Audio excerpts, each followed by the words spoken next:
And now we're live on YouTube. If you give me about 30 seconds, we'll be caught up with the delay.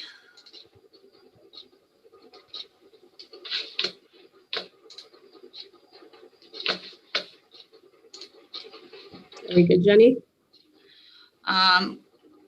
We still got some people populating into the meeting, so maybe another minute.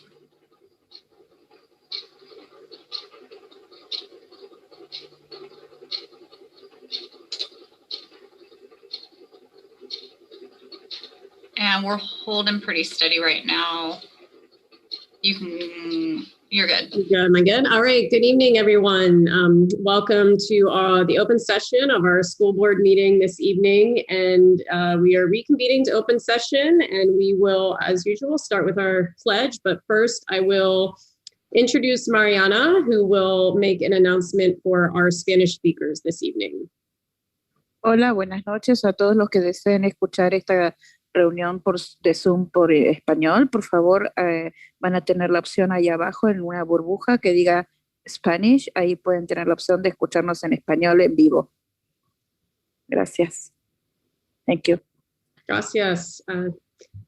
And now we will start our meeting with the Pledge of Allegiance. And as per usual, please turn to your right if you do not have a flag. And we will say the pledge together. I pledge allegiance to the flag of the United States of America and to the republic for which it stands, one nation, under God, indivisible, with liberty and justice for all. All right, now I would like a motion to approve the agenda. I move to approve the agenda. All right, thank you, Angie. And a second? I'll second. Thank you, Jolie. All right, any questions or comments on the agenda? All right, we will go ahead and vote. Jolie. Aye. Lori. Aye. Jeannie. Aye. Angie. Aye. And Kelly. Aye. All right, now we will take the moment to get input from the public on items not on the open session agenda. So this is for items that may not be on the open session agenda. If you would like to make a comment, please go ahead and raise your hand. Before we do so, I will be reading the same announcement that I read at our previous meeting. Before we begin public comment at tonight's meeting, I would like to remind everyone about our approach to engaging with one another on difficult topics. I realize, and the entire board and our superintendent realize, that many of the topics we discuss as a board can be incredibly emotional. The topics we discuss impact the one thing people love the most, their children. While the topics can be emotional, I'm reminding everyone that we must keep our words respectful when making public comments. All boards of education, all elected bodies have a legal responsibility to make sure that all voices can be heard and can be considered. We ask everyone who wants to address the board tonight to please speak with respect, make your points without hateful and hurtful comments or tone, and help us create a space where we feel welcome and safe to express, where all feel welcome and safe to express their point of view. If a speaker violates our board policies related to this item, I will ask you to stop speaking. I am confident that we can listen to one another with patience and understanding, and thank you for being here tonight and for participating in our meetings. It looks like we have two people that want to make comment. You want to go ahead and bring them in? You'll have 3 minutes. Each of you will have 3 minutes for your public comment. First commenter is Mary Lou Saldana, and then Dylan Pena Perez. I'm bringing you both in the room, but Mary Lou, you'll take the floor first. Just give me a little bit of time to get the timer up. So allowed to talk. Mariana or Mary Lou, you're good to go. Thank you. Good evening. I hope you all can hear me. Thank you very much. Good evening to all. Buenas noches a todos. My name is Marilu Saldaña, school counselor, department chair, and Raza Club advisor at Emelino High School. Tonight, I will be reading a composed letter on behalf of the Latinx Latino student population, Raza Club members and co-presidents Dylan Peña Perez, and Maribel Vargas. We want to remind the board that the Latinx student body comprises close to 30% of the total enrollments at El Molino. Please hear our voices. Nosotros también tenemos una voz. To the board members of the West County Union High School District, tonight we will be addressing the members of the board as the representing voices of the Latinx student body at El Molino. In this letter, we are representing the first generation students, the historically unserved, the immigrants, the second language learners, and the low-income struggling members of the community. Upon hearing the devastating news that our El Molino campus, the school which has cultivated its own culture into its students, and made it a safe and welcoming environment for its students in the county, was going to close and consolidate with Annalee High School. We were nothing but more in pure disbelief and Mary Lou, I'm sorry to interrupt you. So this is actually on the agenda tonight. So if I could please ask you to hold your comment for the agenda item. This is, right now, we're just taking public comment on items that aren't on the agenda tonight. So anything that's related to the fiscal recovery plan, you can talk about during that item. Sorry to interrupt you. I know that's always awkward, but we need to follow Brown Act.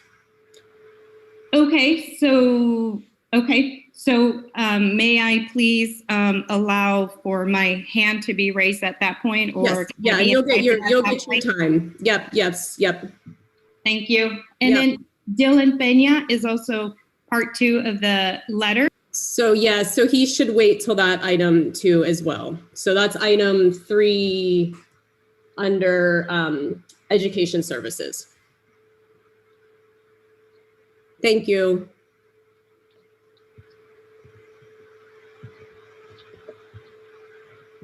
And then we do have another hand raised, Leah Woody. So go ahead, Leah, you have the floor. Oh, no, can you, I meant to lower my hand. Sorry. No problem. Yep. Right. Yeah, but Kelly, thank you for clarifying, right? So there's some confusion with staff and also community members in terms of agenda, COVID brains, right? And so I don't know. I don't have any suggestions of how to help with that, but yeah, there's some confusion in terms of. People are here and wanting to address any of the topics that potentially might be included in the fiscal recovery plan, that should take place during that item, which is item 3, superintendent budget committee recommendations. So that would be the good time for folks to raise their hand. All right, and I do have one more, Randy Marcotte. Okay. Go ahead and unmute yourself, Randy. Wonderful, thank you. I actually am just looking for a copy of the agenda so I can figure out when later to raise my hand, because I went to the website and it now pops up with just the Zoom meeting. So I don't know if you can indulge me in. I'll drop it in the chat. Just give me, I've been trying to get it in the chat, but I had to get it to our interpreter first, so I apologize. 10 things at one time? I mean, come on. Thank you. All right. Okay, anyone else? All right, well, thank you. Sorry about the confusion, and everyone will have an opportunity to speak in a little bit. All right, so now we will move on to, if there's no other public comment, consent calendar. Can I get a motion around the consent calendar? I approve that we, oh Lord, I'm sorry. I move that we approve the consent calendar. Thanks, Jeannie. And a second? I'll second. Thanks, Julie. Any questions or comments on consent calendar? All right, Julie? Aye. Lori?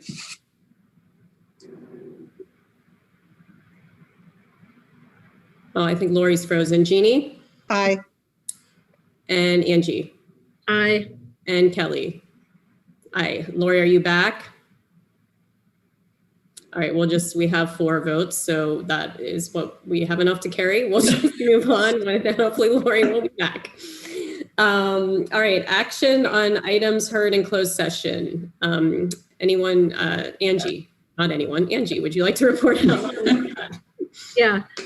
During the previous closed session, the board acted to authorize the district superintendent or designee to notify 5.9 FTE temporary certificated employees pursuant to Education Code Section 44954B that they will not be reemployed for the 2021-2022 school year.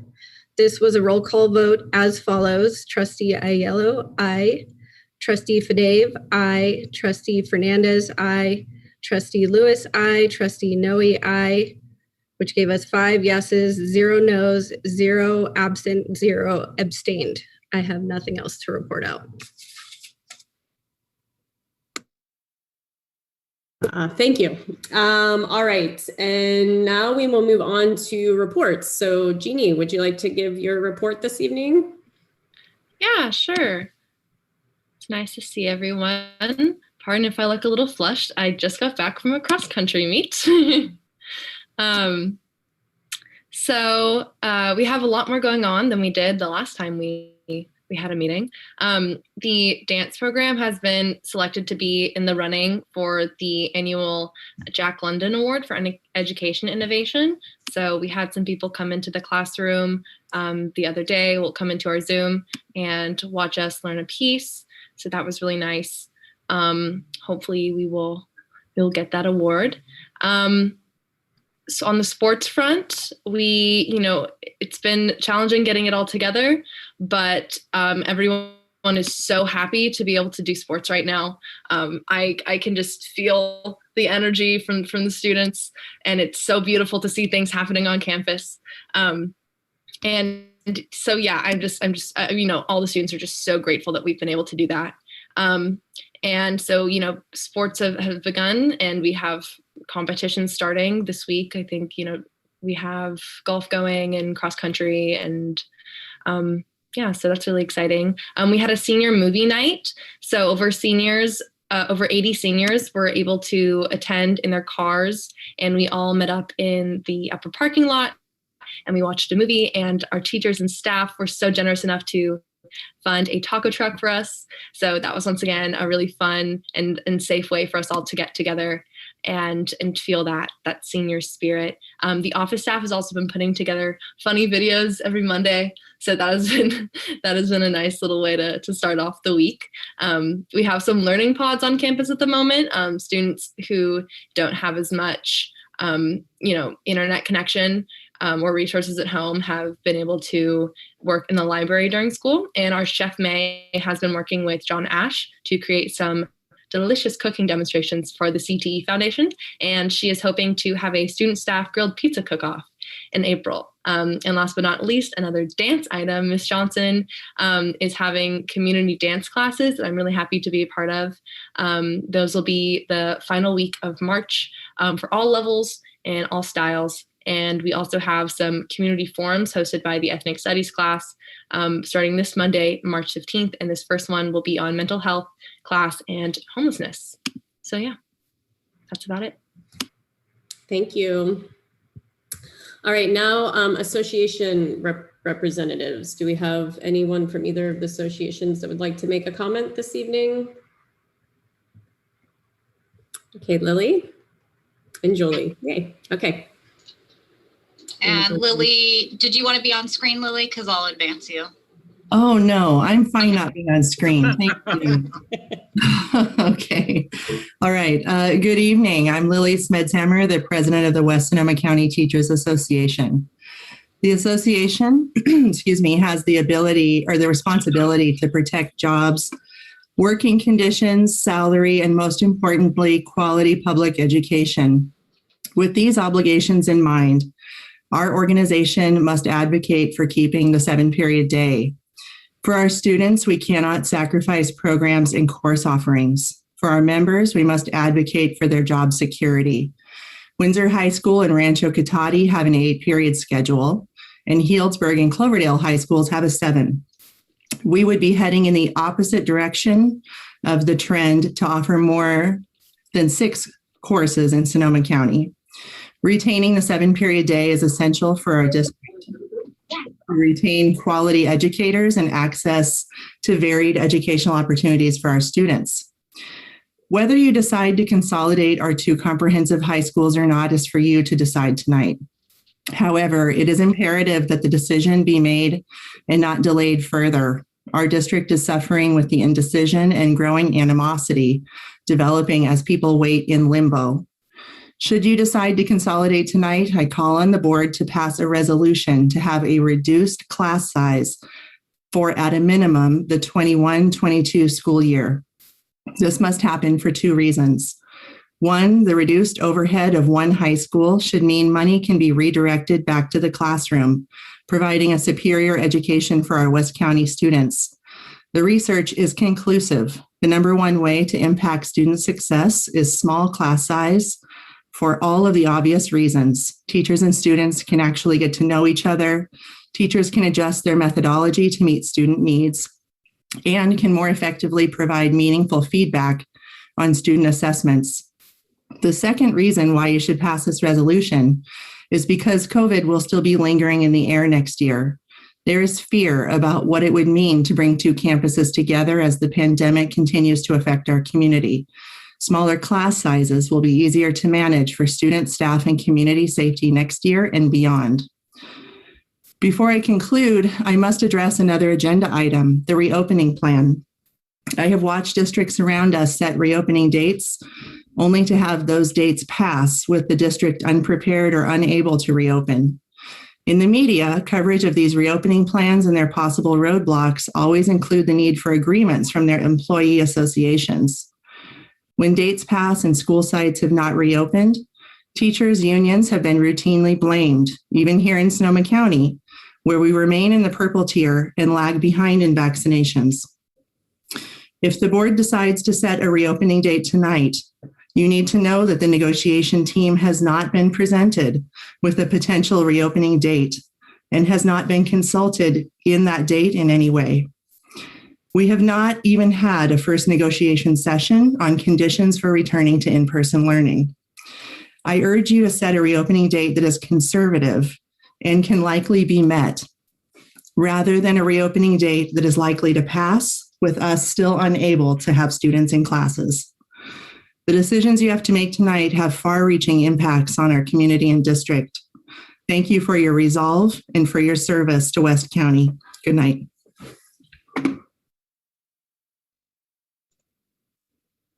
All right, thank you, Lily. And I do wanted to address, I know a couple of people raised their hand.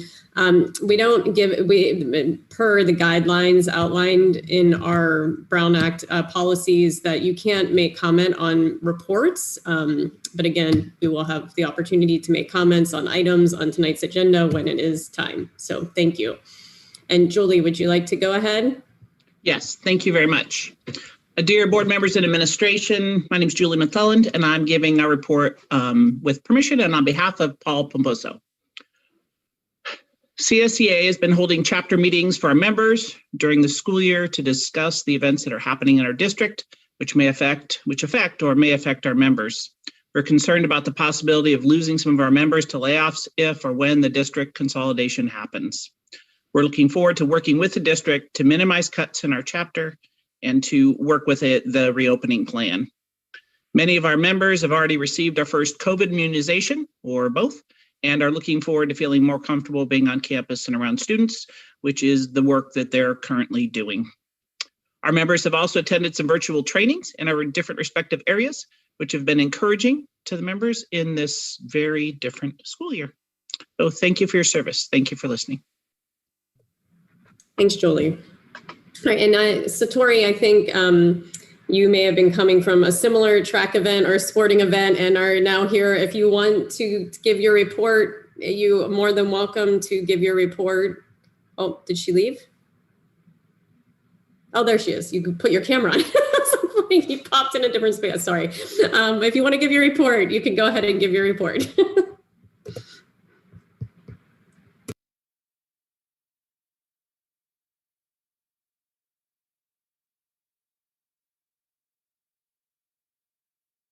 Yeah, I wonder if she's having internet issues.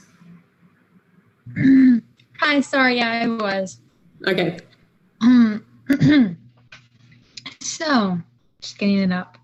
Hi everyone. Good evening. Sorry I was late. I had a cross-country meet and got home just now. Okay. Annalee is providing free COVID testing right now. The district is providing distance learning and mental health, a 3-week series, partnering with Juvo, Seneca, and the district's MFTs, covering depression, anxiety, learning struggles, and creating healthy habits.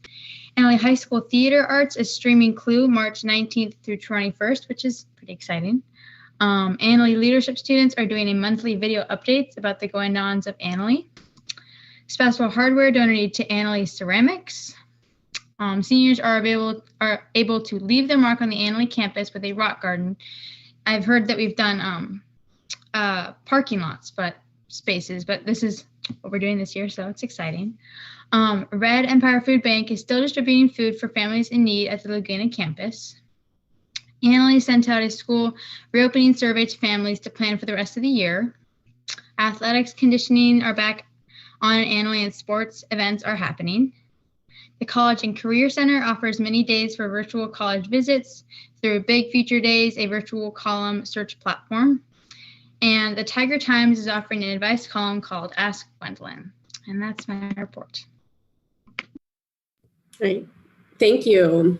And then, Tony, I know we have superintendent report on the agenda, but I don't believe you have a report tonight. Maybe you feel like your items will be covered in the other items. Yeah, I think my items will be covered in the other items on the agenda.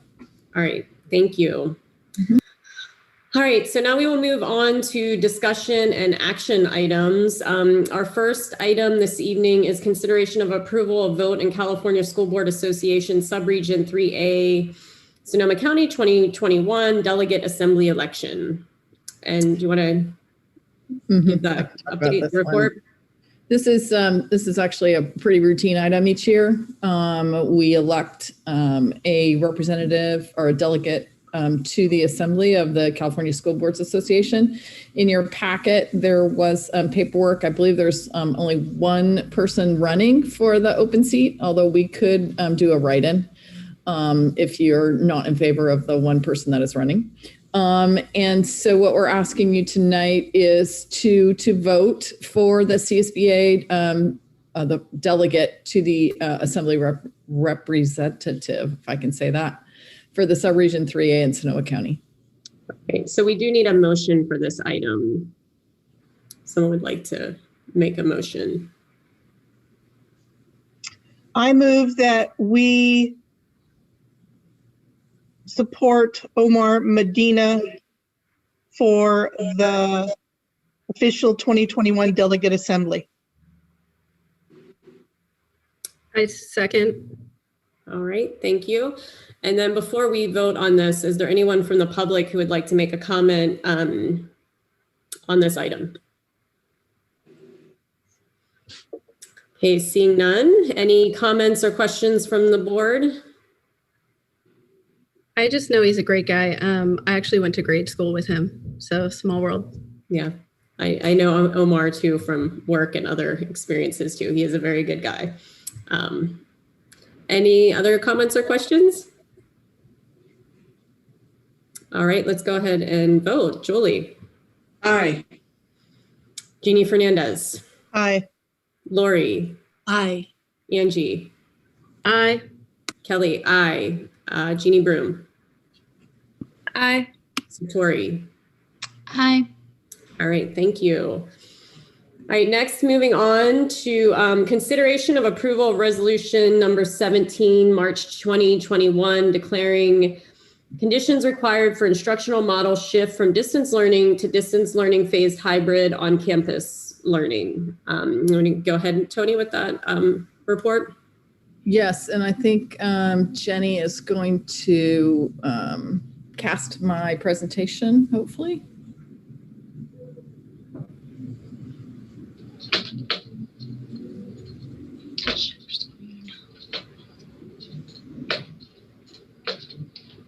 Awesome. Okay, let me get this on my screen. Can you do the slideshow? Yeah. Awesome. It took me a second. That's okay. Thank you. And if you guys all turn off your video while Tony presents, the audience can actually see it a little better.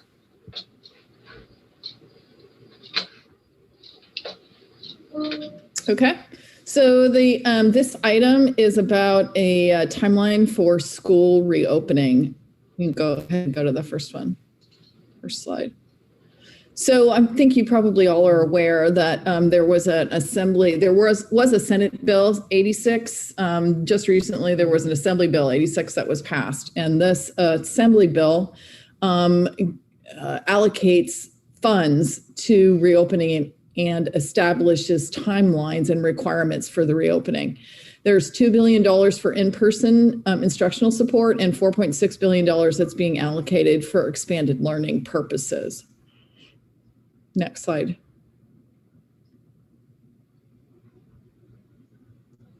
Thank you. So the in-person instruction grant, the funding amount is being, there's going to be two payments. One's going to happen in May of 2020. It's going to be 50% of the amount of, you can read it here, the first apportionment certification data. And then the remaining amount will be allocated in August of 2021. It's going to be distributed proportionally on the district LCFF formula. The funds that are being allocated will remain available for expenditure through August 31st of 2022. The funds are not just going to be given out to everyone. The funds are contingent upon certain actions. The district must provide in-person instruction in order to receive funds for the in-person instruction grant. So from April 1st through May 15th, our apportionment depends on when the school actually starts in-person learning. The apportionment is decreased the later the school year that we begin. So the first date, the expectation is that in-person instruction will begin on April 1st, according to guidelines that are spelled out according to each of the tiers.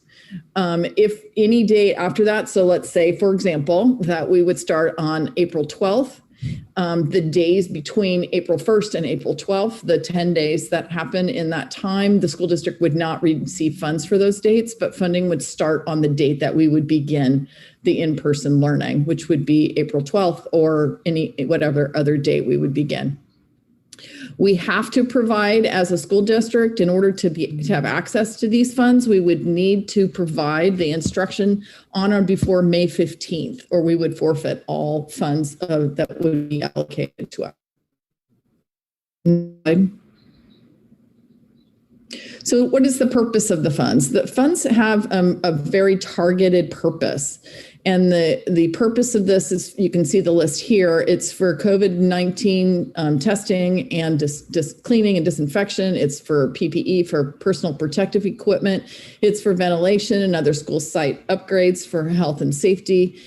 These are for salaries for certificated and classified employees, but these are not current employees. These are employees that would be hired to provide social and mental health support services for students as students return. And then you can see that not only for salaries for those employees, but also for the support services themselves. Next slide. So what is the definition of in-person instruction? So in-person instruction under this grant is instruction under the immediate physical supervision and control of a certificated employee of the district while they're engaged in educational activities. It can be hybrid models that are offering less than 5 days per week. So it can be 2 days a week, but it has to be in-person instruction and not virtual instruction.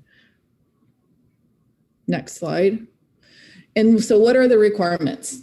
They differ on what tier we are in. We are currently, and we'll show you the graph in a few slides later, we're currently in the purple tier. And if on April 1st, we were still in the purple tier, what we would need to do in order to have access to these funds is to offer cohort in-person instruction to students who have exceptional needs and all prioritized student groups. So this does not, if we're in purple on April 1st, we would not need to offer the instruction to all students. We would offer it to the small cohort groups up until the time that we would move into the red tier, and then there would be different requirements. Next slide. So who are the prioritized student groups? There's a list here. It's the students who are at risk of abuse, neglect, or exploitation. There are homeless students, our foster youth, our English learners, students who may not have access to a computing device, and disengaged students. It also includes our special education population. So there are requirements that come along with in-person instruction. The district would need to conduct asymptomatic testing for staff and students participating in this instruction. And there's a little caveat here. We would need to provide testing unless we reopen before March 31st. If we reopen before March 31st, then the testing requirement is not applicable, or the board can adopt a plan to reopen, and that plan can be posted on the website. So there's some ways around not testing, although testing is advisable even if we have this plan or open before March 31st. The number of students go back, I wasn't the last one. So get the last one.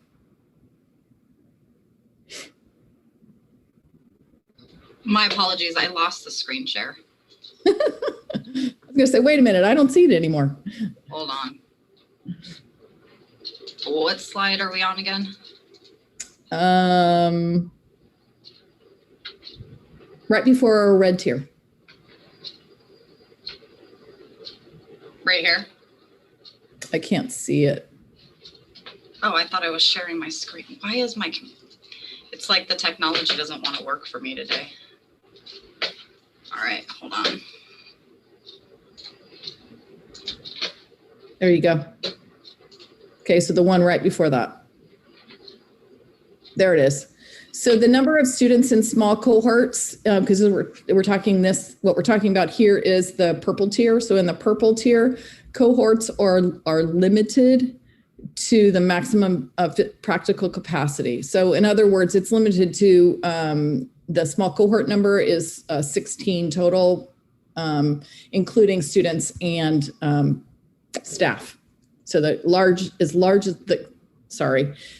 group can only be up to 16 students. So that's for the purple tier. Next slide.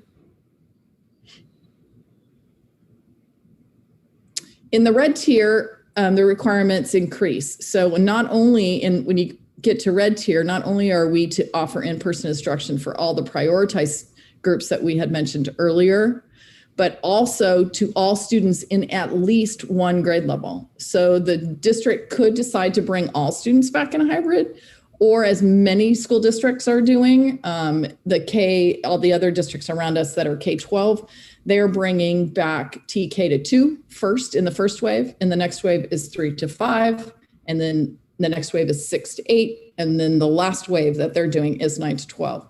And in some cases, the districts are saying, let's bring back 9 and 10 one week, and then the next week bring back 11 and 12, so that not all students are coming onto campus at the same time initially.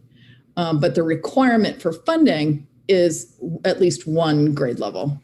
And that one grade, it could just be one grade level for the whole entire time, or the district could opt to phase in grade levels as conditions continue in the red.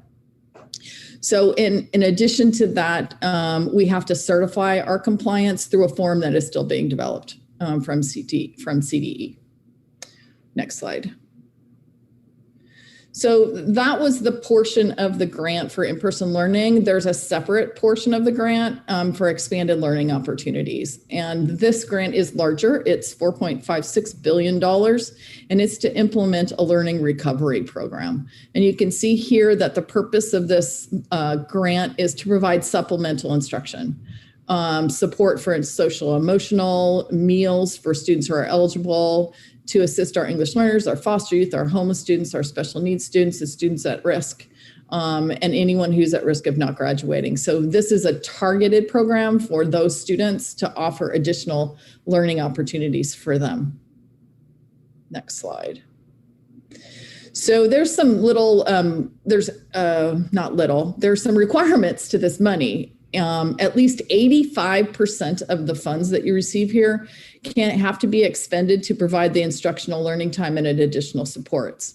Of that 85%, 10% of it must be used to hire paraprofessionals to provide individualized instruction for exceptional needs students and English learners. So this would be for, like, say, for example, we might decide to do an extended learning opportunity during the summer. So it would be, some of that money would need to be used in order to hire paraprofessionals to assist in the classrooms with those students. Up to 15% can be used for distance learning or to prepare for in-person learning. So this can be used for distance learning if we're still in a hybrid mode during the summertime. And we have these funds actually are available not only during the summertime, but through August 31st of 2022, which would mean that we could provide these expanding learning opportunities during the school year to assist any of our students that qualify under this grant. Next slide. So the purpose of the funds, this actually lists specifically what the funds could be used for. And you can see here, it's for accelerating progress, it's for tutoring, it's for learning recovery programs, it's for educator training, it's for integrated services, health, counseling, mental health. It's for hubs to provide technology, support for credit division students, and other academic services and training for staff. So there's a specific list for both of these grants of what these monies can be used for. Next slide. In order to access these grants, the district would need to develop a plan describing how the funds would be used. And that plan would need to be presented to the board on or before June 1st for their approval. Once that, so the plan needs to be approved, and then what they say in the next slide, or the next section here, is that they haven't yet developed the template for that plan, but that template will be coming that we will need to use in order to submit the plan. Next one, requirements. So this is, so in order to utilize these funds, we have reporting requirements. And so one of the requirements is that we need to post this information on our website. It's the number of students, who's participating, what the mix is of distance learning and hybrid learning, who's participating, the number of employees that are working. And so there will be a form that we'll need to post with this information on our website to comply with this requirement. Next slide. Okay, so some of the things that we need to provide, or that we are in the process of providing for our district in order to be ready for, to be eligible to open in a hybrid, is vaccines. Although this legislation does not say that vaccines are required. It says here, this section shall not be construed as inferring that vaccination of school staff or students is a prerequisite for in-person learning. However, I can tell you that our staff, through a partnership with West County Health Services, I believe there's, and Mia could correct me if I'm wrong, but I believe there's only about 10 staff in our school district that has not either been vaccinated or been offered the vaccine. Is that correct, Mia? We've offered it to everybody. All of our staff has had the opportunity to get the vaccine. Awesome, thank you. So, and that, I just want to do a special shout out to West County Health Services. Without our partnership with them, we would not have been able to do that for our staff. There are many secondary schools in the county that have not had access to the vaccine, and because of our partnership, we have been able to provide that opportunity for our staff. Next slide. So this is the latest Sonoma County roadmap for reopening. It's updated every Tuesday. So you can see here that this was updated yesterday. And we have moved the first graphic that they show is the new cases per 100,000. Last week it was at 10 and this week's at 8.2. You can see the other indicators, the overall testing positivity rate and the testing positivity in the lowest quartile are both in the overall testing is in the orange, and the lowest quartile healthy places index is in the red. So the one indicator that is moving down but has not yet hit the red tier is the new cases. But the trend is definitely downward. The prediction from public health is that we will be in the red tier next week on Tuesday when the new roadmap comes out. So that's where we are right now. If we were to open school today or try to open school today, we would have to only be able to open the small cohorts because we would still be in purple. Go ahead.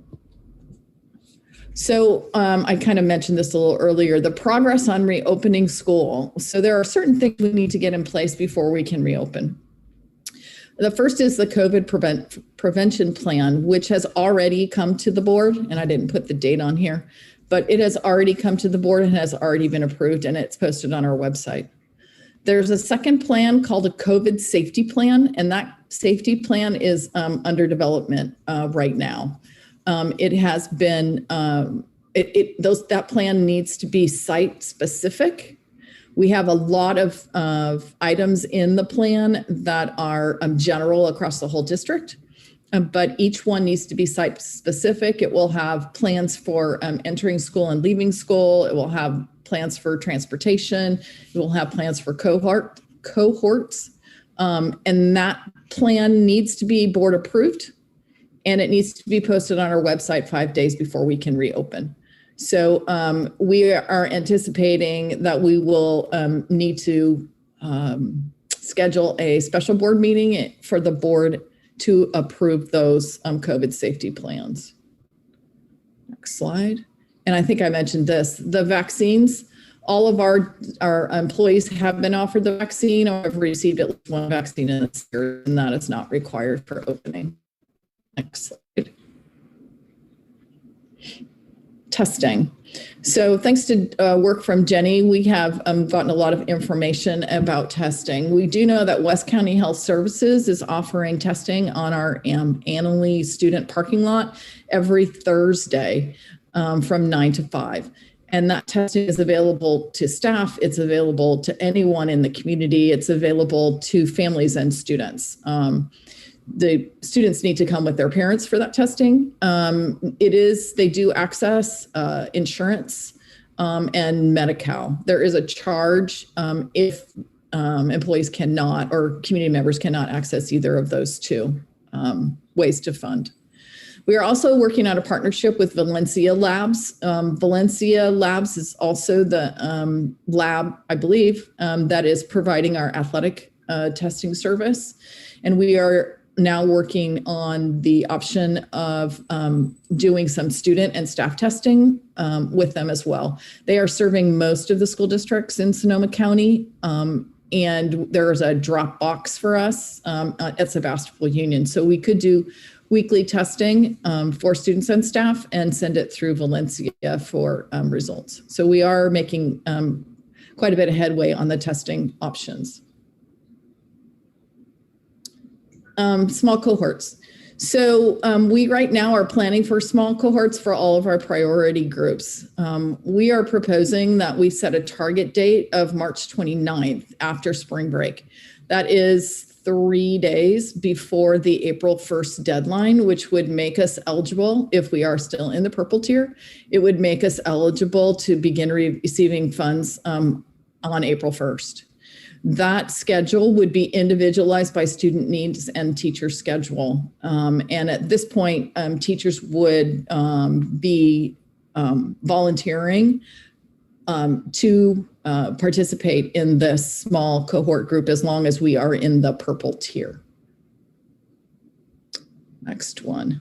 Progress on reopening schools in terms of the hybrid. So we sent out a parent and student survey, and I believe at this point we have about 1,400 responses.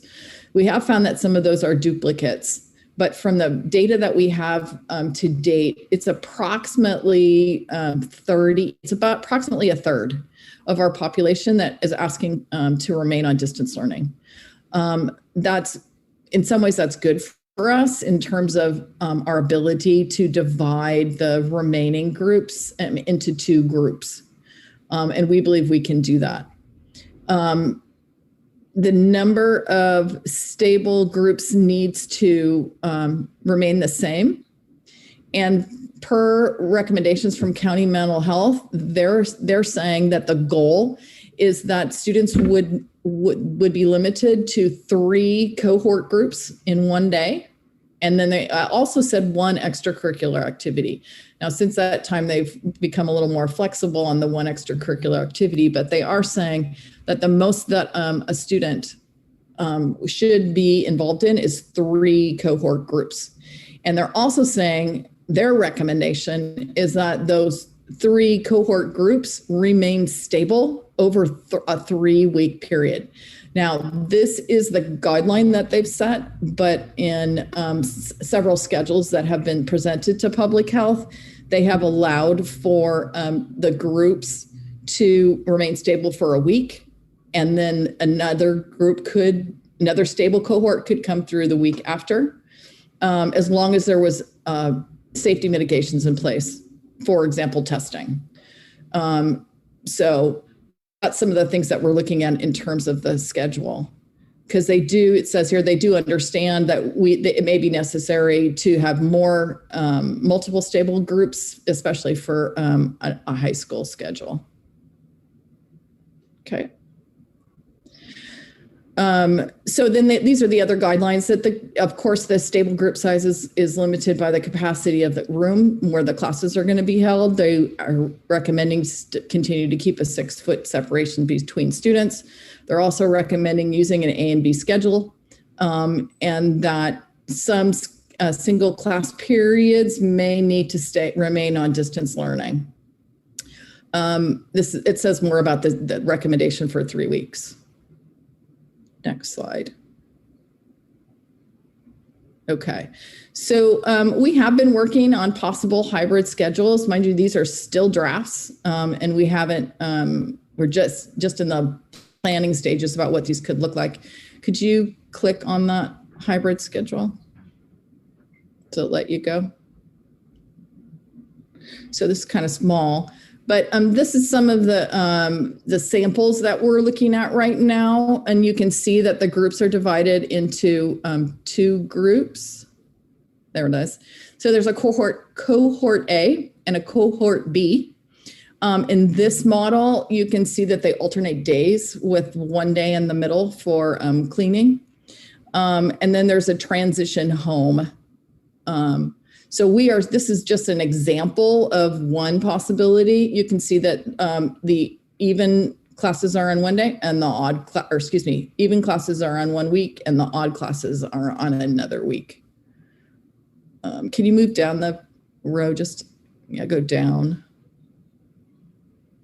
This is another sample schedule we're looking at, because what we were trying to do is keep the mixing of students to a minimum number. And what this would do is it would keep the A groups on Monday and Tuesday, and the B groups would attend on Thursday and Friday, which would enable 1 full cleaning day rather than having to do cleaning between huge cleaning between the 2 groups. So again, this is just a sample schedule. It's certainly not set, but this is some of the things that we're looking at given those requirements that we've gotten from public health. You can go down to the next one. Those schedules were sample schedules for a comprehensive site. This is a schedule that's being considered by Laguna. You can see here that they would have, just as a reminder, Laguna's on a 4x4 schedule, so they have 4 classes. So you can see here that what they're doing is their proposal is to have students attend first and second period for 1 whole week and keep third and fourth period remote. And then the following week, they'd bring in third and fourth for in-person, and then first and second would be remote. So again, these are just sample schedules. We're still working on these schedules and still getting input from staff and about what could work for this kind of arrangement. I already mentioned that the parent survey said that 30% of the students would remain on distance learning. And for we are planning to meet with our teachers union on Monday to talk about the impacts and effects. We do currently have an agreement for hybrid learning that we agreed to back in July before we started school, but we certainly need to revisit that and talk about what the immediate impacts would be with the schedule. Okay, next one. Okay, so the recommendations that are being made by recommendations we're making, is that we begin our small cohorts on March 29th. Our second recommendation, and this is assuming that we would move into red. So the first recommendation is in purple. Of course, we would go ahead and begin our small cohorts on March the 29th. In the event that we would move into red, then our proposal is to begin the hybrid mode of instruction on April 12th with at least one grade level. This would allow us to have access to the funds from the state. It would also, we would not be able to access the funds until April 12th, so it wouldn't be the full amount of funds, but we would still have access to those funds. We believe in talking to the district staff and our administrators that we can have all of the things in place to start by April 12th. It would put us ahead, I believe, of most of the high schools in the area, although I do believe that Petaluma City Schools is scheduled to begin around the 19th. Is that the last? Questions. So I'm happy to take questions from the board. We can read the specific resolution too, if you'd like us to do that. We need a motion. Here, let me get my situated. Sorry, I wasn't ready. Okay. I think we need a motion on the resolution. Should I read? Do you want me to read some parts? Why don't you read it, be it further resolved, yes. Yeah, maybe not all the whereases, but maybe just the end. Whereas and the whereas. Yeah. Let me get it up on my desktop. Okay, so it's under the resolved. Be it resolved that the West Sonoma County Union High School District will utilize the following conditions as the criteria used to determine when schools will make instructional platform shift from distance learning to distance learning on-campus learning hybrid. So the first condition is when Sonoma County experiences a COVID-19 case rate between 1 and 7 per 100,000, as established by the reopening in-person instructional framework and public health guidelines for K-12 schools in California, January 14, 2021, over a five period, should be a 5-day period. And that's the criteria for moving into red. And all West Sonoma County Union High School District staff and support providers have had access and opportunity to receive a Food and Drug Administration approved COVID-19 vaccination series. So those are the two conditions. And be it further resolved that the West Sonoma County Union High School District shall strive to implement the following reopening sequence if conditions 1 and 2 listed above have been met. Number 3, establishment of instructional small cohorts, California Department of Public Education, CDPH cohort guidance, September 4th, 2020, for identified students with mild to moderate to severe disabilities, English language learners, and students that are homeless or are foster youth. These cohorts will have a target start date of March 29th, 2021. Number 4, during the period of April 12th through April 19th, so there's actually a window here, students and their families shall begin the shift to hybrid instruction model given Sonoma County maintained a COVID-19 case rate between 1 to 7 per 100,000 people over the 5-day average. We also note here that, and be it further resolved, that this may necessitate a staggered start and is dependent upon a number of operational circumstances as aforementioned. And that we will work with all of our stakeholders, including our Teachers Association, our Classified Association, administrative teams and support staff, and families to plan, coordinate, and implement the matters on the platforms.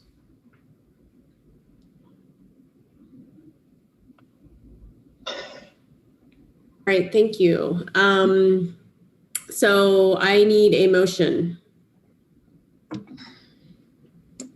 I move that we approve resolution number 17, March 2020-2021 regarding conditions required for instructional model shift from distance learning to distance learning / phased hybrid on-campus learning. Okay, and a second? Second. Thanks, Angie. And before we move to board public comment, are there any clarifying questions from any of the board members on the resolution and or the presentation? Not comment, just questions. If you want to make a comment, we'll make comments after the public makes comments. Go ahead, Julie. So from what I understand from what Lily said, the teachers didn't have input into the starting date? Or did they? You're muted, Tony. Yeah, thank you. The start date came from working with administrators. So yeah, that's where the start date came from. And the fact that we are wanting to gain as much funds as we can. That's where the start date came from. Because the board has the responsibility to set the date when our schools reopen. And then the district then negotiates with the both unions as to what the conditions are in terms of that start date. Well, I'm just concerned that the teachers don't feel like they're able to get the programs ready by that start date. So in other words, I'm concerned we vote on the start date and then they don't feel like that's possible. I think we have that meeting on Monday where we can talk about what the impacts and effects are of the decision. And it gives a window from the 12th to the 19th. The original conversation with members of the union representation was it would be March 19th. So it still leaves the window from March 12th to March 19th. That was the original conversation. Lori, I think you had a question before we get comments from the public. That was my same question.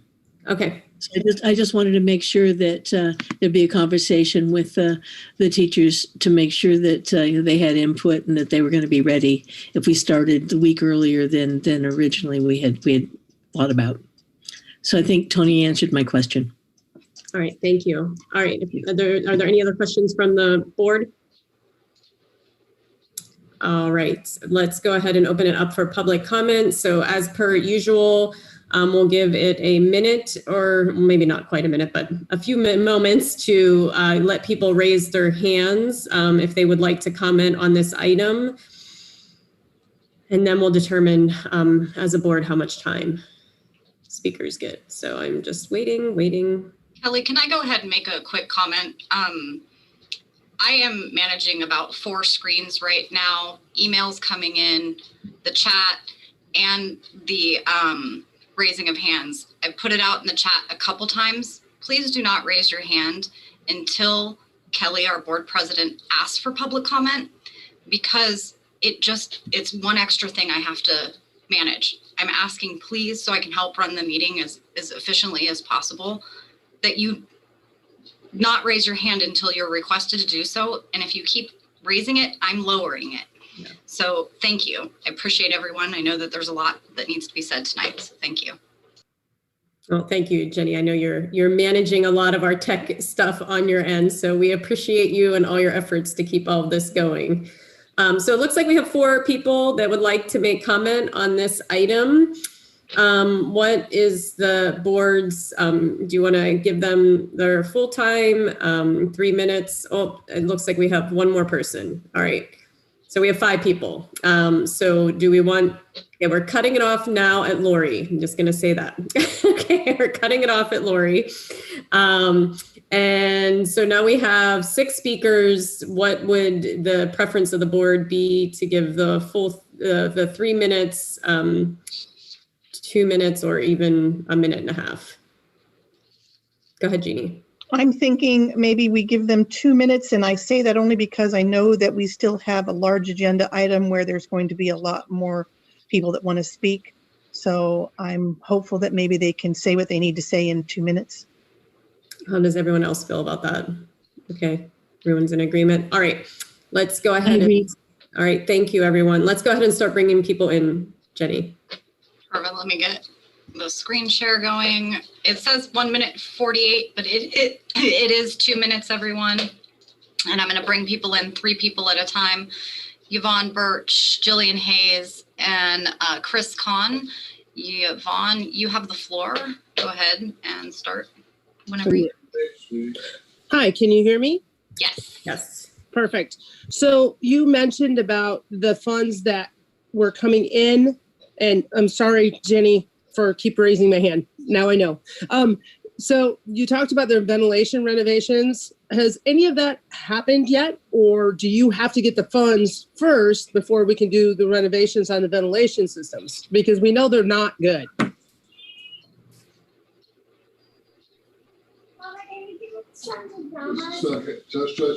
Any comment?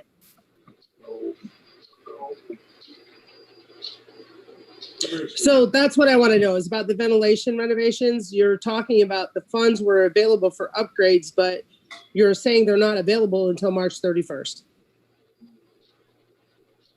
That is my question. All right, do you want to just take all the questions at the end, Tony, and if you can address them in one summary? Okay.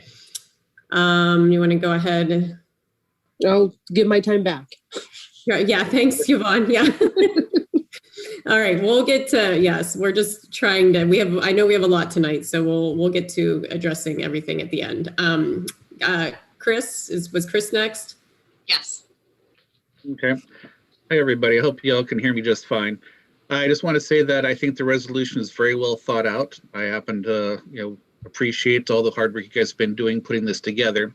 I would like to say, however, out of the schedules that you guys put on there, the second one where you have one group Monday, Tuesday, and the second group Thursday, Friday, would, in my estimation as a health and janitorial professional, be the best methodology to keep our children as safe as possible.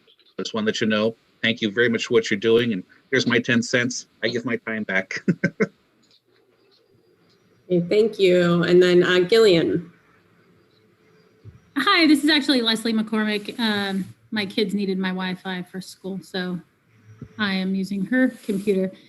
I just wanted to say I also appreciate the work put into the reopening resolution. I know it's a lot. You guys are facing an ever-changing county and state and federal format, and I appreciate the work that goes into that. Obviously, I 100% want my kids in school tomorrow. And I just want to point out that the head of the teachers union in like one breath said that the teachers unions are being blamed for school not opening. And then she said that you can't open schools. So I really, really want to appeal to you to listen to your students and listen to your parents and go with your gut and do what's right for our kids. They are struggling. They sit in their beds all day long on Zoom. It's got to stop. It's not healthy. And I implore you to vote yes on this resolution, even sooner if possible. We support you 100%. With the people that don't want to come to school, that just creates more social distancing, and it's a good balance. So I appreciate it again. I 100% support your work on this resolution. And please get our kids back in school. They need their teachers. They need in-person learning. Thank you. Great. Sorry, I didn't get the disabled talking there quick enough. Next 2 people are Steve Griffiths and Lori Holland. And Steve, you can go ahead and unmute yourself.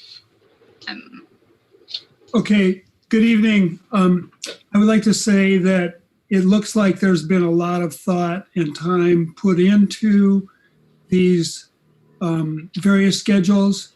I appreciate the fact that that requires an immense amount of time and work. The question that I have is regarding the 6-foot distancing that's required. And has anyone come up with the number of students per average classroom? I'm assuming that average classrooms are maybe in general one size at Annalee and one size at Elmo, although I don't know. So I'm just wondering how many students per class might be allowed given those distancing requirements. So thank you for letting me know what you know about the classroom capacity under distance requirements. Thank you very much. Okay, thanks, Steve. And Lori. Mine was simply a comment, a question, and I'm not sure I missed it or just didn't hear it properly. So is the hybrid model, the hybrid proposal where kids go to school 2 days a week, is there any option for the 30% of people that wanted to continue distance learning, or is that the only option? Great. Okay, thank you, Lori. So that was our list of speakers from the beginning. Lori was our last speaker. And Tony, do you have a list of some of the questions around, and do you want to try to address some of those if possible? Yeah, and Jenny's actually the expert on the fiscal plant, so she could probably add. I mean, I can tell you that our physical, the buildings have been ready since July, since August. Jenny and her staff had everything ready for us to come back in hybrid then. So we definitely have the facilities already, but I'll let Jenny speak to the ventilation issues and the distancing. So we've been dealing with the ventilation issues in a couple different ways. So the ideal situation would be to have all doors and windows open to allow as much passive ventilation as humanly possible.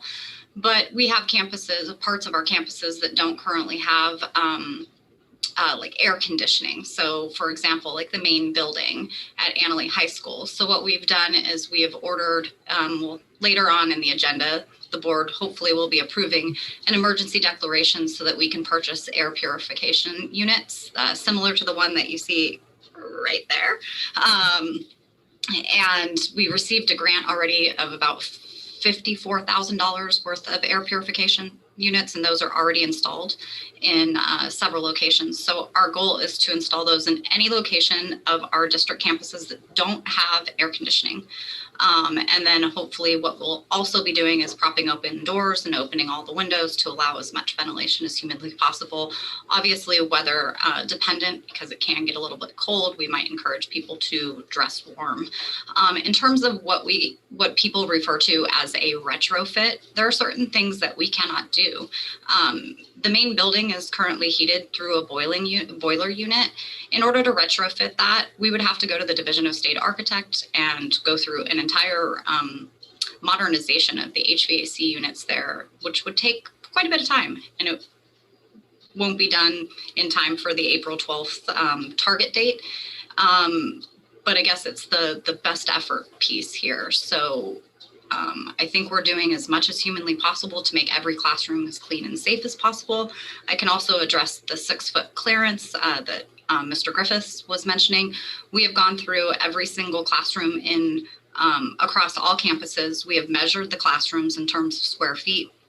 We have marked off and delineated where every desk will go. We have created a teacher area, a front of the classroom area, and every location where the desks will go. We're currently in the process of going around and putting capacity signs on the front of the classroom doors that will include how many people can be in the room. And that can range anywhere from our smallest classrooms, which are just shy of 600 square feet, being 6 people in the room, to our larger classrooms that could be upwards of 2,000 square feet, where 14 to 16 people could be in the classroom. So yes, we have taken measures to make sure that we are working within proper cohorts so that we don't have classrooms that are over capacity. It's been quite an undertaking. I did not do any of it. I owe everything to Denise Fisher and our amazing custodial grounds and maintenance staff, who have gone around and painstakingly put on tape on the ground to delineate everything. And so it's a little bit of a work in progress for us, but we're doing everything humanly possible to make our classrooms safe for both staff and students. Yeah. And I think the other thing that we've talked about is that all the filters have been, or the state-of-the-art filters in the places where there is adequate ventilation. Those filters have been changed and are changed on a regular basis. And for some of the smaller classrooms, some of the conversations that we've had is that it is possible in small cohorts to use some of the larger spaces to accommodate if there are larger groups of students, then we can use larger spaces to accommodate those students as well. The other question was about distance learning. And at this point, the students who are choosing to stay on distance learning would follow the same schedule as the students that are in the classrooms. So their schedule would be altered based on the fact that they would be doing distance learning at the same time as the students are having learning happen in the classroom. I think those were all the questions. Okay, thank you, Tony. Thank you, Jenny. Any other comment or questions from the board before we take our vote? I was just wondering, oh, sorry. Yeah, no, good, Jeannie. Okay. I was just wondering, so the students who stay on distance learning, would they like Zoom into the classroom and receive instruction that way? That's the thinking at this point. We're going to talk more with the teachers on Monday when we meet with the teachers union to talk about how that would actually roll out. Okay, thank you. Go ahead. Jeannie Fernandez. Was it Jeannie or Julie that had their hand up? Did you I had my hand up. Yeah, I think both. Julie. Sorry, Julie. I was like, but you're both on the same part of my screen, so I couldn't remember who got their hand up first. So go ahead. I don't know who did either. So. Yeah. Okay. So I just wanted to say huge thanks to Jenny and her staff, Denise and the custodial staff for what they've done to get this ready to rock. And I know that our teachers will do everything in their power to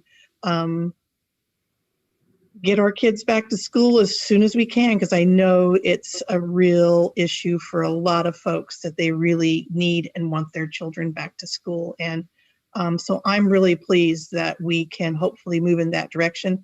Was actually really pleased to see that Adam Alcorn actually was able to start with his class already. And that was exciting. And thanks, Adam. And so I think that we are well on our way. And I know there's a lot of little hurdles, a lot of little things we have to do. And I trust that our staff will get us there. Thank you. Thanks, Jeannie. All right, Jolie. Did you, I didn't quite catch this. Did you say that the air purifiers would be in before that starting date, or do you know?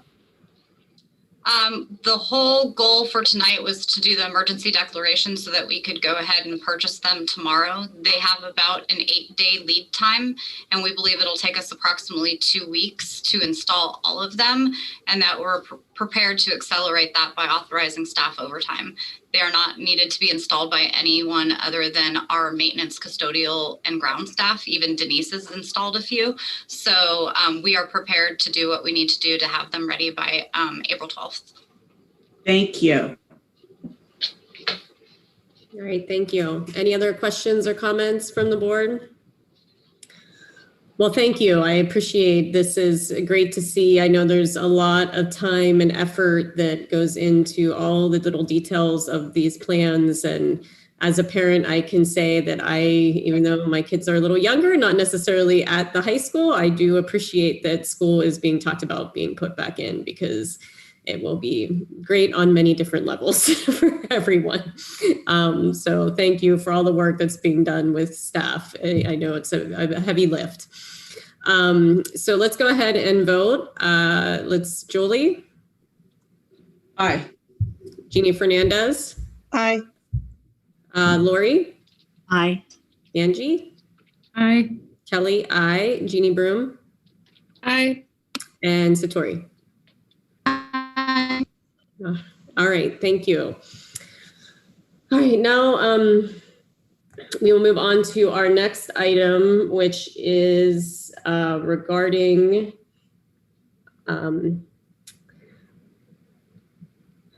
with discussion of Superintendent's Budget Committee recommendations and consideration of approval of fiscal recovery plan, including potential consolidations. So we'll start out with the report from Tony. Okay. So this, I think, is the much awaited topic for this evening. What we're going to do first is we're going to, Jeff and I are going to make a presentation to talk about some of the background on this item. Jeff, can you share your screen? Just a friendly reminder, everyone, we are not taking public comments right now. No. Also, if we all close our screens, then the public can see better.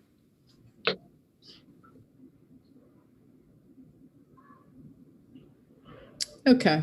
So as a reminder, tonight we are asking the board to approve a fiscal recovery plan. The fiscal recovery plan needs to be submitted with our second interim budget, and it must address the budget shortfall that happens in 22-23. So we've been talking about the possibility of consolidation, 6-period day, moving Laguna to the El Molino campus. We've been having those conversations throughout our, it's probably the past 6 months, I believe, when we started having town hall meetings and taking input from the community about these issues. So we've been talking about this for a little while. You can go to the next slide. We've over the past years had a superintendent's budget committee, and the role of the superintendent's budget committee was to review our budget and to make proposals to the board as to what items should be or potentially could be reduced. So we convened, we had a budget committee for the last 2 years, and we reconvened the budget committee for this year. We had additional members join this year. And so we did spend several meetings giving the background of information about our budget and what the options were for reductions or revenue increases to our budget. So you'll see here who the members of the Superintendent Budget Committee were. There were representatives.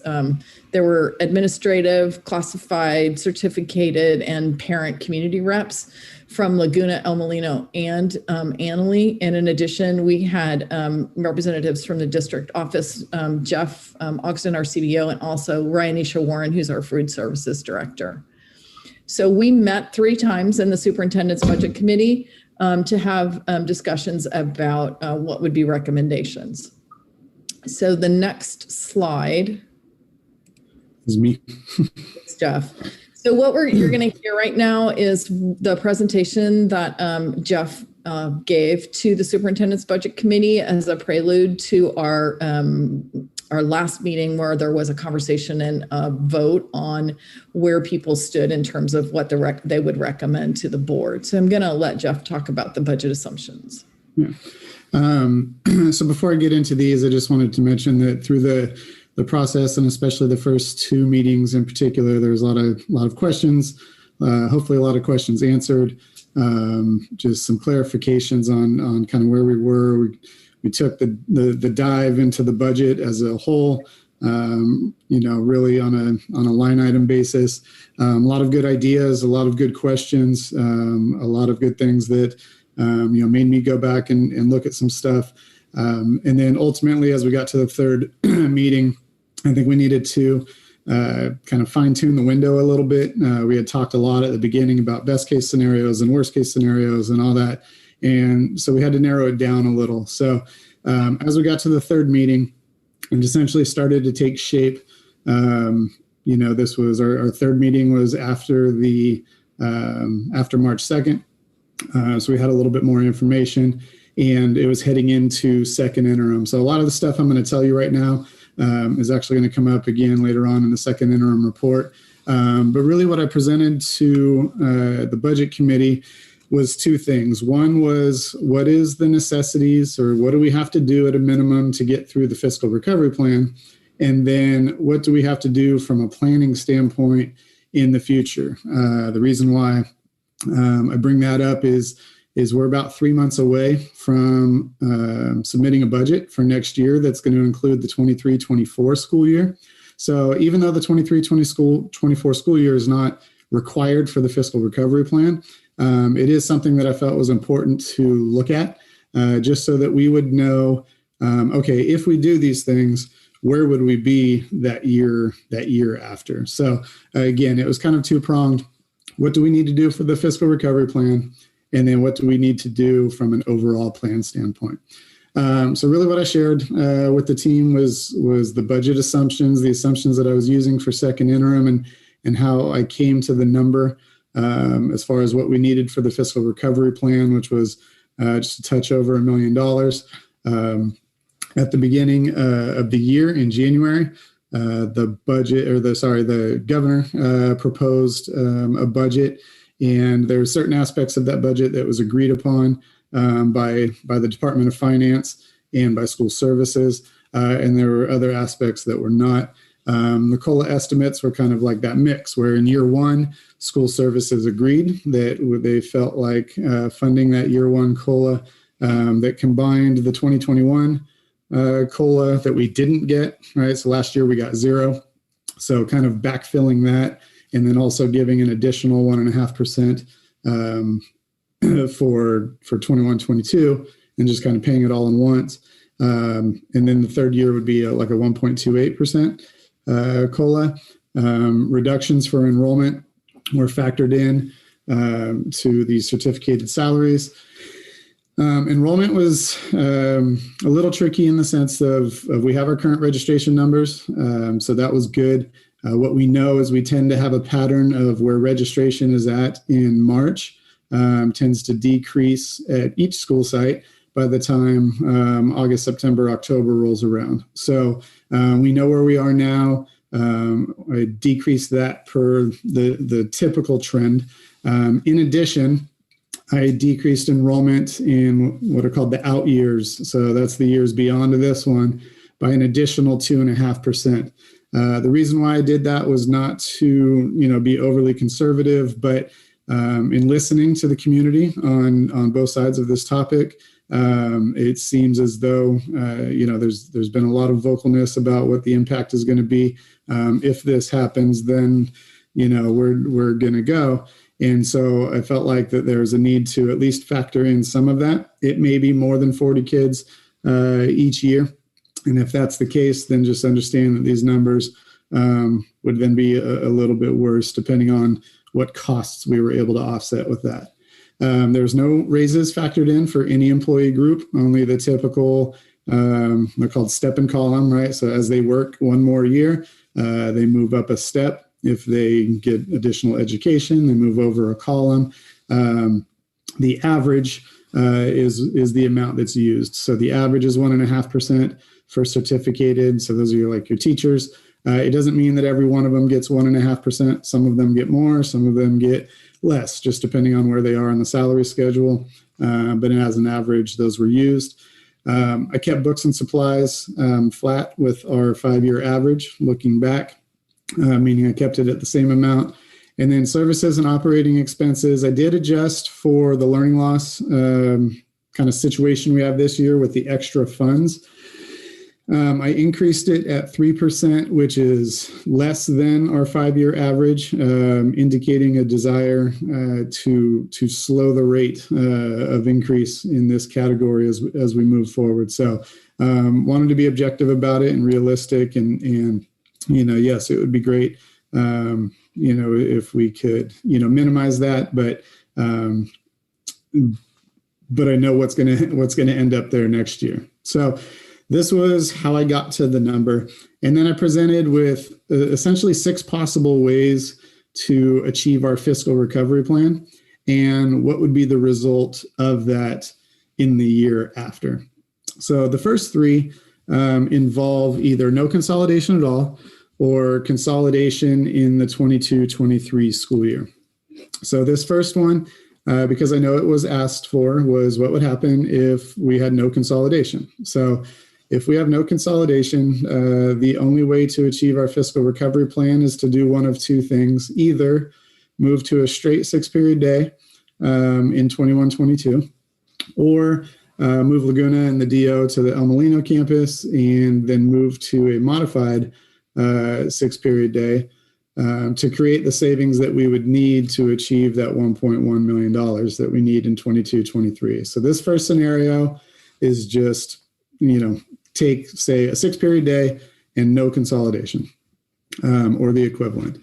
The result of that is essentially that deficit spending worsens than it is right now in the next couple of years.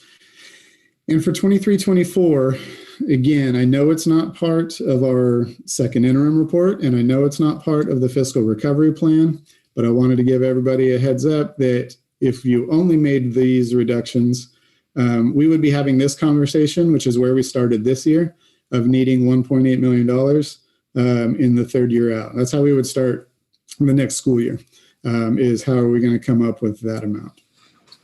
The second scenario that I presented was doing no reductions in 21-22 and just wait and do consolidation in 22-23. I left this at 1.1 million because that's the minimum needed.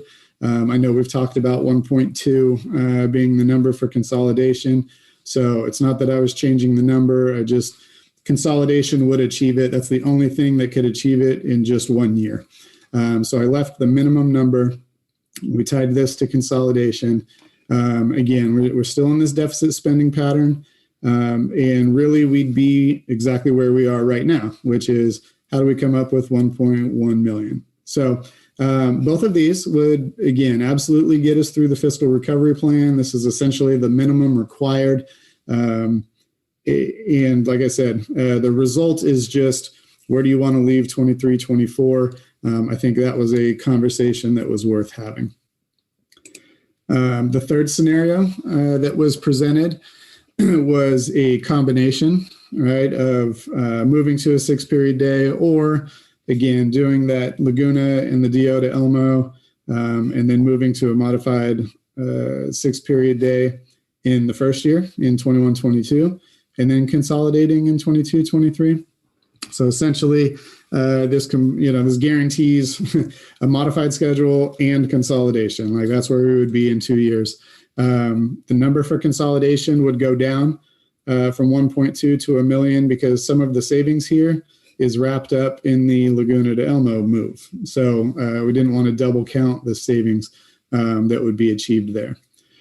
So the result of that option, again, we would reduce at least the deficit spending. It would not eliminate the deficit spending, but it would be reduced in 22-23, which is that third year out. 23-24 would also be there. And this $400,000, this is the amount that we would have projected in the 23-24 school year that's above the minimum for economic uncertainty. So really, if you add this to the minimum that we have to have, that total there would be like 4.5%. So this starts to get us into that range of choice, right? Like what could we do with some of that additional funding? This fourth option is just consolidation in 21-22. So this is where we switched gears. Those first three were about either no consolidation or consolidation in 22-23. And then these last three consider the option of consolidating next year. So consolidation in 21-22, and then nothing beyond that. So this would be equivalent to doing consolidation next year and keeping the 7-period day. We would have no deficit spending in next year. It would return to current levels in 22-23 and the year after. And we would have slightly higher, about $500,000 of additional funding in that 23-24. So you can see these two options don't put us in the what are we going to need to cut for 23-24 conversation. And again, why is 23-24 important? Because in 3 months, when the adopted budget is presented, it's going to include 23-24. So I do think it's relevant to at least think about. And then the final two options were consolidation in 21-22, so consolidation for next year. And then if needed, move to a modified 6 or 7-period day the year after that. So that second modification would occur if maybe, right, by need, by student choice or whatever the case is, you're able to pick up an additional savings there. Again, we would have some deficit spending. It would reduce the amount. And then now we're starting to get into kind of the bigger chunk of a reserve of, money that would be available for some other options over that 3-year period. And then the final option that was presented was consolidation next year and do a modified 6-period day in the same year. So that was just like, all right, we're going to do all the reductions. We're going to do them all at once to try to pick up the most savings at all. And that would leave us with no deficit spending for each of the next 2 years. It would return a little bit in 23, 24, and then we would have about a 5% reserve on top of our minimum economic uncertainty reserve.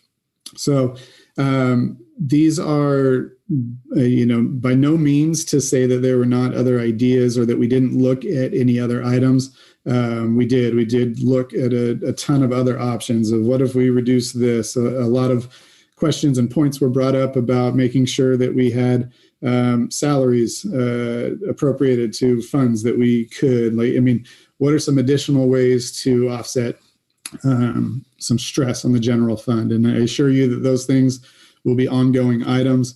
When it came down to it with the dollars needed, really it came back to these options. We're kind of at the point where, yes, the other things will absolutely help, whether it's transportation, whether it's reducing, special ed costs, whether it's, reducing, 5,000 here, 10,000 there, 20,000 there. All those things are still going to be in play. It doesn't mean that we're not going to do those. It just became really clear that those things were not going to get us to where we needed to be as far as the fiscal recovery plan.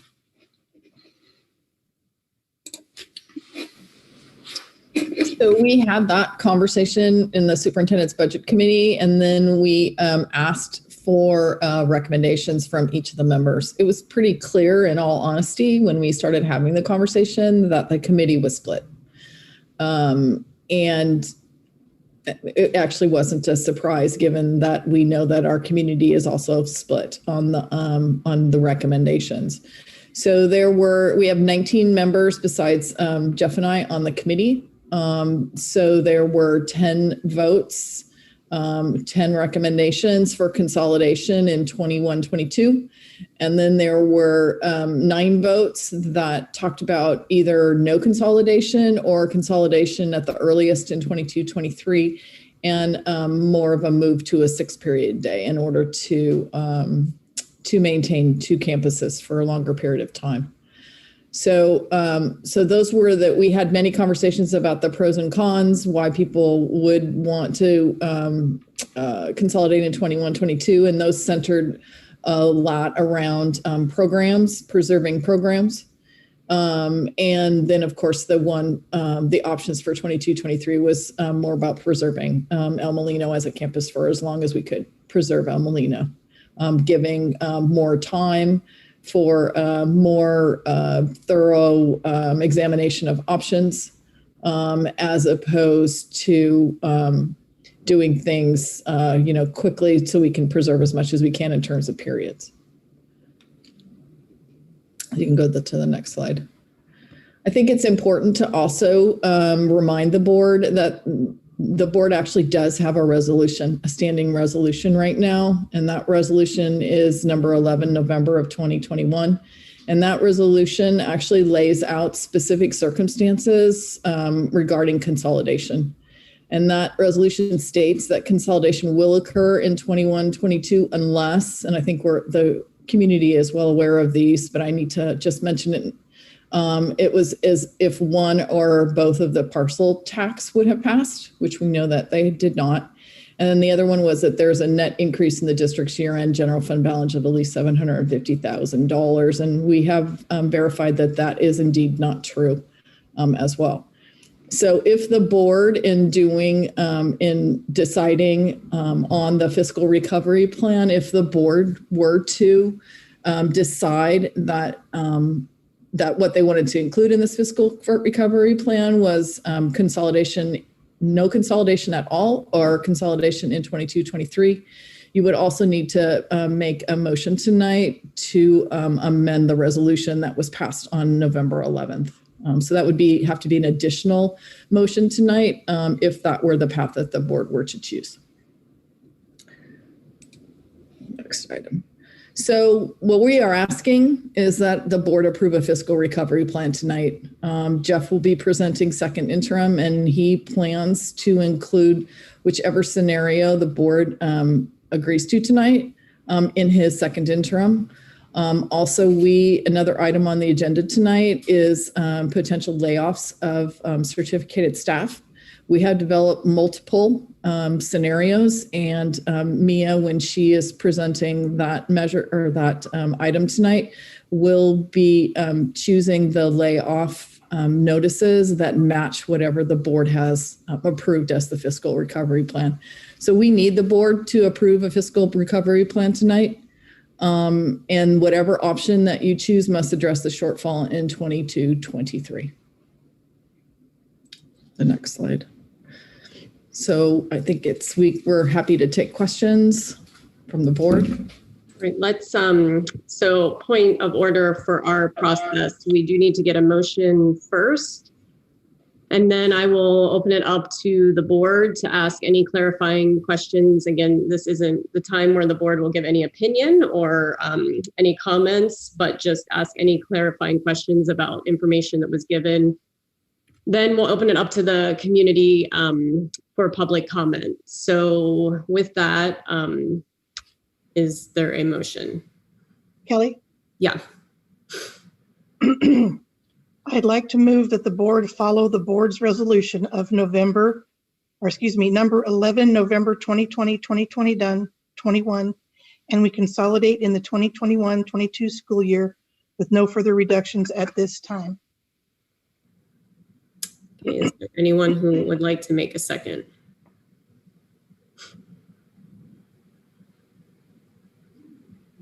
Okay, I will second it. So we can start the conversation. Question. Yes. Me? Yeah, go ahead. Do you have a question? Julie? Yeah. Yeah, sorry.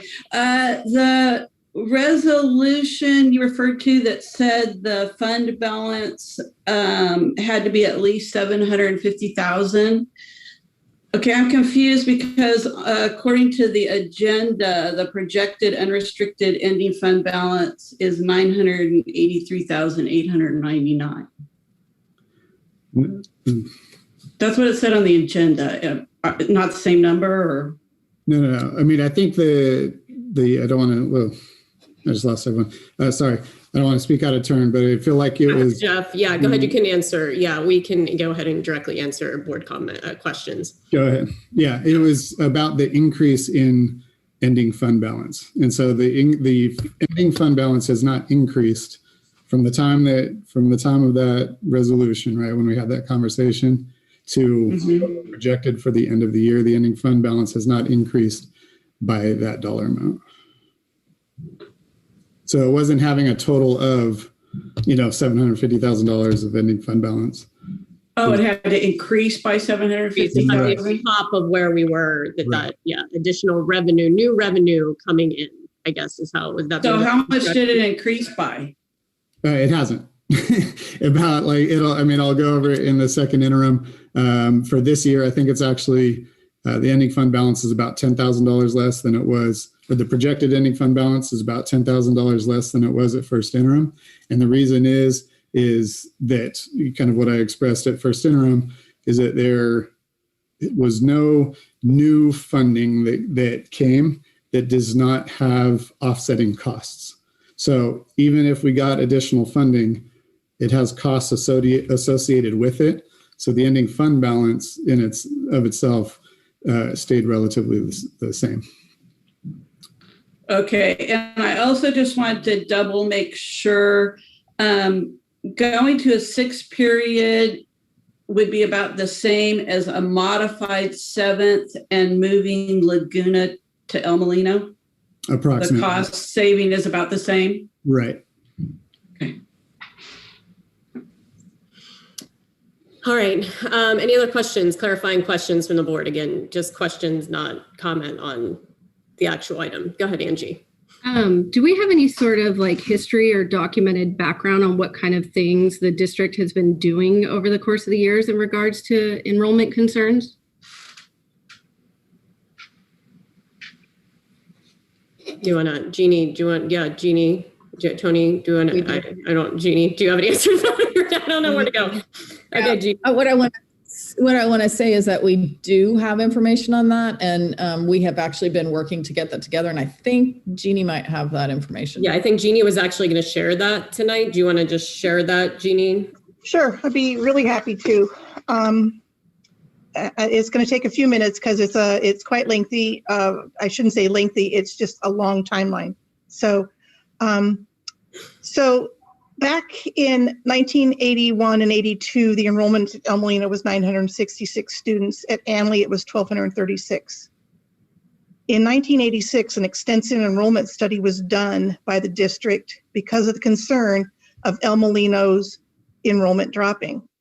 The El Molino enrollment in 1986 was 875 and Anley was 1,215. It was determined at that time that by 1991 or 92, there would be approximately 900 students at El Molino. And the study noted that El Molino was projected to fall below 900 in enrollment. This is a quote, "The school will be too small to offer the complete range of programs now offered." That was the 1986 timeframe. Advanced academic, vocational, and elective programs were most likely to suffer. As you notice, though, that already by 1986, the enrollment had already dropped to 875. In 1986, the school board decided to change the boundaries because of this continual enrollment drop. That resulted in an increase of 125 students that went to El Molino. It also caused a very unhappy community. Most of that school board did not run again that next go round.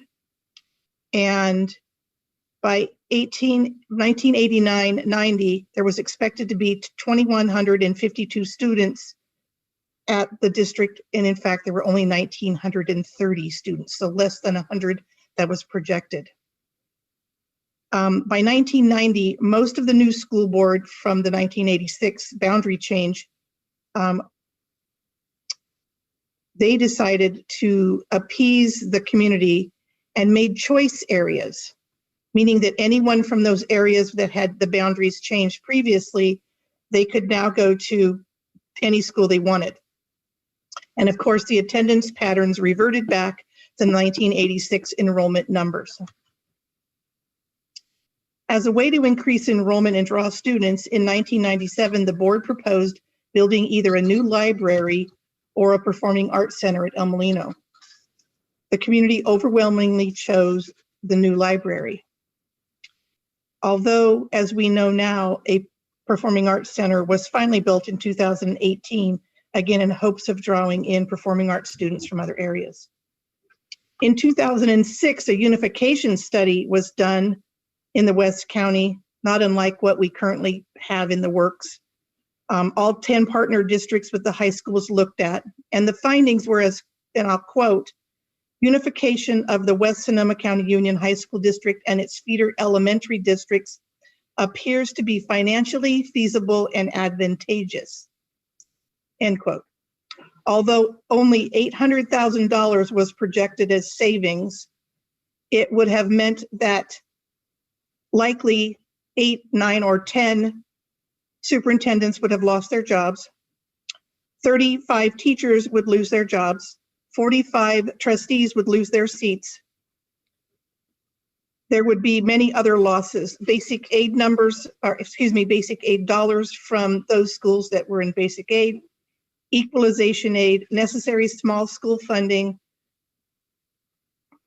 And one of the biggest things that kind of shocked me was that all parcel taxes at that point in time would be voided and they would have to be recertified, revoted by the community. So another parcel tax election would have been held for all of that combined district.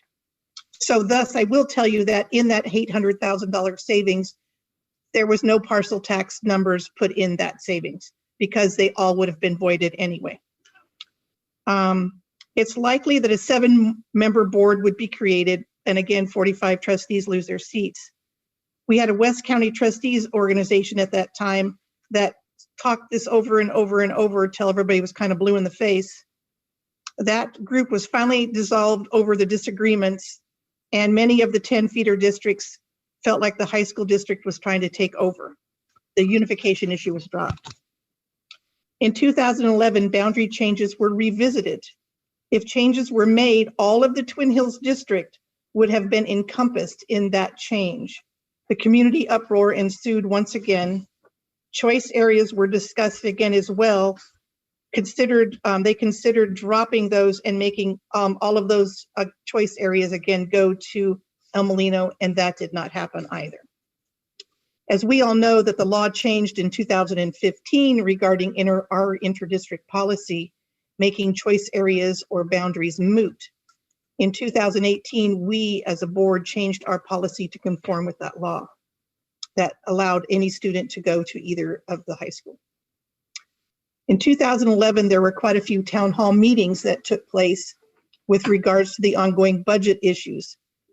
The district received a reduced funding from the state of 20% between 2008 and 2011, and also deferred payments, kind of like what we're seeing now.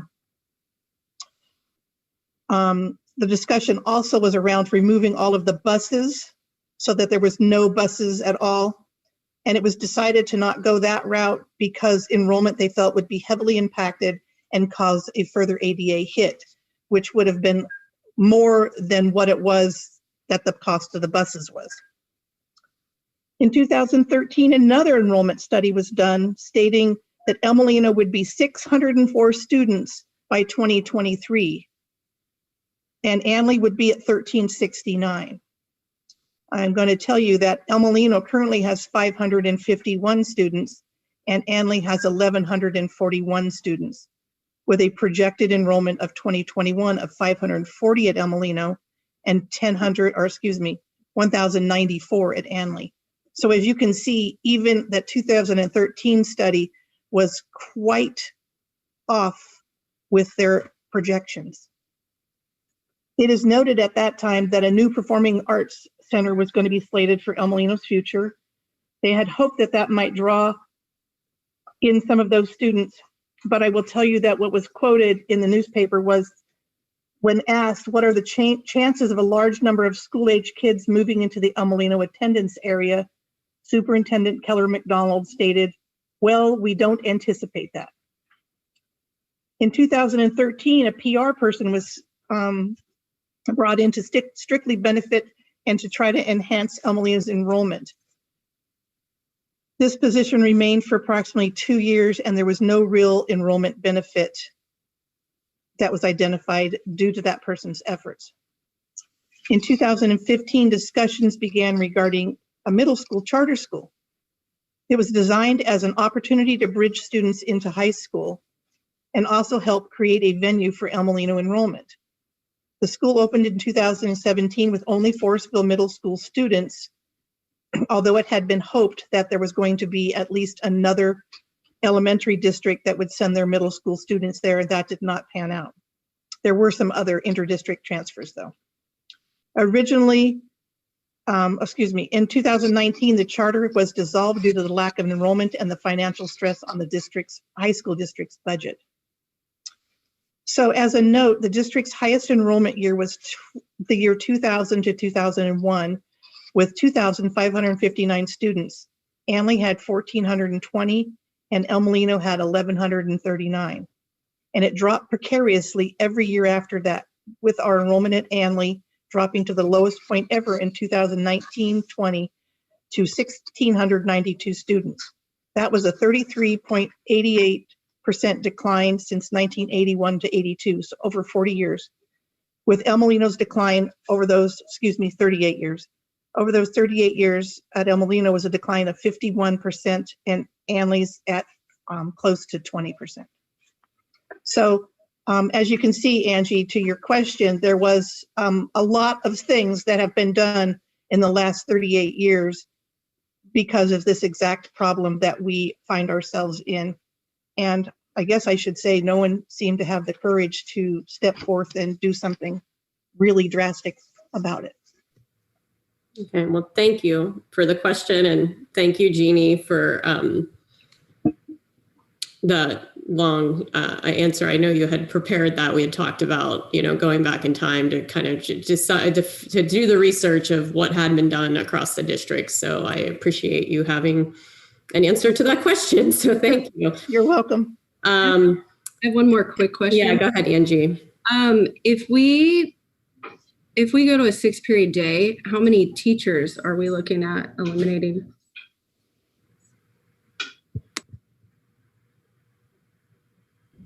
Mia, you got that answer?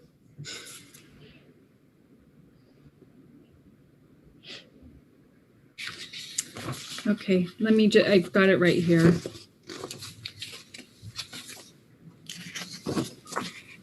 I think it was 11.2. Yeah, I have it here. I had it all printed out. Hold on.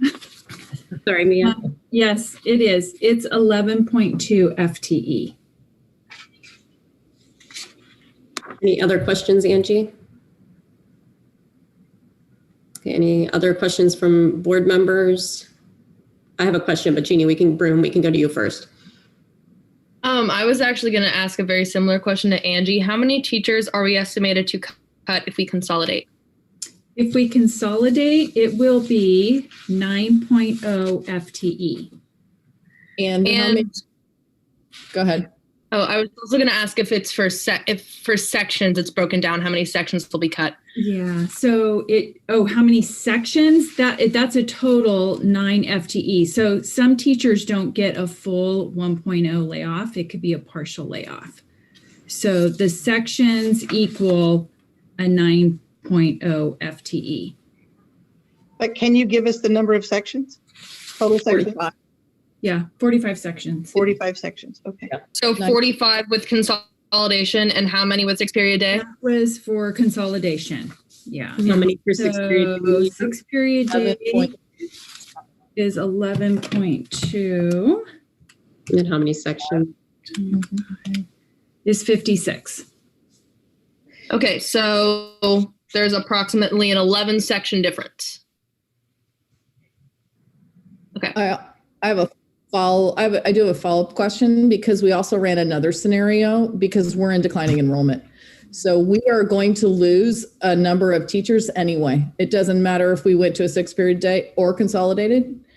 And we will do layoffs whether we don't do either of those. So that needs to offset that number. And how many are those for a 7-period day? So for a 7-period day, it's 8.2 FTE, which equals 41 sections. Whether we can period day, we're cutting 41 sections.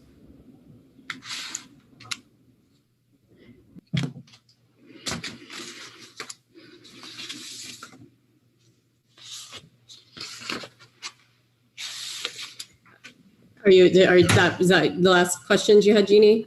Okay, Julie, if you have one more question. I do have questions, but I'll take everyone else's questions first. Julie. Well, I just thought we should have the numbers then also of teachers lost for a modified 7th. We did not run that scenario because the law for a modified 7th we would do a layoff for 6-period for a modified 7th. Because what we did in the scheduling process was we sent out Google Forms to students and said, pick what you want. Admittedly, there were a lot of El Molino students who did not complete the form for consolidation because they are saying that they won't come if we consolidate. So our plan was to do that initial ask of students of what they would do, and then base the layoffs based on the worst case scenario. if the board were to say we're going to go to a modified 7th period day, we would then issue new requests for classes which would go into Aries, at which time we could bring back teachers that would not be affected by a full 6-period layoff. Does that make sense? So we only ran 3 scenarios for layoffs. All right, is everyone good? Can I ask my questions, or Jeannie, are you good? Okay. Ask your question. Okay. So my questions, I have a couple questions. So one is, Tony, I know that there's been a Unity Committee meeting. I would like to hear a little bit more information, on, the focus of those meetings, and then the plan moving forward around the Unity Committee, and then also just how we're engaging student voice in that committee. Mm-hmm. So the Unity Committee's met once, and our next meeting is Monday. At our first meeting, our focus was really on bringing the committee itself together, because our feeling is we need to unite the committee before we can unite others. So the conversation was about how do we bring the committee together as a group. Our task at the end of that meeting was to conduct empathy interviews with an administrator from another site, from a student, and from a parent. And so the group is conducting empathy interviews basically with all of those stakeholders, and they're going to be bringing back the information to the Unity Committee. So, and the direction of the Unity Committee will be different based on what the board decides. If the board makes the decision to consolidate for the 22-23 school year, we will take a slower process in terms of bringing groups of people together to unify. If the board were to decide that we would unify for next school year, 21-22, we would have to fast track the process, and we would have conversations about how do we bring everyone together now. I think the conversation was we would do a three-pronged effort. One would be for unifying students, one would be for unifying staff, and one would be for unifying the community. So that the committee is there, and actually what we're doing is waiting for the board to make a decision on the path. The other thing that's happening in the district is that I've talked to the board about this, and I think I've mentioned it in public before, is that we have been selected as one of the schools to receive the CTE Foundation grant. As a part of the CTE Foundation grant, there will be a facilitation and assistance from the CTE Foundation in terms of unifying our community around the portrait of a graduate, because the portrait of a graduate will be the basis of us developing pathways for our school district. So there's several things. It's kind of a long answer to your question. There are several things going on. There's things going on with the Unity Committee, and there's also things going on with the CTE Foundation grant. Does that answer your question? Yeah, thanks, Tony. That is helpful to know just our plan there. So my next two questions are for you, Jeff. So can you just remind me, because I know we mentioned this in the previous item, but we haven't said this in this item. Maybe Julie, your question kind of went to this space, but the federal funds and state funds we're getting for COVID relief does not help us address the budget deficit, because those are essentially, are they like restricted funds? Like they can only be used for certain things that are really specifically related to COVID? Right. So essentially what we've had is in December, there was, when Trump was on his way out, he signed like one last package. So, we're going to get some funding from there. That's what's called ESSER, ESSER. Honestly, I lose track of all the acronyms, but I have the page pulled up from the CDE website. That's about really activities again to address the needs of low-income students, children with disabilities, procedures to get back to school, planning on coordinating long-term closures, staff training on sanitation, right? So it's a lot about getting back to school. And so whether it's this one, whether it's the 2 grants that Tony laid out earlier in the coming back to school, they're about doing extra. So one thing that a common saying is to supplement, not supplant. So all of these funds, we can't use them to offset expenses that we already have, right? So we can't use them to offset our current teacher expenses. We can use them to add to the things we have, or we can add staff, or we can add a paraprofessional, or whatever the case may be. But we can't use it to offset our current expenses. Okay. And then my last question, it's actually a follow-up question because I think it is a good point that Jeannie brought up around the teaching sections. So when we talked about consolidation in the past, the majority of the savings, it's not necessarily from the teachers, it's really from those administrative costs. And just a point of clarification, I mean, the decision that we're making tonight, so A, is that true? I mean, that's kind of true, right? I mean, it's more from those administrative and classified savings than it is from the certificated savings. Like stipends, department chair stipends, coaching stipends, and then, yes, those 2 things you mentioned. And and what we're looking at today, I think you pointed out in your presentation around some of the it's really that 23, 24, that where are we putting our position? So are we that structural deficit piece? Yeah, I mean, and I know it's not the most exciting thing in the world. I mean, getting through the fiscal recovery plan, to be quite honest, we have lots of options, to just satisfy that. But like I said, in June, you guys are going to be getting a budget to be adopted that is going to include 23, 24. And so, again, while I totally understand it is not necessary for the fiscal recovery plan, it's not necessary for second interim to look at that year, I think it would be poor planning to not look at that year. Mm-hmm. All right, thanks, Jeff. Sorry to put you. No, that's all right. But thank you. Mm-hmm. All right, Angie, do you have an additional question? Just real quick, Jeff, with scenario 3, the move to, is it a modified 6-period day or is it just a 6-period day? Let's see here. So 3. So that was so you could go 2 routes, right? Okay. So the third one was either a 6-period day only, right? So 6-period day across the board, keep everybody where they are. And then consolidate the year after in 22, 23, or move Laguna and the DO to El Molino and then do a modified schedule. That combination of moving Laguna and the modified schedule where people had choice for that 7th period would create essentially the same savings as going to a straight 6-period day. So it's either one of those options and consolidation in 22, 23.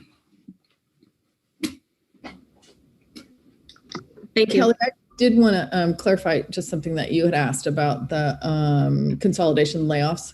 So the consolidation layoffs were based on the students that responded to our questions about consolidation, about what they would take in consolidation.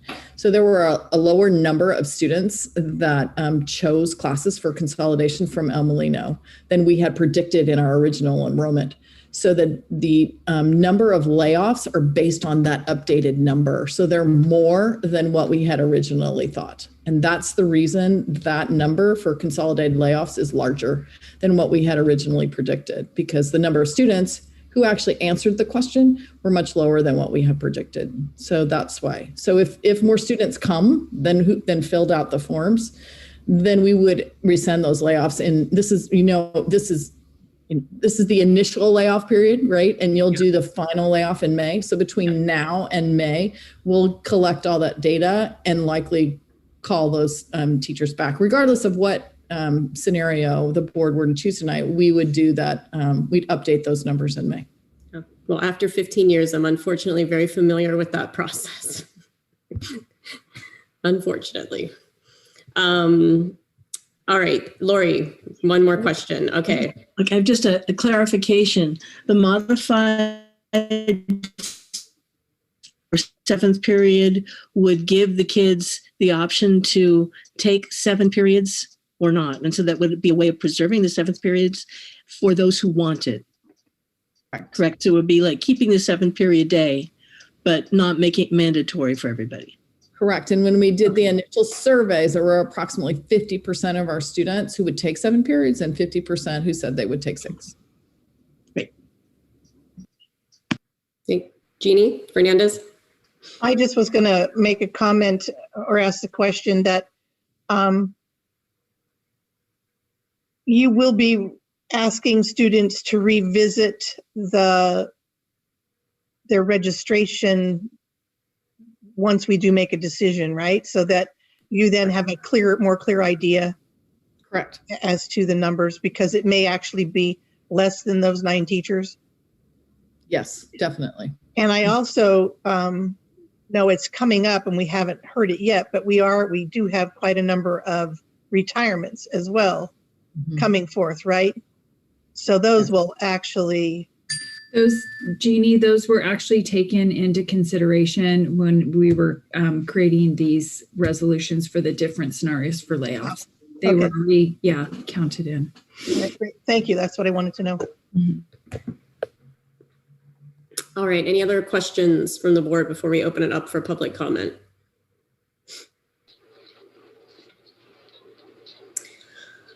All right, now we will shift gears to public comment. So this is the time for people to raise their hands. I know because we're virtual, we don't have an opportunity to sign up for comment cards, but please, if you anticipate that you would like to make a public comment on this item, please take this moment right now to raise your hand. We will give it a moment and then we will cut it off at the last speaker that has raised their hand in the queue. So I'll just sit here and fill air and space until everyone has a moment to raise their hands. And I think we are coming up. We still get a couple more in.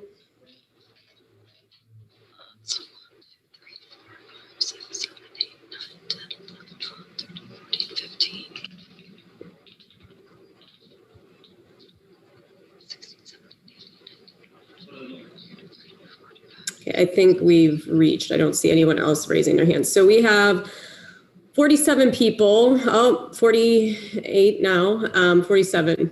Nope. Yeah, 47 people in the queue. Okay, we are gonna cut it off. I'm gonna cut it off now. So please quickly get your hands in if you feel like you want to make a comment on this item. All right, we are going to stop at Rachel Averbuck.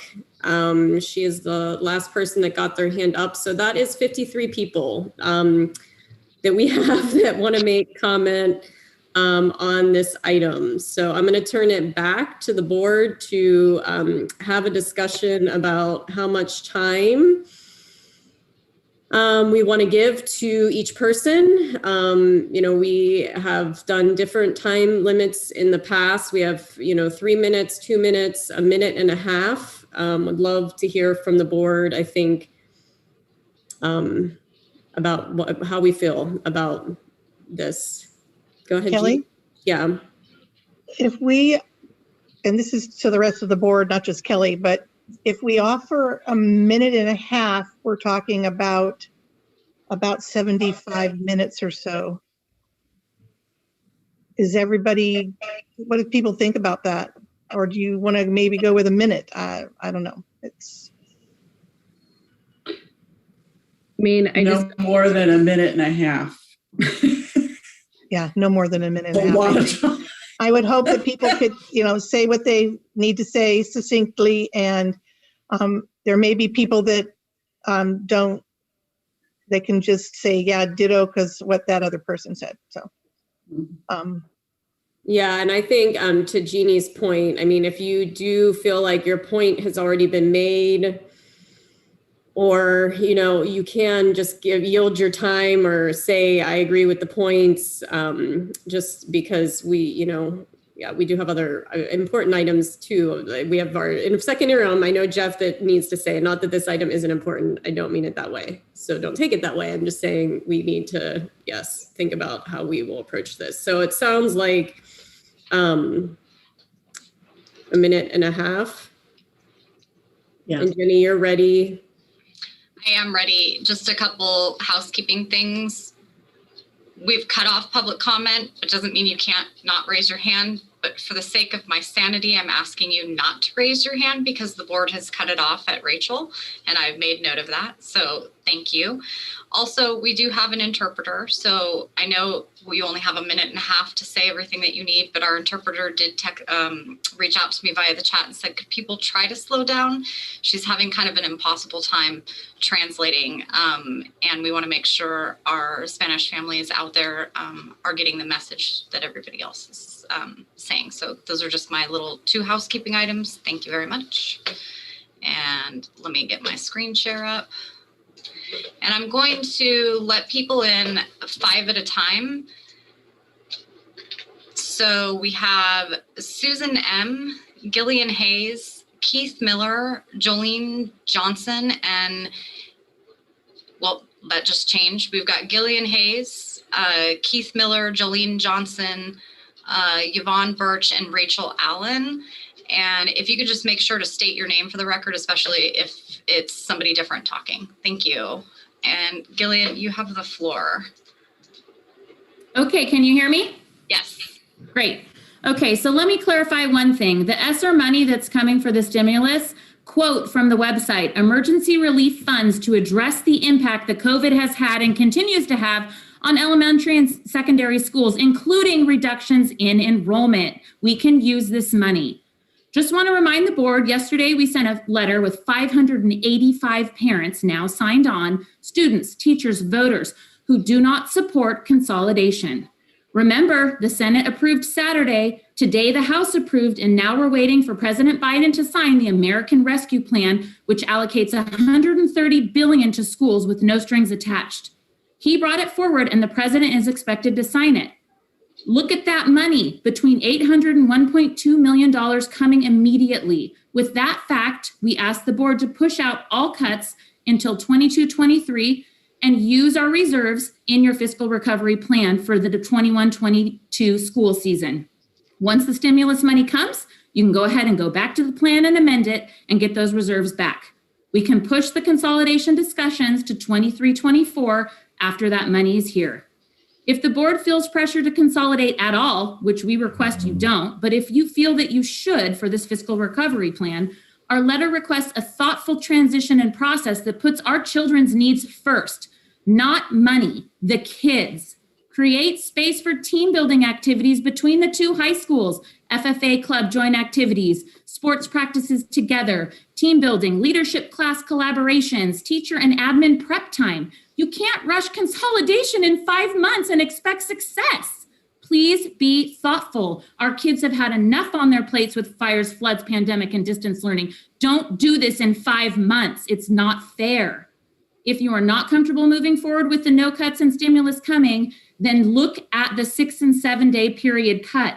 Your time is loud. They don't want to lose 7 periods, but only 50% of them have 7 periods. Gillian, your time's up.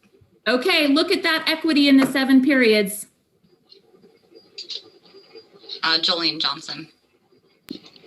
Hello, how are you guys? My name is Jolene Johnson. I'm a teacher at El Molino, and I want to say I appreciate the time that Jeannie shared of these solutions from 1986 until present day, but I didn't hear an actual single solution. Instead, I heard people talking about basic aid and giving students choices, and most students didn't want to go to El Molino, but no part in there did it say anything about actually talking about the bringing students in.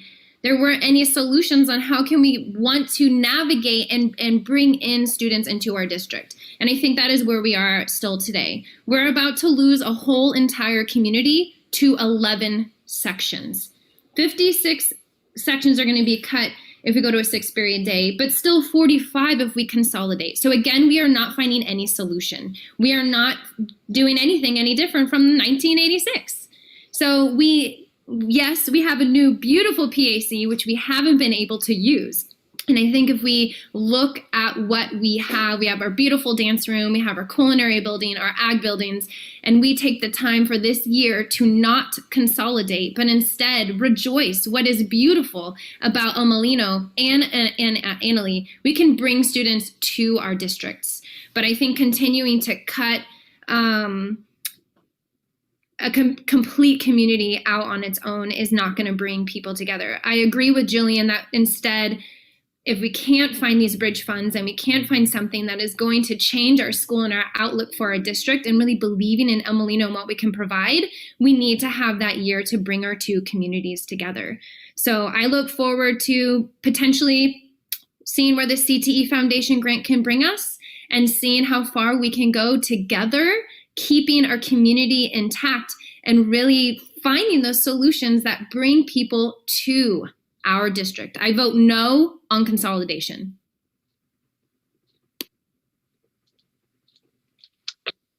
Yvonne Birch, and then just one comment before Yvonne. Keith Miller, you need to log out, update your Zoom account. I can't allow you to talk. It won't let me. Yvonne, you have the floor. Let me start the timer over. Yvonne. Can you hear me? Yes. Yvonne Birch here. I filled out the survey. I also noted that I would leave the district if my child had to go to Sebastopol because I will not deal with the traffic there. Janine, I would like to know where the enrollment numbers are from 81 to today for Annalee. You mentioned them at the end, but you did not mention them on the way through. Also agree that the reserves that are being, the school funding that's being provided by Biden's agreement need to be looked at. And I agree with Gillian on no consolidation. That's my time. Thank you. 1 second. Rachel Allen. Hi, can you hear me? Yes. Great, thank you. I would like to offer my support to please consolidate the high schools as soon as possible. The public has spoken. It's a pandemic. They rejected Measure A. They expect our district to balance its own budgets, and they don't want additional taxes to do so. Unfortunately, the writing is on the wall. The enrollment has been declining for years and years. It's absolutely magical thinking to think that we can maintain 2 high school campuses with 500 kids at one place and 1,000 at another. If we really want to put kids first, we need to put academic excellence first with lots of sections, fantastic programming, AP classes, and all the excellent things we want to offer our students. The only way to do this is through a large student body on one campus. We may as well begin trying the process of bringing these 2 campuses and these student bodies together, unifying and making a truly world-class campus that's competitive with the other high schools in our county. Otherwise, we're going to be a death by 1,000 cuts. Cutting, and having 2 mediocre high schools where no one wants to send their child to. So I urge the board to please just consolidate for the sake of our students and academic excellence. It's been a long time coming and is truly past due. Thank you very much. All right, our next 5 speakers are Kara Mendez, Randy Hall, Ms. Hagan, Alex Wilson, and Robin Leone. Kara, you have the floor.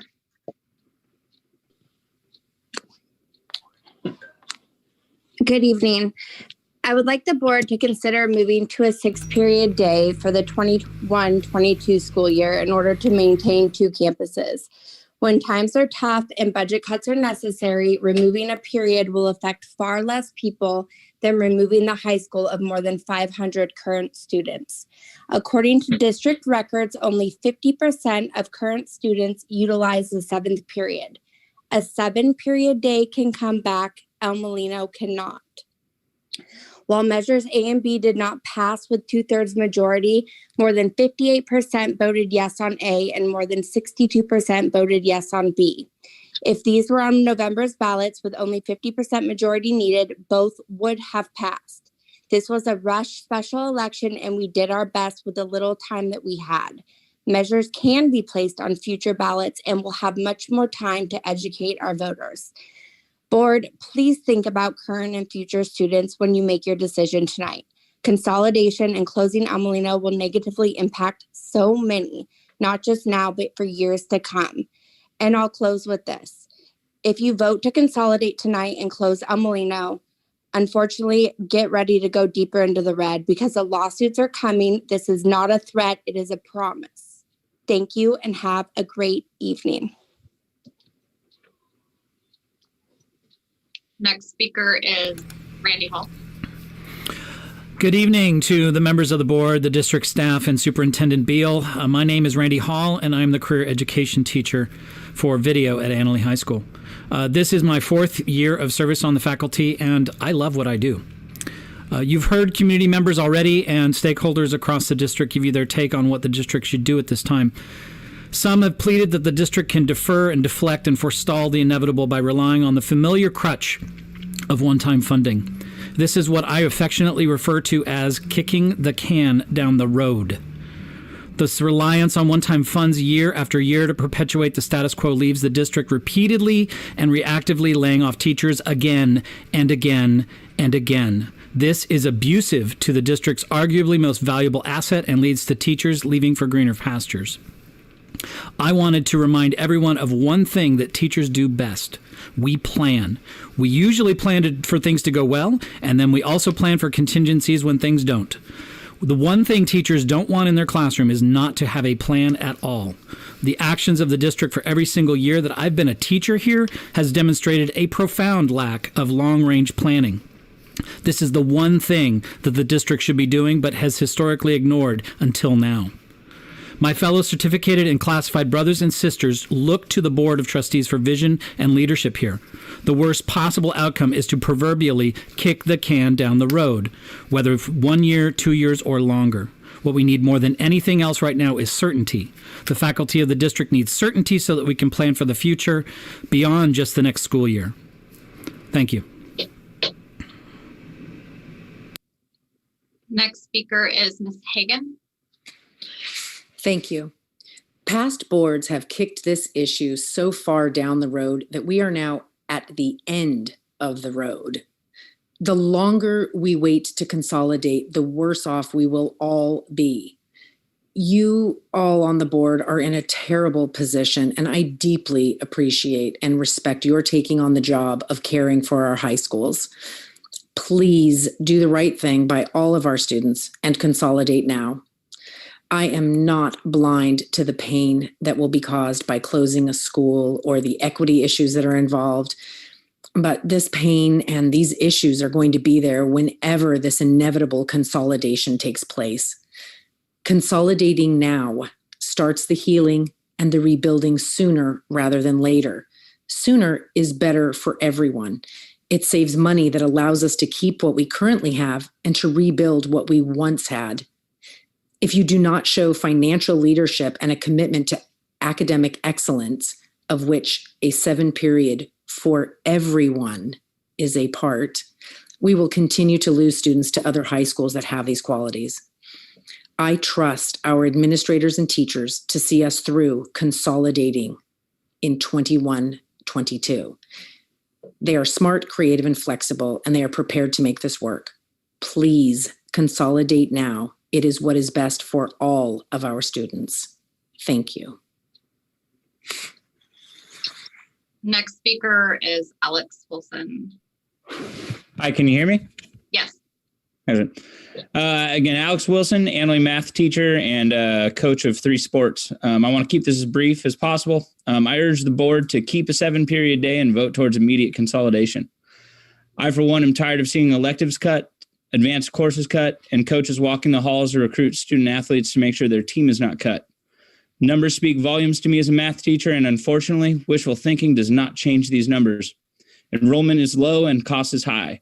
The only way to retain successful programs and attract students and teachers is to consolidate and begin anew next year. We have a pool of amazing teachers and coaches in this district. Imagine all of them working under one roof. I look forward to collaborating with new teachers and working with 500 new faces on one campus. Coming together as one means that these groups not only survive, they flourish and thrive. Thank you for your time. I yield back. Next speaker is Robin Leone. Good evening. My name is Robin Leone. As a member of the Superintendent Budget Committee, I urge you to listen to the fact that we are a district deeply divided. I'd like to remind the board that the resolution in November was offered as an administrative placeholder. The SBC has offered other solutions that satisfy the requirements without consolidating next year. You have the ability to modify that resolution. Please take this next year to do the proper studies, identify the correct campus, and foster team building among the student populations. This is not just about saving electives. It is about closing a school. Please make the difficult cuts in scheduling next year so that we may move forward knowing that we were able to have the time to collect all the data and make this transition as seamless as possible. Thank you. Thank you. I'm going to bring the next group of people in really quick. Keith Miller.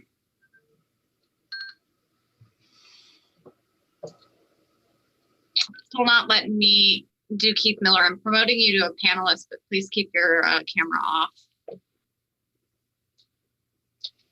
Steve Griffiths, Clay Thistle, Chris Kahn, and then interested parent. And Keith, you have the floor. Are you with us, Keith? There you are. I just unmuted myself. Can you hear me? Yes. Hello. We can hear you, Keith. Great. I'm so glad. It's been kind of stressful trying to be heard tonight, but I'm glad that I'm able to say what I want to say. And it's going to be very brief. I support the district's programs for band and choir.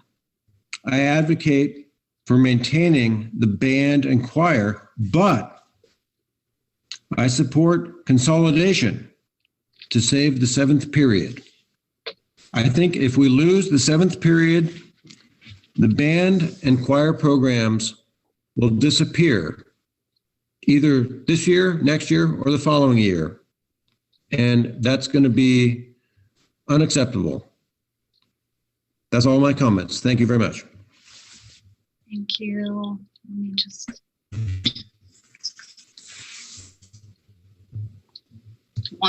Keith, if you could just mute yourself really quick, I gotta wait a second to move you into the. Oh, thank you. Thank you. Steve Griffith. Good evening, Steve Griffith here. Hello, board, in this very difficult time. I haven't heard mentioned yet when our new start time changes to 8:30 a.m. this coming school year. What does that make the end of the day look like for a 7-period day? And what does that make the end of the day timing look like for a 6-period day? Of course, I'm interested in knowing how much time that leaves for 7 periods versus extracurriculars. And also, a previous speaker mentioned that when the resolution was passed calling for the placeholder you are currently considering of consolidation, if both tax measures failed, at that time, and Jeff, you could speak to this, insolvency was projected far sooner than your current budget projections, if I'm not mistaken. Thirdly, I would love to be part of any unity committee. So Tony, perhaps you could take my name down as an applicant. And I don't believe we are kicking a can down a road. I believe, like the Annalee registrar herself said at the budget committee, she supports a year of planning to avoid collisions and difficult challenges, if not extreme confusion. So thank you very much, board. I urge you to use all the means that you have to not consolidate this year, but give us time for team building and a smoother road so that we don't have confusion and resentments. Thank you. Next speaker is Clay Fiscal.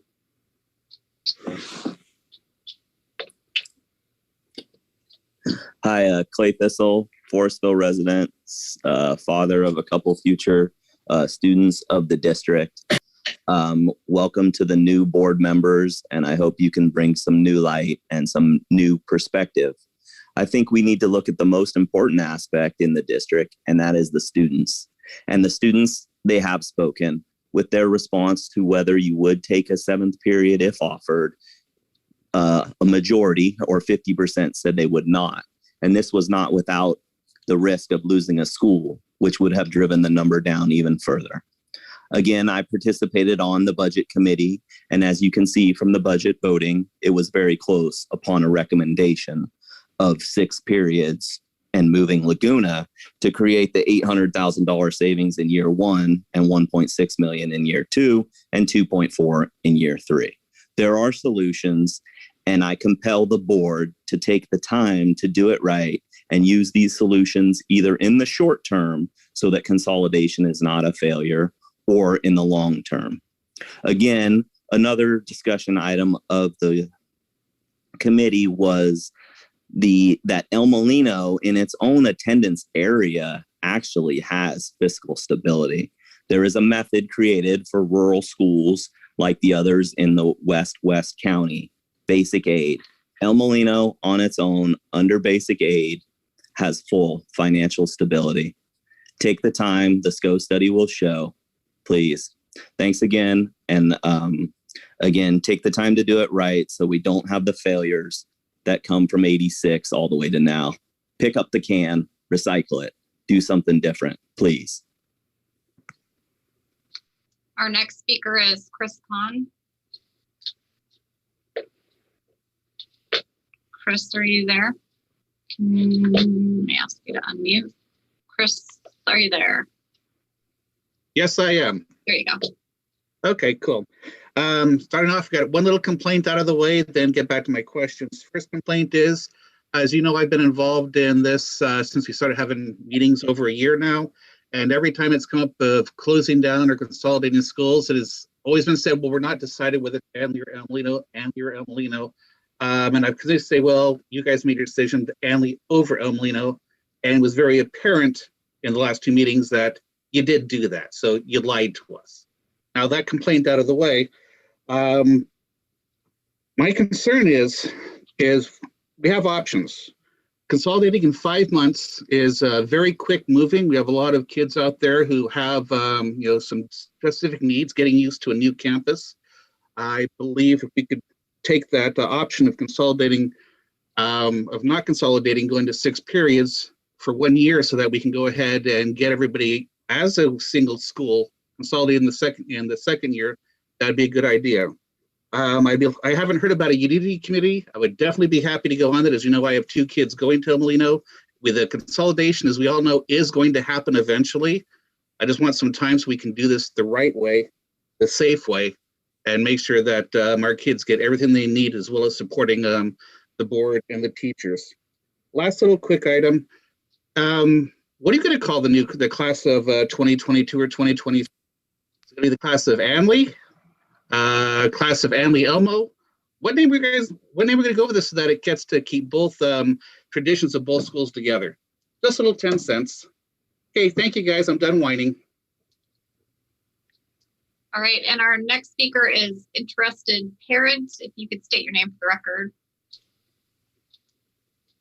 Hello, can you hear me? Yes. I'm an 8th grade student, and I'm Jack, and my mom let me speak. Welcome, Jack. Okay. I would like to say, if you're consolidating, please do not consolidate to El Molino. That would be completely illogical because more people would be advantaged if it was consolidated to Anley. Thank you. Thank you. All right, let me get our next group of people while I try to have more than 2 hands. Next 5 people are Casey Jones, David Stetcher, Julie McLeland, Jesselie Mills, and Diane Landry. And Casey, you have the floor. All right, thank you. I'm Casey Jones. I'm the instrumental music teacher at Annalee. I'm sure most of you know me. This is my second year, and I realized that I've been teaching more digitally than I have physically been on campus, which has been just heart-wrenching. As we all know, distance teaching distance learning has been heart-wrenching. And I just wanted to say this real quick.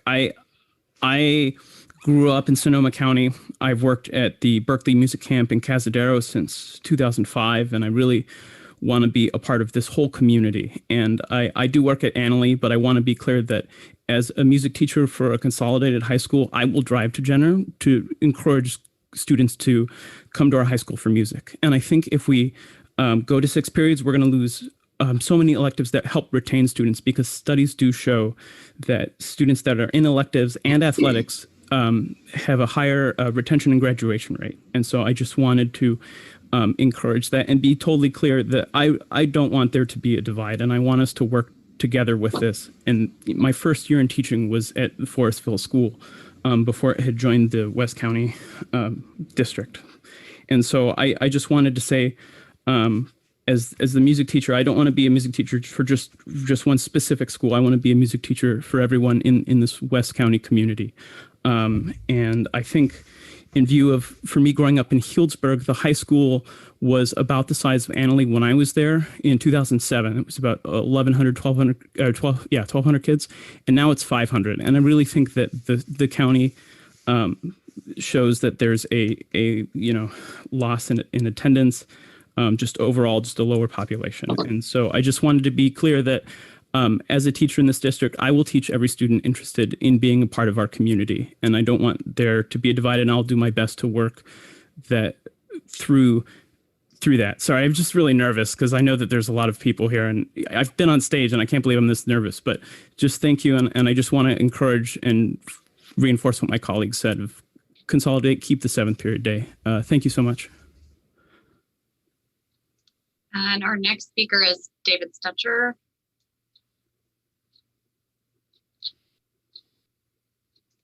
Go ahead and unmute yourself, David.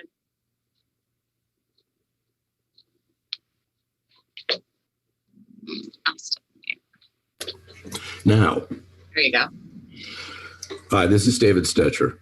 I guessed right. I figured I'd have a minute and a half to give you a concise set of arguments in favor of moving forward quickly to combine the comprehensive high schools at the Sebastopol campus. Forget it. All the information is out there. It's been developed, analyzed, cataloged, and presented, and there's still no unity of purpose here. People say unless El Molino continues at El Molino, you can expect to have this kind of discord. I'm sure that's true if Annalee were the campus that was scheduled to be moved. My suggestion, don't do anything. File a negative certification. Invite FCMET and the state to come in and sort it all out. The stakeholders and the board have not been able to come up with a plan. I'm sorry, Superintendent Beal, I know that your job will be the first one cut. But in the past, when we only had the structural deficit to deal with, we postponed the inevitable and used the extra funds from our ongoing decline in enrollment to offset the deficit. Now we have bigger problems. Smaller student populations mean fewer curriculum choices. How many of our interdistrict transfers will leave if the district doesn't resolve this problem? Maybe things will get better, and maybe we'll need additional campuses 20 years from now. Maybe we'll innovate, developing completely new educational norms, but not today. Now we need to move forward. We failed to secure additional tax dollars. Ask yourself which of these plans offers the best curriculum choices, and then move forward. Thank you. Thank you. Next speaker is Julie McClelland. Thank you very much. It's Julie McClelland. I'm the librarian at Elmo, and this year also at Annalee. I'm doing all those things virtually. It's interesting. Certainty has been mentioned. I am certain of one thing. I am certain I want both campuses to remain open for another year to allow for time to figure out what's next. This is too quick. I am heartbroken at hearing the El Molino community speak as though music and band is more important than the entire El Molino, all programs, every single program at El Molino. That seems like a privilege that I'm not allowed to have as part of the El Molino community. It seems inequitable, it seems cruel, it seems heartless, and it doesn't seem as though that's fair. So I'm asking that both campuses stay open. I certainly support the 6-day option with the 7th period, you know, a 0 period or a 7 period for those electives that people are feeling strongly about. I don't disagree that music and athletics aren't important. They are, but yeah, I think each campus needs to stay open. If we consolidate, the options for athletes are cut in half. We have a huge participation in athletics at El Molino, and those kids will not, because there's not a lot of cuts to teams, and those kids are not going to feel free to join into a school that already has a huge number of athletes. I think that the conversations in trying to unify the teachers are going to be extremely difficult. I've already heard reports of how those meetings are going, and they're ugly. It's not good. We need time. Thank you. Next speaker is Jesselie Mills. Hi, good evening. Jesselie Mills here, Forestville resident. I'm asking the board tonight to not consolidate. Majority of voters or majority of votes for A and B were yes. That tells this board something, that the majority of people that voted in the last election are in support of keeping the high school open, both high schools, all three. We're in the process of a unification study with SCO. What's left to study if there's no Elmo? What impact does this have? Has anyone considered that? The November resolution that was passed didn't take into account the grants and the stimulus money that's in front of us today and coming down the chain to us. And when we're talking about saving money, why isn't the board considering cutting the teachers' 2 prep periods down to 1, which is what is required by state law? That would save a huge amount of money to the district. Also, why haven't we considered cutting inter-district transfer students? They also cost this district a lot of money. Why are they getting preferred treatment at our children's expense and the taxpayers? What about the California Voting Rights Act violations? The most vulnerable populations in this district are the ones at risk of being moved right now. El Molino and Laguna have a higher percentage of Hispanic populations who are protected classes under the law. They're also primarily in a lower socioeconomic status than the kids at Annalee. There's been no equity study to show what impact this would have on the people. And what if the kids were moving, if all these people were voting to move schools from Annalee to Elmo, this would be a different story. The support you have wouldn't be there. This board hasn't done its due diligence. It hasn't done a proper analysis. And so I'm just warning you, be prepared for the recalls and the lawsuits. Thank you for your time. Next speaker is Diane Landry. Diane, can you go ahead and unmute yourself? Good evening, board members. Well, if only Measure A had passed, but even with my yes vote, it didn't.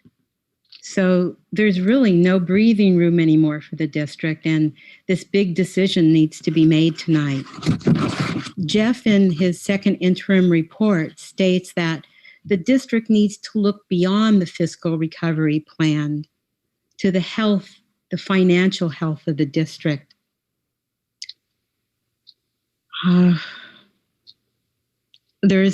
Kids need a variety of programs. We need that variety of programs to reach as many students as possible, and just can't keep doing this, cutting offerings that motivate kids to stay in school. I'm sad that I have to say that consolidation sooner than later would be the wisest decision.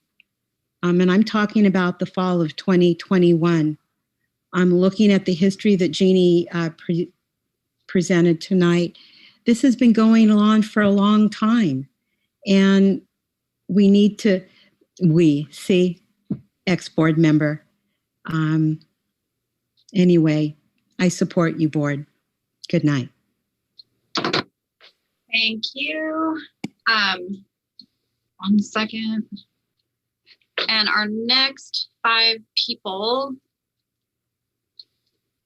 are Mary Bracken, Michael Ost, Jeannie Chernella, Eleanor Gorman, and Dominic Piazza. Mary, you have the floor. Good evening, and thank you for this opportunity. I appreciate the fact that Superintendent Beal has informed you of AB 86 and its implications for the district. And the slide presentation that she used was very similar to the slide presentation used by the California School Boards Association in their webinar yesterday. However, I feel like the interpretation is different. After leaving the webinar with this California School Boards Association yesterday, I left with the impression that this money was discretionary in terms of, yes, it needed to be used for learning recovery and for reopening our schools, but there's a great deal of flexibility in how those dollars can be spent. And in looking over Chief Business Officer Ogden's interim report, I didn't see the federal stimulus money that had been received by the district, unless the district didn't get it yet. But according to the calculator I was using, $478,000 or so was brought into the district as part of the COVID recovery. Has that been received? How has that been spent, if it has been received? And furthermore, the federal government is sending money, lots of money, to our schools. And as you heard earlier tonight, it's discretionary, meaning that it is open to your interpretation how those dollars can be used. I urge you to postpone this vote to look more carefully at how AB 86 can be implemented with the conversation with your teachers, because collective bargaining is not put on the sideboard with this legislation. It needs teacher input in order for it to successfully be rolled out. And in looking at 1986 to the present, we're seeing the systemic problem in California school financing. And it is not because of our lack of enrollment. It's because of a lack of fortitude on the state's part to change the way we fund our schools and get away from enrollment-driven funding. Thank you for your time. Thank you. Our next speaker is Michael Ott. It's Michael Ost. I'm sorry. Yeah. Very familiar in school settings to get my name mispronounced, but I'm Michael Ost. I'm president of the Annalee Bandwagon and a parent of a high school senior. And I'm here to speak for the band and for children like my daughter and myself who have found a home and some sanity in the music program. We simply urge you to not choose an option that includes elimination of the 7th period, as we've been saying for years now. Removing this period from student schedules will cripple the band program and other electives. Just want to advocate for this, for our position. And we are hoping to support a vibrant music program for all the kids of West County. And that's what I have to say. Thank you.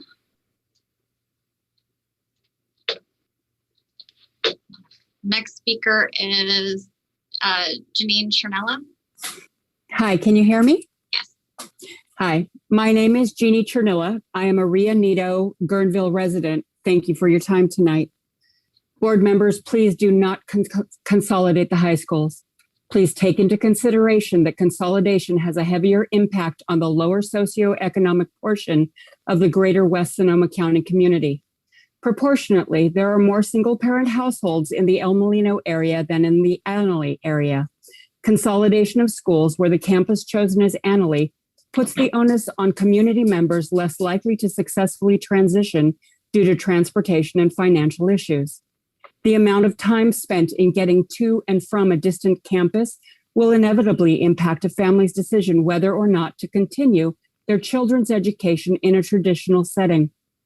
The loss of a school erodes a community's social and economic base, its sense of community, identity, and democracy, and the loss permanently diminishes the community itself. This effect is particularly strong in lower wealth communities. Specifically, lower wealth and minority populations tend to be inordinately and negatively affected by consolidation. Schools matter to the social fabric and cultural vitality of a community. They are places where relationships are sustained, where traditions are preserved and values are learned. The social and economic inequity that will result in a consolidation to the Annalee campus cannot be overcome. Students, current and future, are going to be disenfranchised and disengaged. We need to wait until COVID is behind us. Consolidation is not the correct move at this time. If you insist, then the El Molino campus should prevail, as it is physically more centrally located and has ample space to accommodate additional students and the vehicles they use to get to school. Thank you. Thank you. Before we take our next commenter, Kelly, we just lost our interpreter. She's trying to get back in right now, and I could really use a comfort break. All right, why don't we can't go on if we don't have our interpreter. So why don't we take a 5-minute break? I would really appreciate that. Thank you. Okay.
So Kelly, Mariana isn't back yet, and she emailed me and said she's having internet problems. So I don't know really what to do here.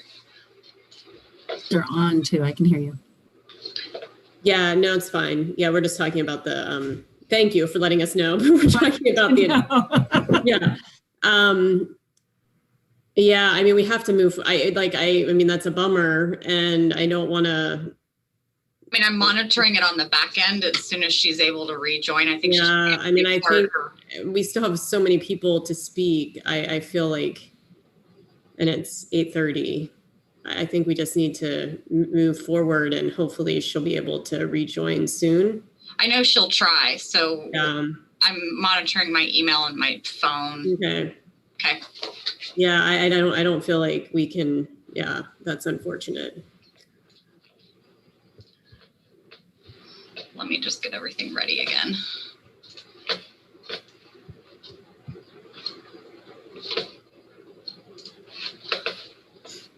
Alrighty. Okay. I can't believe that those two would not. Jeannie, you're unmuted. Yeah. Oh, sorry. You're muted. I didn't know if you were talking to us. Sorry. All right, we are ready to resume. Correct? I was thinking about my grandkids. Sorry. Yeah, no, I assumed you were not talking to us, and so Jenny and I were having a conversation that was okay if people lied, but I didn't know what you were saying. So.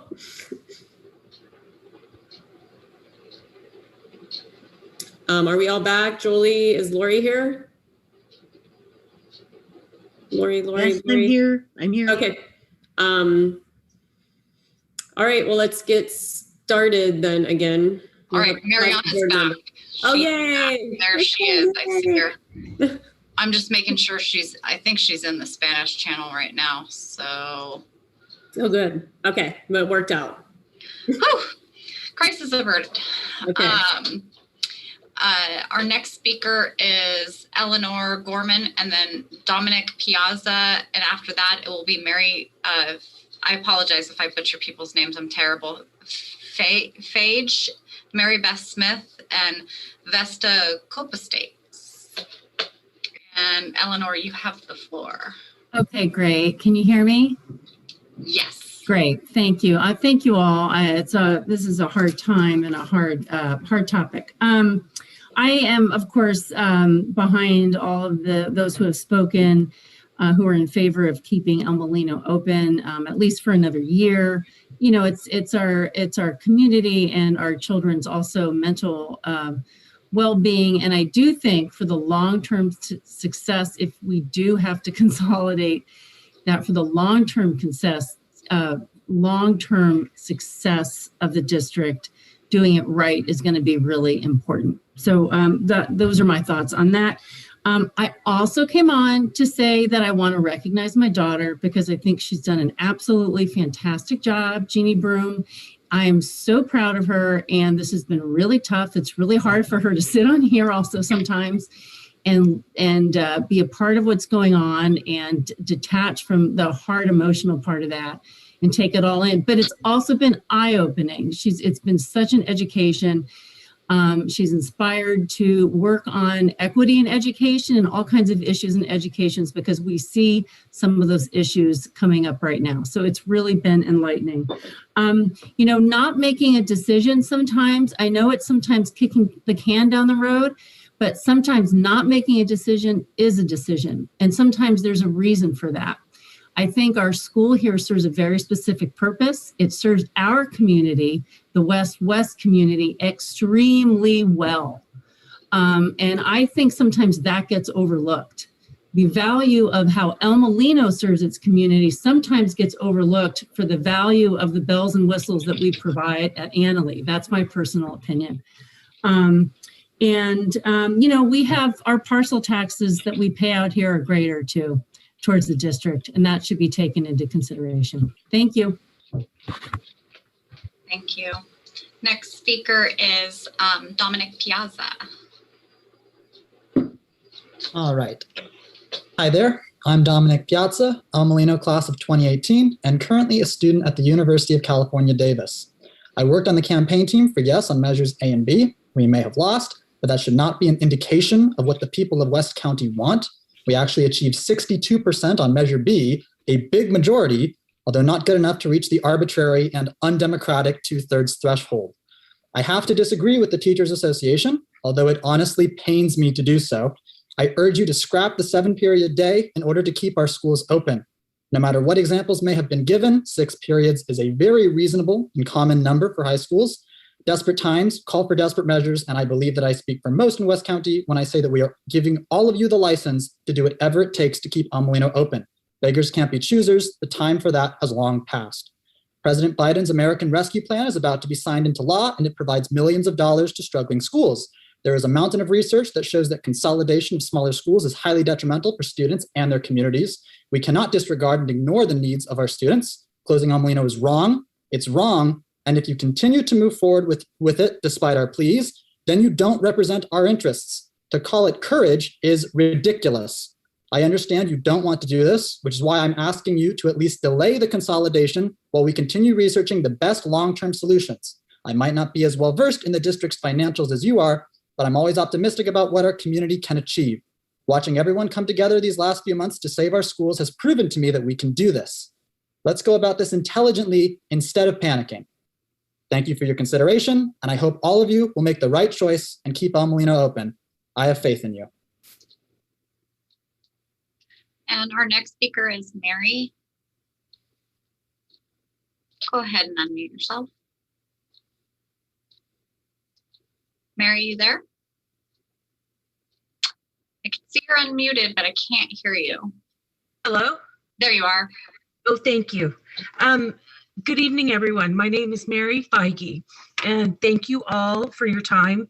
I appreciate the information provided, and I'm still trying to take in all of the options of the recovery plan, especially in light of the attendance report going back to 1986. I think what I understand is that consolidation plans are discussing moving the district office in Laguna High School to El Molino and El Molino to Annalee, utilizing the Laguna campus and the district office properties for classes. If this is the plan, I'm totally against consolidation. That's a huge shuffle to keep all properties open and maintained. If El Molino is to be used, it should remain El Molino. Has it been considered to revisit moving the district office in Laguna to El Molino and to get the needed waivers to sell the district office and Laguna properties to keep the funds, allowing all 3 school communities to remain autonomous? Please consider keeping El Molino open. Thank you very much. Thank you. And our next speaker is Mary Beth Smith. Go ahead. You have the floor. Thank you. I would like to address the roots of this problem. For decades, our district administration, school board, and many community members have operated on a view that El Molino is a struggling school that needs extra resources to survive. This inaccurate perception is the source of this district's endless financial and social struggles. Effective solutions are unlikely when the problem is poorly defined. The reality is that El Molino is a small but necessary and strongly supported resource for a large, relevant community. Our vision for this district must validate that El Molino High School is valuable, powerful, and with no exceptions, a benefit to our entire community, so we can return to a path of prosperity and fulfillment in this school district. Thank you so much. Thank you. Our next speaker is Vesta. Okay, I have unmuted. Yes. The one thing that I still don't hear is that this has been a COVID situation for a year. Our students have been suffering on massive levels, emotionally, psychologically, and as students. To put them through this in the fall of 2021 is absolutely cruel. I really don't feel that this is good for the people, for the families and the students especially. There is money coming, and it's not just the Fed money that is coming. That is not as defined as you were saying it is. Also the state. If you listen to Gavin Newsom's State of the State last night, he also has money for our schools, and it can be used for this purpose. Please do not close El Molino and consolidate for the fall of 2021. You do have several options. I still see them all focusing on money. I don't see anybody talking about enhancing the classes at El Molino. As I've suggested, we need more career tech schools in Sonoma County. It is a perfect career tech school.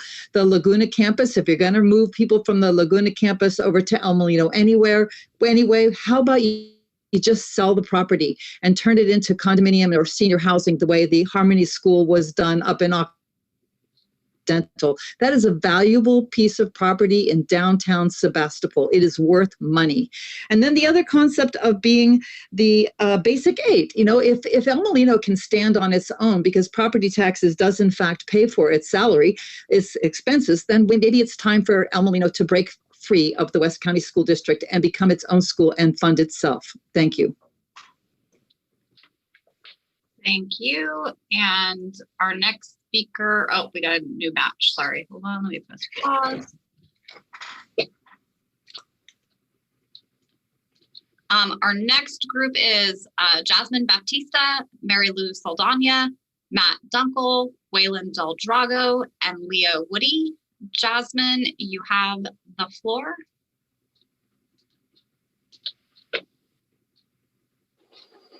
Jasmine, are you there? I can't see that you have the ability to speak. Hold on, we're going to go to, let's go to Mary Lou first, and then I'll figure out what's going on with Jasmine. Thank you and good evening. And thank you for coordinating the public comment time. I apologize, and so I'm going to repeat my letter again. Sorry, I apologize. Thank you. Good evening to all. Buenas noches a todos. My name is Marilu Saldana, School Counselor, Department Chair, and Raza Club Advisor at El Molino High School. I will begin reading a composed letter on behalf of the Latinx Latino student population, Raza Club members and co-presidents, Dylan Peña and Maribel Vargas. We want to remind the board that the Latinx student body is close to 30% of the total enrollments at El Molino. To the board members of the West Sonoma County High School District, we are representing the voices of the Latinx student body at El Molino. In this letter, we are representing the first-generation students, the historically underrepresented, the immigrants, the second language learners, and the low-income struggling members of the community. Upon hearing the devastating news that our El Molino campus, the school which has cultivated its own culture, its own students, and made it a safe and welcoming environment for its students in the county, was going to close and consolidate with Annalee High School. We were nothing but more in pure disbelief and very discontent. Today, the day when you make a decision and decide between keeping our school thriving for as long as it can and affecting hundreds of students and families who consider El Molino to be their home and part of their culture, as we ask you to think twice. We have heard what teachers and parents have to say about the topic, but have you actually taken the time to hear students' faint voices in the back of the room, and even fainter voices of the historically underrepresented student body? Do not create another barrier for the West County Latinx student population. Your job is to do what's best for us, the students. Please do not fail us. We ask that you help us heal during such challenging times and help minimize the division currently in the West Sonoma County area. Thank you. And part 2 is to be continued by Dylan Perez. Thank you. Our next speaker is Waylon Del Drago. Hi, it's actually Tara Del Drago. And again, thank you to everybody that spoke tonight. Gillian, Mary Beth, Miss Johnson, Dominic, Mary Lou, all of you. I'm sorry, but this is absolutely a time of uncertainty. And with our kids in this pandemic and this time, this is absolutely unfair. Yes, there is money involved here. Absolutely. Do not waste and spend this money based on the needs and sacrifice our kids' needs for this. I'm sorry, but if we're going back in time, we are in the here and now. This has nothing to do with in the past. We are changing things now. We are here. We are in the present, and we will fix this with you. Regarding the later start time with the periods of the school, that absolutely hasn't been brought up one time. So thank you, Steve, for bringing that up. That is going to change the 6-7 day period. And at the expense of our kids, once again, I don't want to give it up at all either. However, we need to fix this and bring this back to the kids. Smaller class sizes. How many teachers are going to need to be let go if this is consolidated and brought over to Annalee? Why isn't it looking at Annalee, who has less room than actually El Molino, getting that option put up? That 11 section difference, absolutely unacceptable at the expense of all of our 500 plus kids to take that away from them. How dare we do that and put this in perspective of taking that away? So academics first, consolidate both? No way. Why not just have both of our high schools figure it out, fix it, and you know what? There's a lot of admin that can take care of this. Thank you. And Matt Dunkel. Good evening. Thank you. I just knew I wasn't going to have a principal's report, so I felt like I should have an opportunity to talk. Just wanted to say a few things. We've heard about the various solutions that have been put forth to the board and by the board. And there are no plans yet in place for the intricacies that each of these proposed solutions will entail, because we're addressing other immediate and complex issues COVID has forced our schools to grapple with, such as opening our campuses, hybrid learning, 3 seasons of sports in 3 months, all which are wonderful problems, but all which require a significant amount of attention and time. For almost a year, our students have been isolated from their peers and learning in a way that has been successful for some, but it's also caused not only significant learning difficulties, but also severe mental health concerns for many of our students. I believe we can find a viable solution to this problem where we will be able to maintain 2 district high schools and our continuation school. But the key to this solution is that we need time. Now more than ever, the adage "time is money" couldn't be more true. Measures A and B did not pass, and we all have our own narrative as to why, which was to be our lifeline. However, there are at least 2 funding sources that are still in play: the governor's reopening plan and the budget in May, not to mention private donations and federal funds. I realize these are one-time sources of funding. They do, though, provide the impetus for us to do things right, whether that be to consolidate or to see programmatic sea changes at all 3 of our sites. The trenches have been dug deep in our community around the prospect of closing the school I love so dearly, and has taken my oldest son 10 years from which to graduate. He started there when he was 7 years old, and my youngest 5. Each camp has its own belief on what is best, and this is now blurring our larger purpose, our students. Our students are... Matt, I'm sorry, you're out of, I think you're out of your time. Sorry, my clock just disappeared. Yeah, I don't know. I think you were out though. Yes. All right. Can I just at least have my closing remarks? Well, we've cut other people off, so I didn't see. Okay. If it's quick, like 2 seconds. I'll just simply say, I love El Molino. I love the culture of our school. I love the family that is El Molino. I love knowing all our students and having real conversations with them throughout the day. I love that all our staff are involved in ensuring the well-being of our students. Thank you, Matt. All right. Wow. Next speaker is Leah Woody. Yeah, thank you. Yes, Leah Woody. Actually, I feel like I should mention that I grew up in Cloverdale and graduate of Cloverdale High School. I wanted to come back to the CT pathway collaboration that Tony mentioned earlier. I know Matt is part of that also. This was a new meeting. We've had one meeting, right? It was fabulous. And plus the Unity Committee, we've had one meeting. These are resources and brainstorming resources that have come up, thankfully, I think because of grant money, I'm not quite sure, but they've been great, but it just started. The discussions just started. I'm sorry, can I just interrupt? I'm so sorry. So Jenny, the clock isn't working. Are you taking time? I'm sorry. Sorry, I'm trying to figure out how to get Jasmine Baptista. And I don't want to.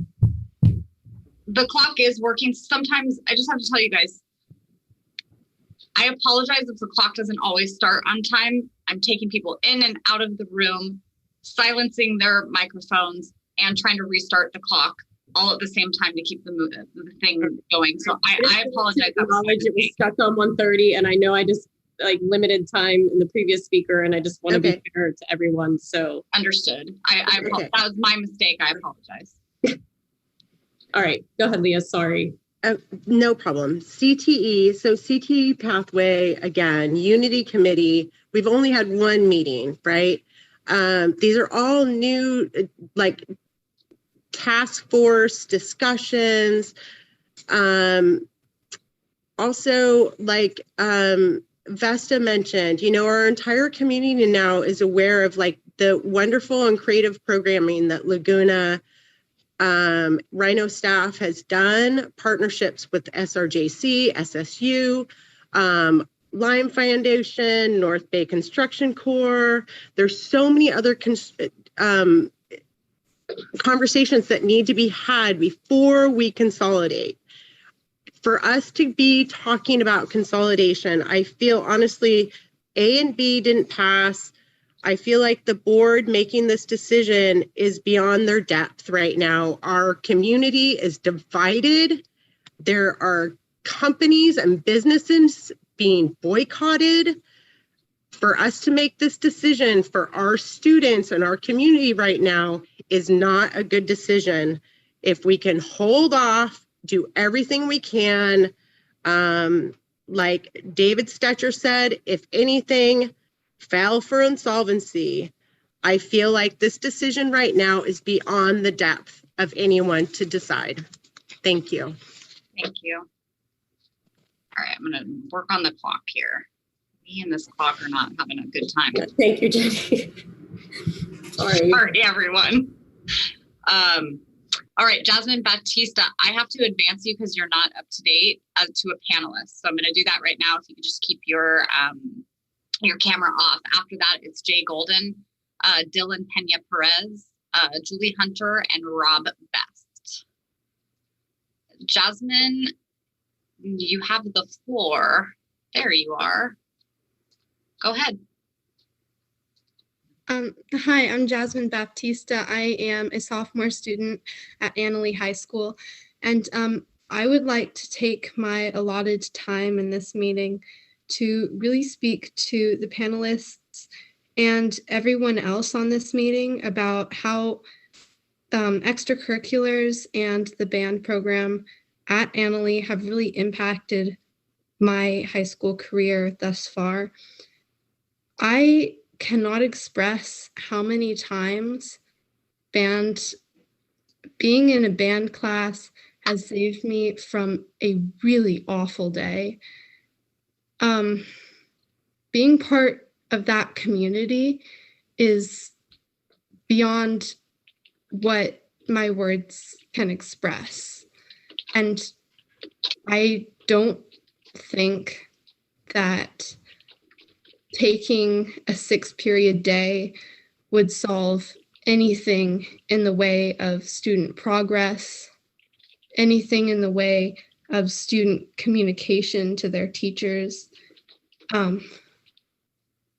It's hard for me to think about a world that deprives students of the opportunity to have music in their life, because music is such an important part of everything that people do. It's a part of culture, it's a part of communication, and if that was taken away, I honestly don't think that people at the school would have the same experience of anything that they do now. I hope you keep that. Thank you, Jasmine. Thank you. Our next speaker is Jay Golden. Hello, good evening. Can you hear me clearly? Yes. Very good. So I'm a parent of 2 children at the Annalee High School and live in Sebastopol. I support keeping both schools open for this coming year. I think Matt Dunkel said it well. It's not kicking the can down the road. It's waiting to show what else is filling up that can while we plan appropriately. So while we plan appropriately, which could lead to consolidation or could lead to other program cuts, there's ways to bring the communities together. And that could be some creative things we haven't heard yet. So I'd be interested to know if the board has considered consolidating athletic programs or consolidating some of the 7th period activities such as drama or music on one of the campuses, so that students are coming together and being on the same team. It might be a way to build some community. I have another question which hasn't been clearly addressed yet, or I haven't heard it, maybe I missed it at the beginning, which is, what is the timing of the consolidation study by, I guess it's the SCO small district consolidation plan?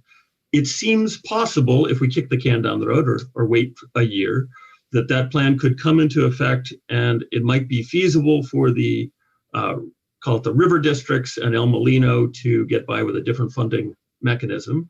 But I don't understand what that mechanism is, and I don't think anybody here has those numbers yet. So I think it's premature to make a consolidation decision, especially in this year of great turmoil. So let's wait to see what else shows up to fill the can for the next 6-9 months. And I yield 1 second. Thank you. Next person is Dylan Pena Perez. Good evening. My name is Dylan Pena, and I'm a junior at El Molino High School. This is part 2 of Ms. Antonio's contribution. Today is the day when you decide if you're going to take one of our community's most valuable things away from us. That has been created and evolving inside the invisible walls of our El Molino campus will be pulverized and ignored thanks to countless years of responsibility that have been stacking on top of each other. Our community will never be the same. Exciting, sad, sorrowful, happy memories that El Molino holds will vanish if you do not make the right choice tonight. Think about us, not for us. We must emphasize that a Latinx graduation rate is high at El Molino. In the past 2 years, our Latinx graduation rate has been 100%. Including the completion of senior projects. The El Molino students are proud of this. What El Molino has done for the historically underrepresented student body is nothing but support, and its smaller school size is a contributing factor. What will happen if we create a much bigger high school to Latinx students? Will we have the same access to educational programs that when we must travel from a far distance? How will we ensure that we are guaranteed the same opportunities as those families who reside within walking distance or have a short commute to Annalee? To some, Molino is their first home, and to many, it is the only stable environment there is. We demand of you to make the right decision tonight. Allow our school to remain open, even if it is for another year, so you may develop a fiscal recovery plan that helps us build a stronger Latinx community together on a district-wide level. The Latinx community needs your support. We ask you to make a sound decision that benefits the student body and allows us to keep our casa open. Please hear our voices. Nosotros también tenemos una voz. Thank you for your time. Signed by Dylan Pena Perez, Mirabel Vargas Amezcua, and 25 other students. Thank you. Our next speaker is Julie Hunter, then Rob Best. Good evening. I agree with so many people before me who've talked about waiting to do responsible consolidation, if at all. But really, our first goal here tonight and every day must be to educate all children in our district, not just the select few. I am amused, besides this wonderful gentleman who spoke before me, I didn't catch his name, but the opinions presented by the Annalee advocates of consolidation are so blatantly self-serving. If Annalee was going to be moved to the El Molino campus, all hell would be breaking loose, but instead they're worried about the music program of the few. Steve Griffith brought up the issue about next year's 8:30 starting time and what impact that would have on 7th period. That is a huge question for kids who don't want to be in school until 5 o'clock in the afternoon. I know mine doesn't. Consolidation only benefits the few, not the masses. We owe it to all of our kids to act responsibly and show rational thinking through this process. Curriculum choices are the least of our problems when so many West County kids are going to be left out of the equation. These kids deserve an education too, and shouldn't have to commute an hour and a half each way to achieve that. That's so self-serving on one campus's part. Who are we as a district if it's not all for one and one for all? I am sick and tired of this kick the can analogy. Simply put, boards of businesses and government representatives deal with financial crises every year and still find a way. Instead, we seem unable to think outside the box thus far to solve these problems. What example are we setting? That nothing can be fixed and that no one could find a way? Please act responsibly and preserve a fair and equitable education solution for all. Wait on consolidation. If it needs to happen, we'll know more next year. We need to know everything we can. There's so many unanswered questions still. Please do right by our children. I beg you. Thank you. All right, and our next speaker is Rob Best, then followed by Deborah Ramirez, Leslie McCormick, Naomi Hofstetter, Trisha Maxson. Good evening. I hope you can hear me. My name is Heather Dale Best. I'm a Forestville resident and an El Molino parent. All of my extra minutes, if there are any seconds, go to Dunkel because no one should ever shut a school principal. Also, I want to thank Mary Beth and Julie, who spoke previously, for all of her comments because I agree with most of them. I just think I echo the community when I say that I moved here years ago for these exact years, 17 years of work so that we can have the community that we have. I think we need to do this right. Do not consolidate. There are so many options. I implore and beg alongside my community that we don't consolidate. There are so many options. I represent and support a 6-period day for Annalee students and for the Annalee group. I feel like the elective programs are extremely vital, but for El Molino, this is an entire community that loses.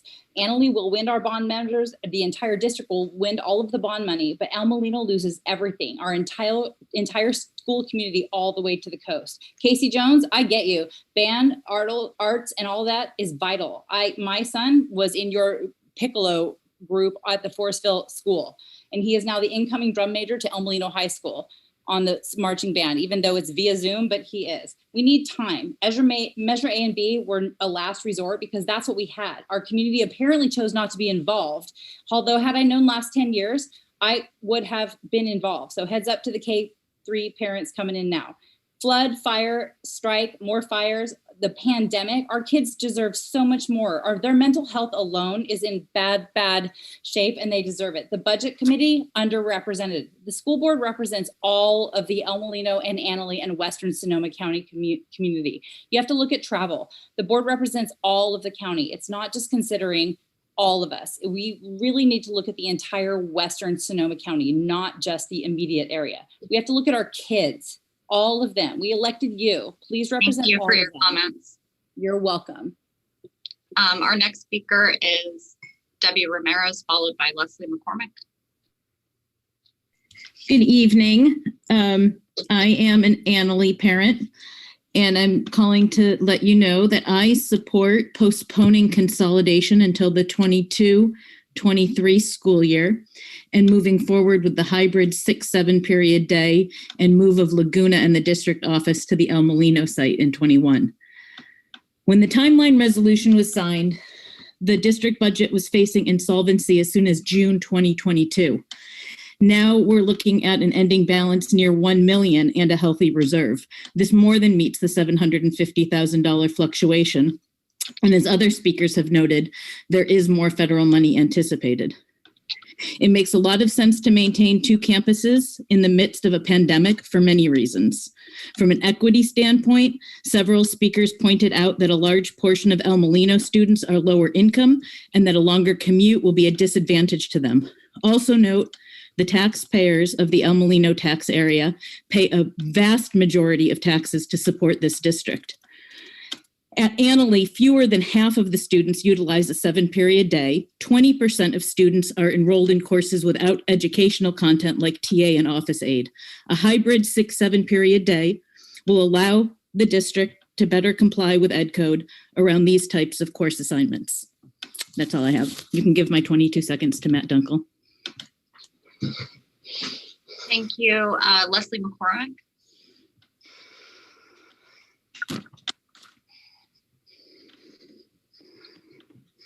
You just unmuted, but then you remuted.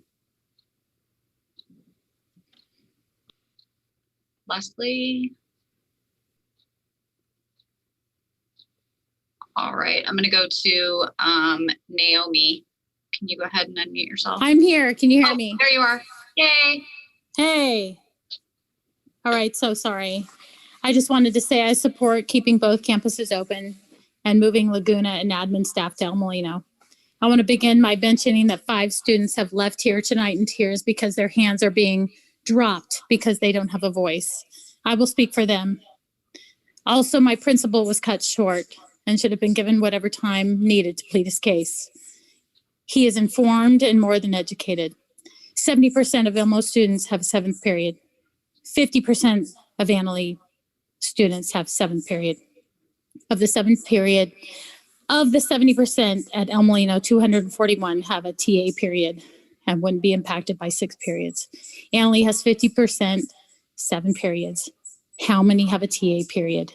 Close El Molino impact 667 kids from El Molino and Laguna and cut 7th period for 250 kids in Annalee. Did you see the letter signed by 585 students, parents, and taxpayers? Or are you only listening to the 10 or 12 Annalee parents tonight? Closing El Molino will single-handedly turn your backs on rural kids and minorities. If you decide to consolidate, please do it right. Give us time and do it the right way. We need another year to make it right. Annalee is declining because of their sports, but little El Molino has proven their weight in gold in winning and working hard. We prove time and time again that we are small, but we are mighty. We matter, and we should matter to you. We are not adequately represented by this board. You are here to represent us, our kids, and our needs. If we have to come to your campus, Leslie, I'm sorry. Do this the right way and give us time. Your time if you want to make comments. The next speaker is Naomi.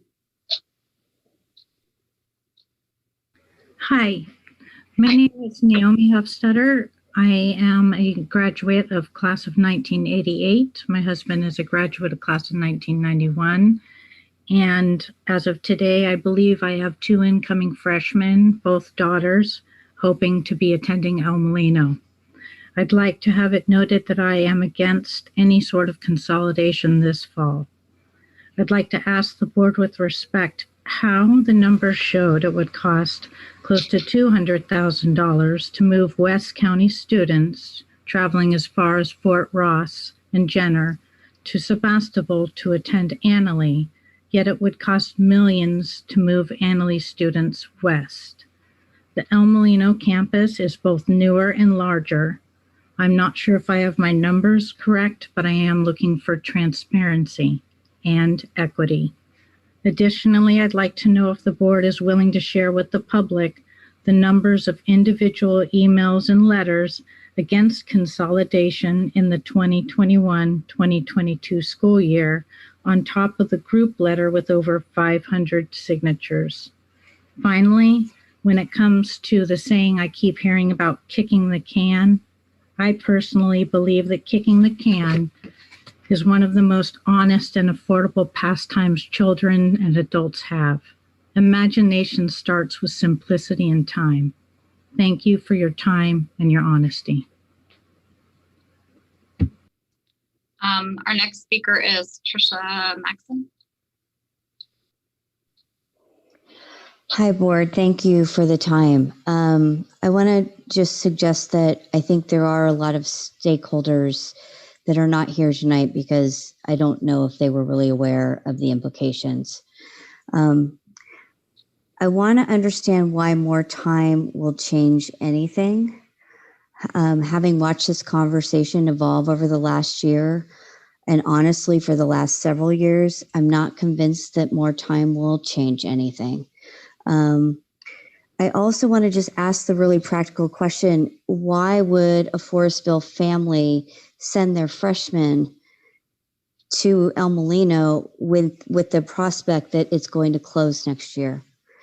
I want to remind you that if you consolidate next year, you have freshmen and sophomores who've never stepped foot on either campus. The juniors will have only spent a few months on their home campus. And so allow me maybe another alternative. And that is that if you do keep both campuses open with the eye to consolidation, that juniors and seniors are allowed to go to that campus and freshmen and sophomores are consolidated. The idea of a phase out to me makes a lot of sense. Thank you. Thank you. And then we've got our last four speakers here. Our last four speakers, we have Gina Macias, Randy Marcotte, Galen Swart, and Rachel Averbach. And our first speaker will be Gina. Hi, good evening, everyone. I am Gina Macias, and before you start, we're getting a ton of feedback. Do you have anything on there that you're hearing me speak? You have to turn your microphone down. Sorry, I just fixed it. Thank you. My name is Gina, and I'm the attendance clerk at El Molino. I've been part of West County for 6 years, and in those 6 years, I have constantly heard and seen a lot of cuts. And with those cuts come the worries of decreased enrollment. Year after year, we hear the deficit. We are in a deficit. But year after year, we don't hear what we are doing to reach those students that we can potentially attract. I am asking the board tonight to please not consolidate, at least not this year. There will be so many kids being hurt. Not only are the extracurricular activities important, but so are their educations, their core classes. If we can't offer an education for everyone, if we cannot listen to the kids that need our support, how can we ask them or an entire community to unify as one? There is no possible way that we can put our numbers first instead of our community and our children that need our education. The sports will be harder for the kids to play. We are saying that sports will be cut, but if we consolidate all of these kids that need sports in order as an out of their home environment will not have those anyway. We are hurting the most vulnerable community and children if we consolidate. Thank you. Thank you. And our next speaker is Randy Marcotte. Great. Thanks for allowing me the time. I'm humbly here as a new person to this conversation, but not a new person to West Sonoma County or the issues at hand. I come from a high school that got consolidated. I'd also like to see if we could get Jeannie Broom to run for governor in 2023 or president in 2040. I'm a bit nervous because I think for me, as someone who voted for Measure A and voted against Measure B, I just wanted alternatives that worked for everyone. And what I hear tonight, and what I'd like to echo, is the idea that maybe we pull the parking brake. There's a long arc of history that got us to today. And, that history lands in a new unprecedented time. And so I would just like to have us look at that history and say it has a vote, but not a veto. The county spends lots of money of our general funds, our existing 12% TOT, in our tax base. Why is education and why is EMS not first? We only had 40% participation in this election. Where are the rest of our community members? And where are the outside sources? Tonight, I heard a whole host of people say, look outside of the box. So we have a collective mental health crisis, but most importantly, the kids in our community have a crisis. So I would like to suggest, and I've sent the board a whole list of alternative ideas. We pull the parking brake, we do not consolidate, and we wait for better ideas. And like me, there's lots of other people in this community that want to help. Please include us. There's money out there to fix this. And our next speaker is Kaylee. Thank you. This is Galen Sword. It's really hard to comprehend considering placing the entire burden of your fiscal recovery plan on the El Molino students who already travel for miles and whose families' taxes pay a greater portion of this school's budget, instead of asking all of the district families to temporarily sacrifice an elective period. Everyone must participate in sacrificing for solutions. And though it's difficult to hear, we have to remember that schools do not exist to employ people, they exist to educate students. I keep hearing that we are delaying the inevitable, and perhaps that is true.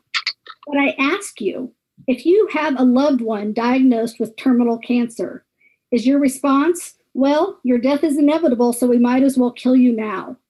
Of course not. You do whatever you can to find viable options to save them, or at the very least, buy them time to transition comfortably and peacefully into the fate before them.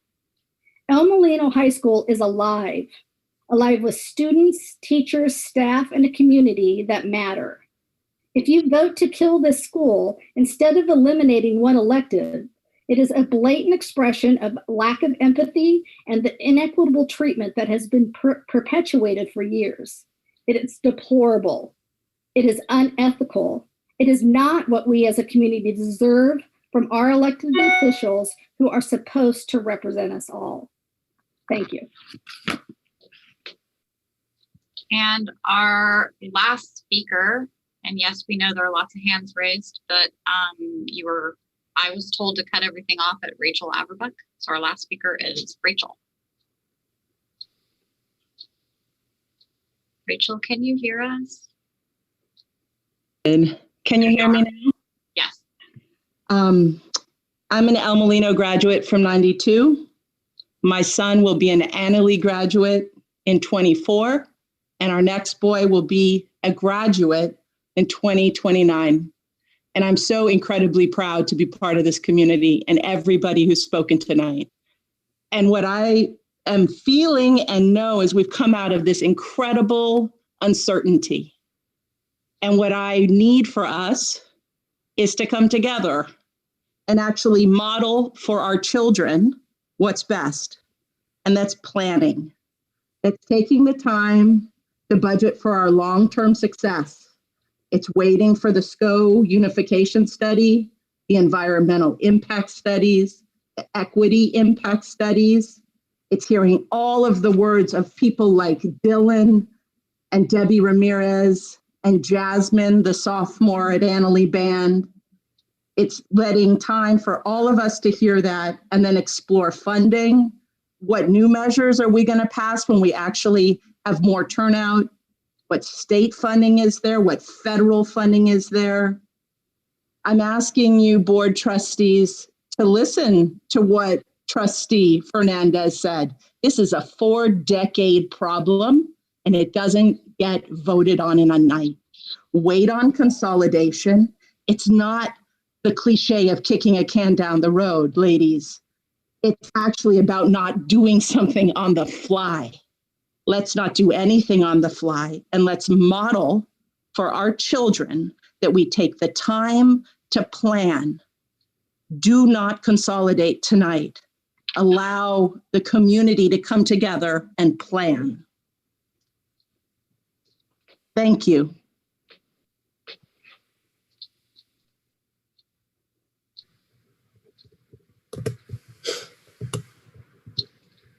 All right, thank you everyone for your comments this evening.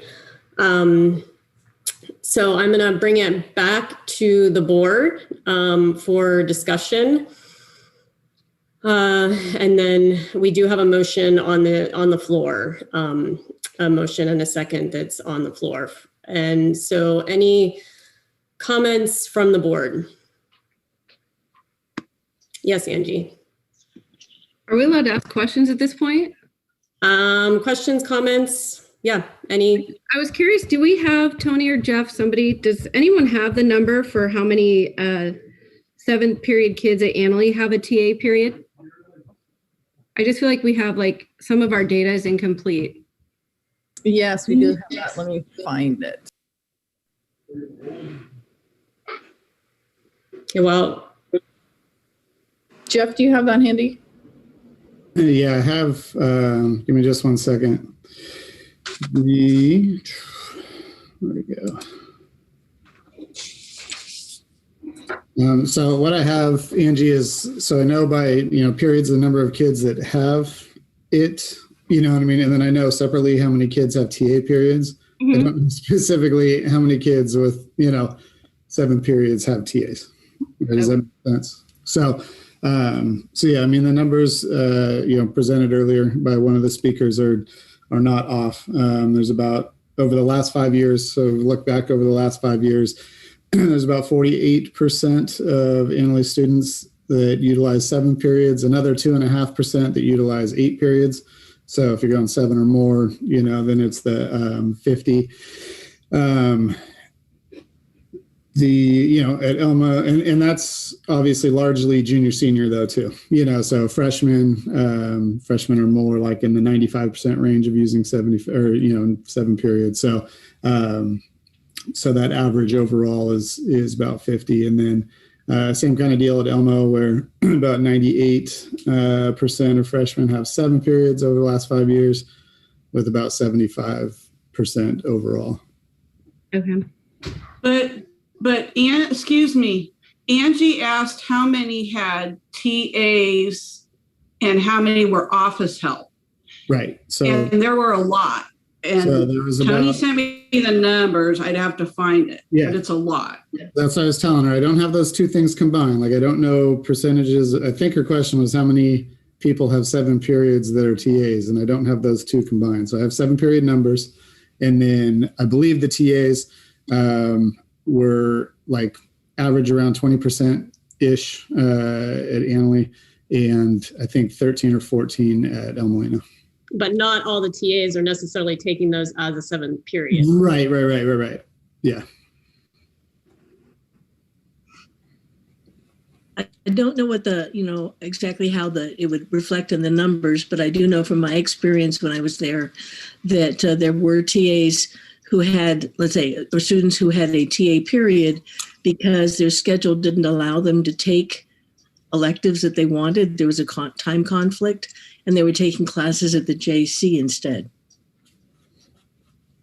So it's not that they were just, looking for an easy option. It's just that they were filling out their day and taking extra classes outside of school. I did also have something that I was sort of musing on here. So I took some notes while I was listening to everybody's comments tonight, and they really were very heartfelt. And I've also read all of the letters that people were sending in. I was particularly touched by the ones from students. And I listened to the community speaking about loss. And I was thinking about why not change the focus of consolidation if we're going to do it, if we have to do it, whenever we have to do it, from loss to opportunity, and to review and adapt the ways we educate students and consider the options that come from blending campus sites, because each school site has unique facilities that could be shared by all of the students in the district if we took the time to examine ways to change the ways in which we schedule classes. So combining sites rather than abandoning a site, kind of breaking down the barriers between the campuses, and making best use of both sites.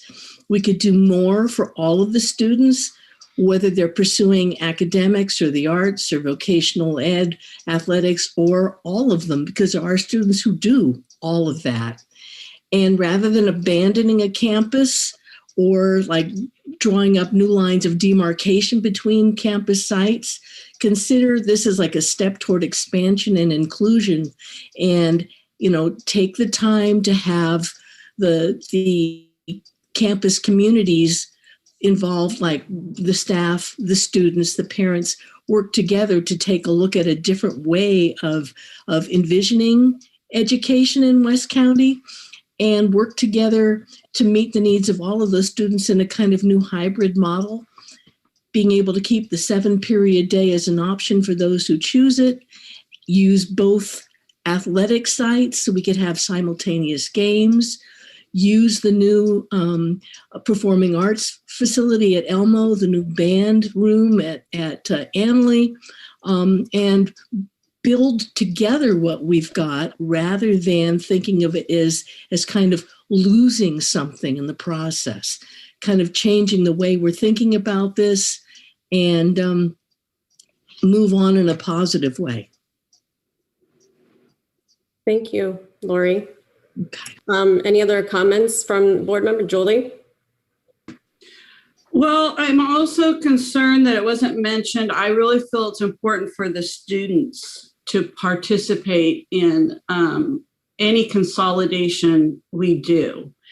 I think they need to have the power to guide and participate in bringing those two schools together. And I am just very concerned that that can't be done effectively next year. I'm also concerned with the equal access to education and the impact it'll have to at-risk students.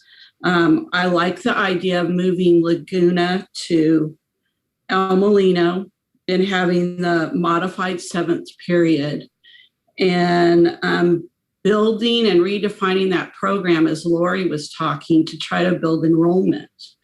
I'm very concerned with the impact it will have if we do not consolidate in a way that brings both campuses together and develops a united identity, which is what we talked about doing. And I don't understand how that could be done by next fall.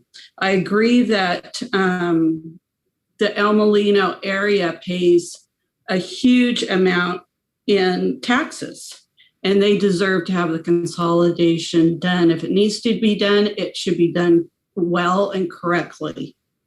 And I'm concerned that cannot be done by next fall. Any other comments, or Jeannie?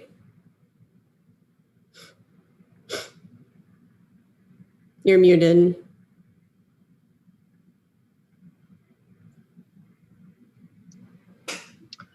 So first of all, let me say thank you to each and every one of you that sent emails. Thank you for reaching out to us in advance of this meeting. I have read each and every one of your emails, with the exception of the few that have just recently come in this evening. I think the numbers were in the 50s. And I believe I've responded to each one of you and will respond to those of you that I haven't yet. We have heard from parents, grandparents, students, and teachers soon to be parents in our district, and many others from our community that are community members, period. And to be honest, it was about 50-50 in the numbers that I got that were a proponent for or a proponent against consolidation. I think you all on this board, I'm kind of talking to my fellow board members now. I think you all realize that we are and are very aware of our financial challenges that our district has faced after many years of declining enrollment. Sustaining 2 large campuses greater than their enrollment creates a significant financial burden on our district's resources. And as we all know, this limits the programs that students can choose. I have probably said this before, but I will say it again tonight. We as trustees are leaders in our community. We have been elected by this community to be those leaders, and tonight that is our role. We have to step up and be the leaders that we know we are and that this community needs right now. This decision is not taken lightly by any of us by any means. This absolutely has made my stomach churn, and I suspect each one of yours. Excuse me. And it is not something that any of us wishes that we had to do. We have looked at every solution imaginable. And as you noted from my comments earlier, clear back to 1986 enrollment studies, it was determined that there was some concerns over the size of El Molino and the district as a whole. What I find more interesting is that enrollment projections that were made were never panned out. At one point, they were 551 greater than our enrollment ever was. I believe that has something to do with the economy in Sonoma County and with the housing situation that we find ourselves in today. Just the other day, I saw an advertisement for a 1-bedroom, 2-bath house, albeit in Healdsburg, near the square, for $1.5 million. It was beautifully outfitted, but I'm not quite sure how anyone might entertain in it with such a beautiful, entertaining type kitchen and area because it's so small. But I look at that and say, therein lies our problem. Therein lies what is wrong with our enrollment issues and with the decrease in our student population. The housing market has outpriced our families from being here and from families to move here. We have seen our numbers increase, 19 families last year that moved out of state. And heavens knows how many more will continue to do that this year. I also find it very interesting that there are concerns about this predicament that we find ourselves in clear back to 1986, only a short 20+ years from when El Molino was first formed. There was someone tonight that said that those boards never seemed to do anything. They never seemed to find any solutions. And I would agree with you. That was kind of my point of putting together that research that I did. No serious solutions were ever formulated. Lots of ideas were, though. Unfortunately, this current board has been given this task to solve the problem. I ask my fellow trustees to consolidate now and keep our 7-period day intact so we can provide the best education possible for every student, preserve programs, and protect jobs for our teachers and staff. As elected officials, we are in the worst spot ever, having to be the fiscal reformers of our district. But again, as I stated, we are those leaders, and we have been elected to do this job. And I believe postponing this will only break hearts once again next year. We will face massive budget cuts and find ourselves back in this same position that we find ourselves tonight next year. Waiting only creates the same scenario that we're dealing with. We will hear the same cries from our community again, forcing everyone to go through this pain again. And only after we lose how many students who can choose 6 periods anywhere, or 8 periods at Rancho currently, and 7 periods at Windsor. I implore the board to think carefully and choose wisely as we make this decision tonight. As again, we are the leaders that are faced with this fiscal demise. And no, I'm sorry, David Stetcher, we do not just not do anything. We can't just not do anything. We can't let the state step in here. But if we choose to do nothing, that's what will happen. And then where will we be, and where will our district be? Again, I implore you to consider my motion and to vote to consolidate our district in 2020-2021. And let's start getting this district and our students on the right path to creating an amazing, amazing school. Thank you guys very much for your heartfelt consideration and for this hard choice and hard decision. You know I care about each and every one of you, as I have for each and every board member I've ever worked with. I care for our staff, our administrators, our teachers. We must do what's right for everyone in this position. Thank you guys, and I look forward to our decision. Okay, Angie. I don't even know where to start. I mean, I haven't been here very long and I've kind of been learning on the job. I think that as a board and based on public perception that we need to do much better as a board. I think that I've received a lot of emails where the public doesn't fully even understand what's really going on as far as, and I don't mean that in an offensive way, I mean it in the fact that we haven't done a great job of getting the messaging or information properly conveyed. When we talk about making these decisions, I think we walk a fine line of moral versus financial. I mean, we're coming off the worst year in probably our lifetime, and we owe it to all the kids in our district to do what's right.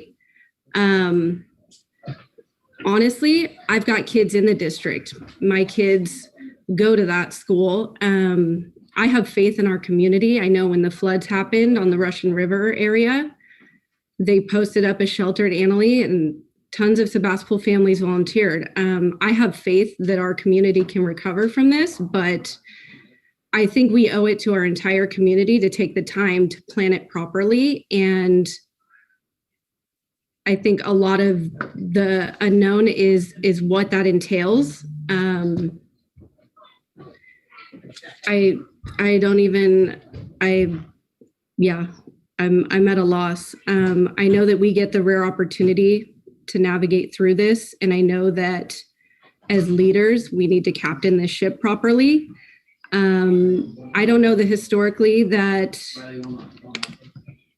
you know, there's been a ton of follow through in what's been said, or what we've got to plant our flag. We've got to figure out what direction we're going, and we've got all of our decisions have to be in alignment with that. And none of this is easy, but we've got to do what's right for the entire district. And I'm kind of on the fence here, but I think we owe it to a community that feels, I mean, the tone of the emails is a major loss, and it's heartbreaking. I don't know that it can be a cut and dried financial decision when you're comparing the numbers and the variables. There's just got to be more to it than that.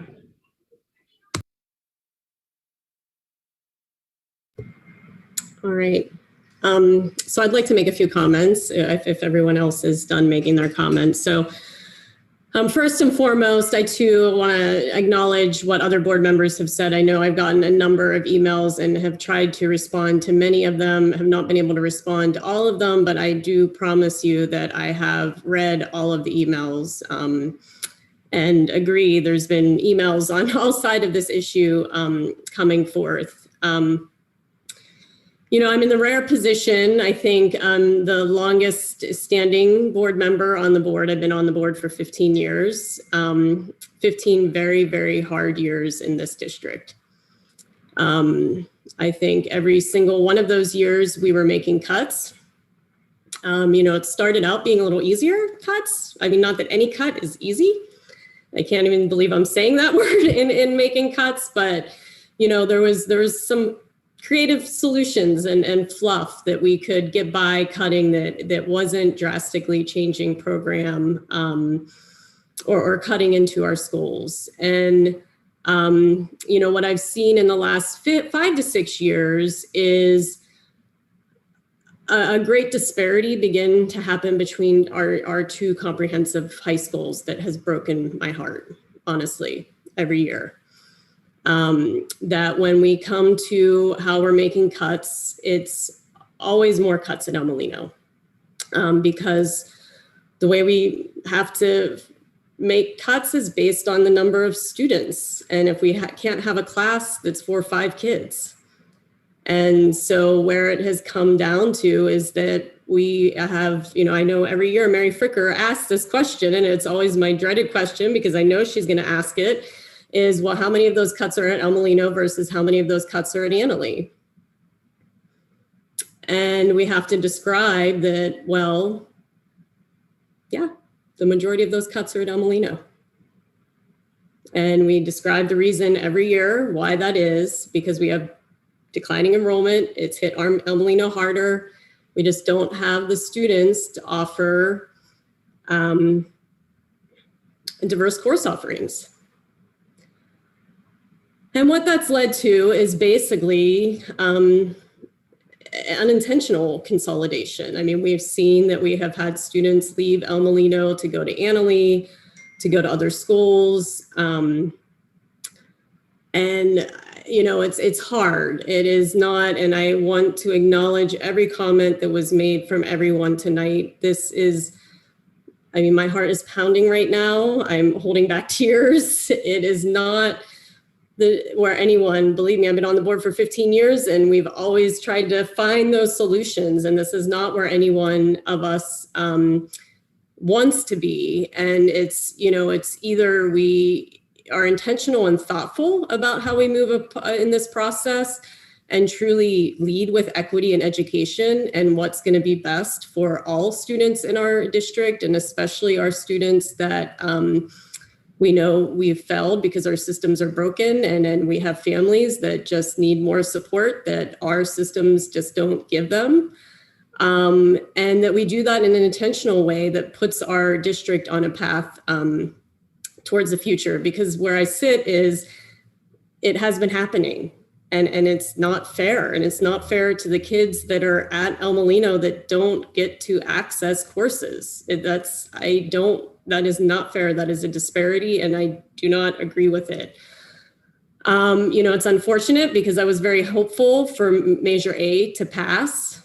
You know, the community worked very hard on that. You know, unfortunately, people didn't show up to vote. The only 2 precincts that actually where Measure A passed were the 2 precincts right beside El Molino High School, not even on the river or the more rural parts of West County, where you would have thought more voters would have turned out and more voters would have voted yes, did it pass? Just extremely disappointing. And our voter, and I'm not saying I'm mad at our voters because I appreciate them. They've gotten us to where we are with other creative solutions around our parcel tax and doubling up our parcel tax and, you know, doing the different things that we've done have gotten us to this point. So I appreciate you voters. And it's, you know, it's hard, I think, that we didn't have that. You know, I think for me, I was in a different place when we were potentially looking at bridge funding, because we could get bridge funding to get us through the next couple of years to have a better community engagement, to think about have the process without having to decimate complete program offerings in our district.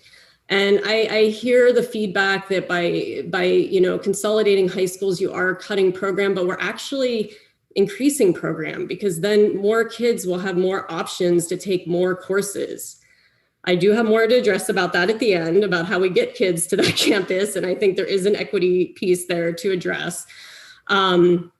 But, if we had gotten that money, we would be in a different place because we wouldn't be having to have that discussion. I think, if we don't do this now, we're sitting here in a year, we're having to decimate course offerings, and we're still having to consolidate in a year. It's like we can make a decision now that puts the district in a better pathway towards the future. Our community is split. Obviously, and I get that. I mean, this is not easy for anyone. It's not the decision that's being looked at around a campus selection is more about in the short term.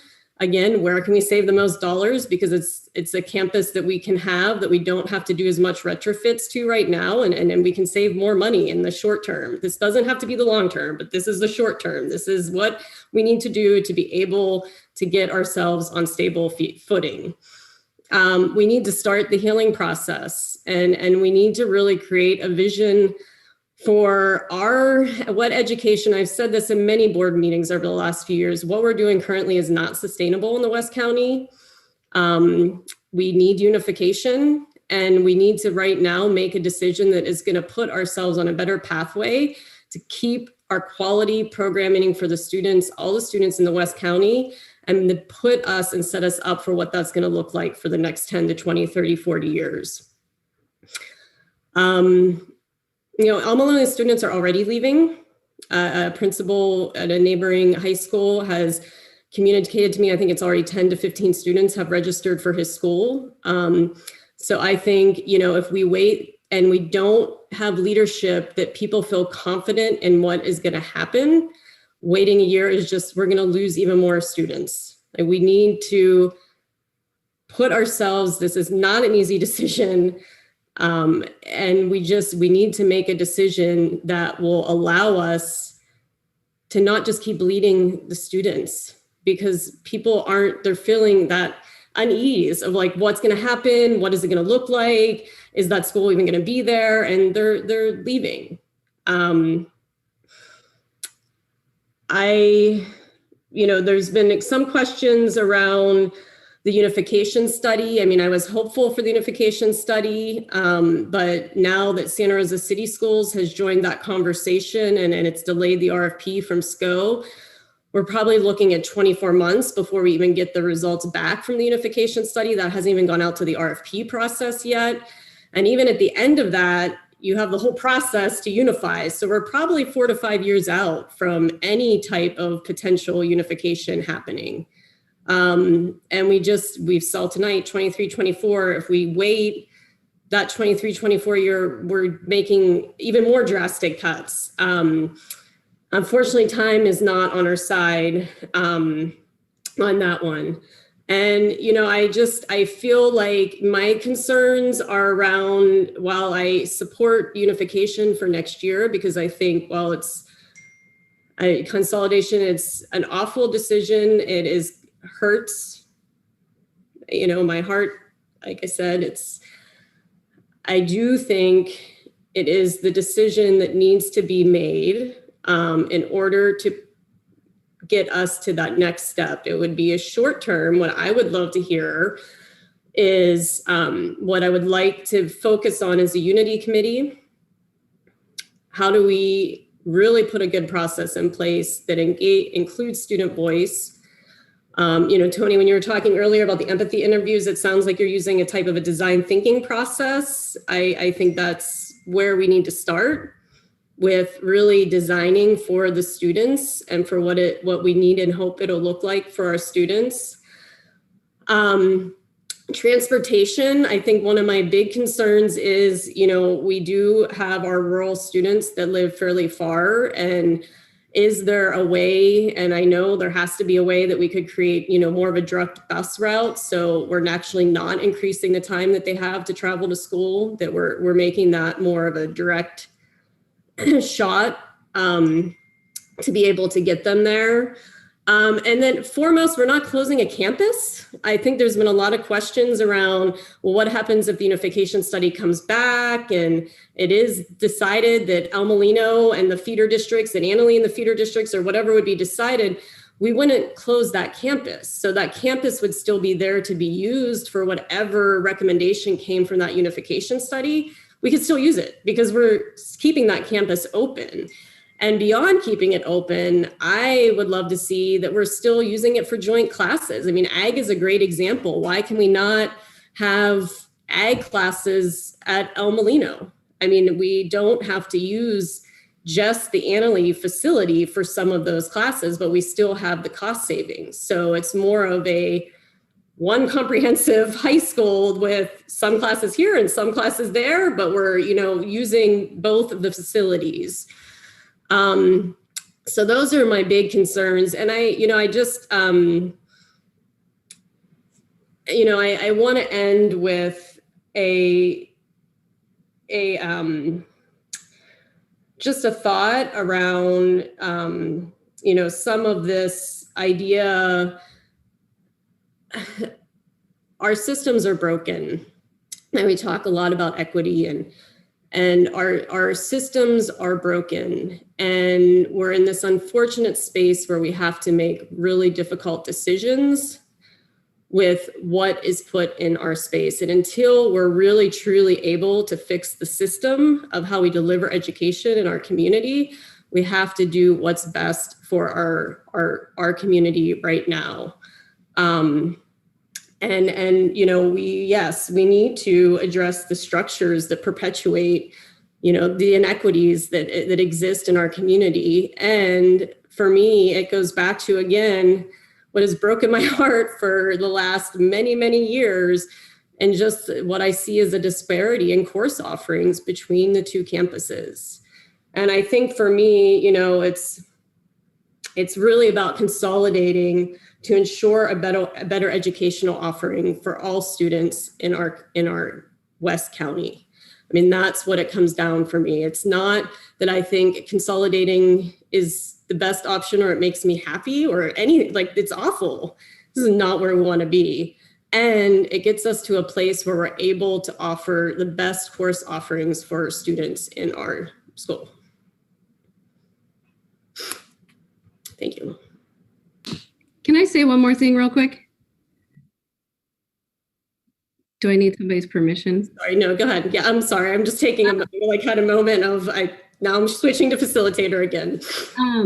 I'm a parent in the district, and I have never felt like my kids are missing out on any course offerings. My kids are AP students, they're athletes. They've, to my knowledge, felt like they've had plenty of offerings in their small school. I get that we want to be able to offer, and I'm a huge advocate of keeping all the offerings.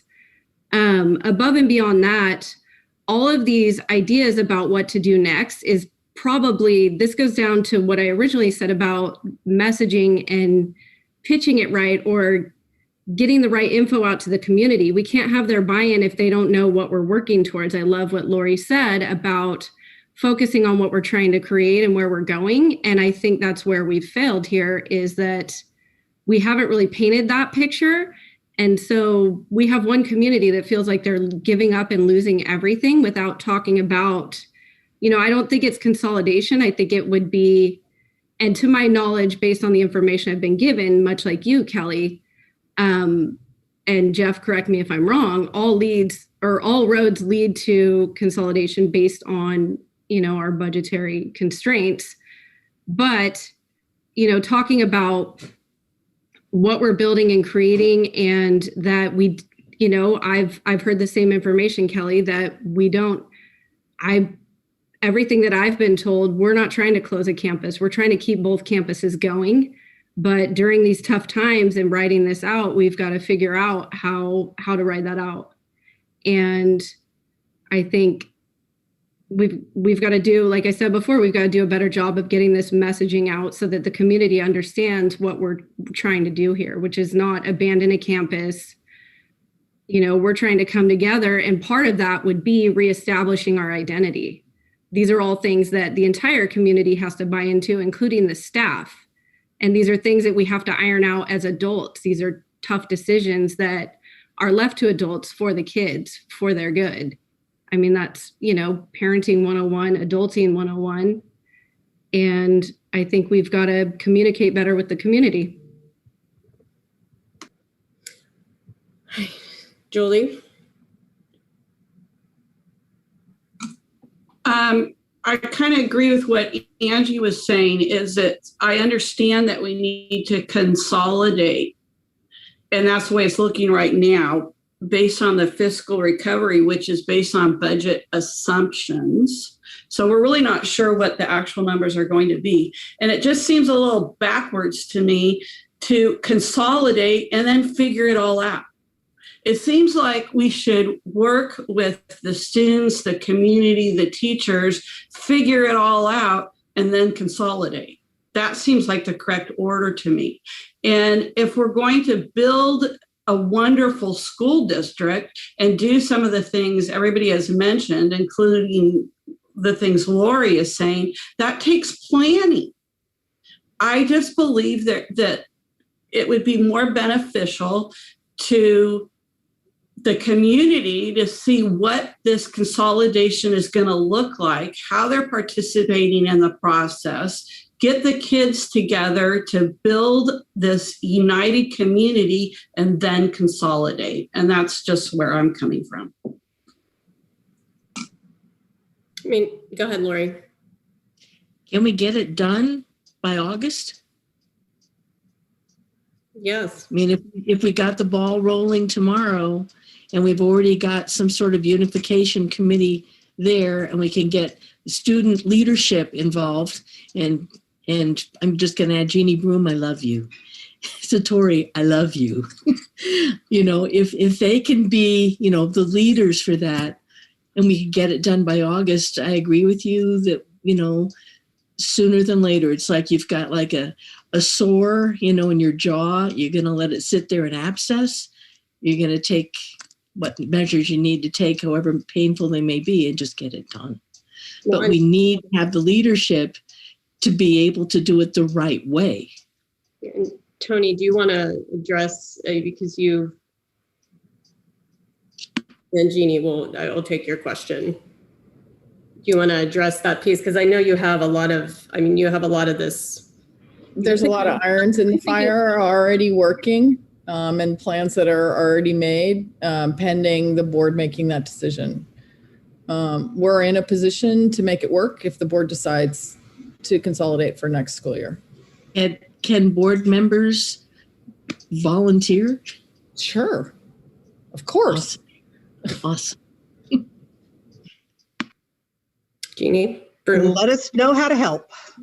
Jeannie Broom.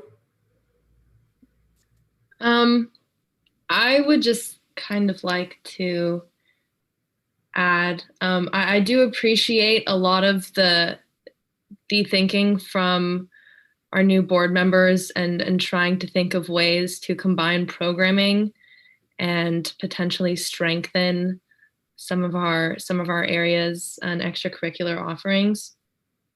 But I think it's really important to emphasize the pain in this process is not equally distributed. It is not something we are all collectively going through.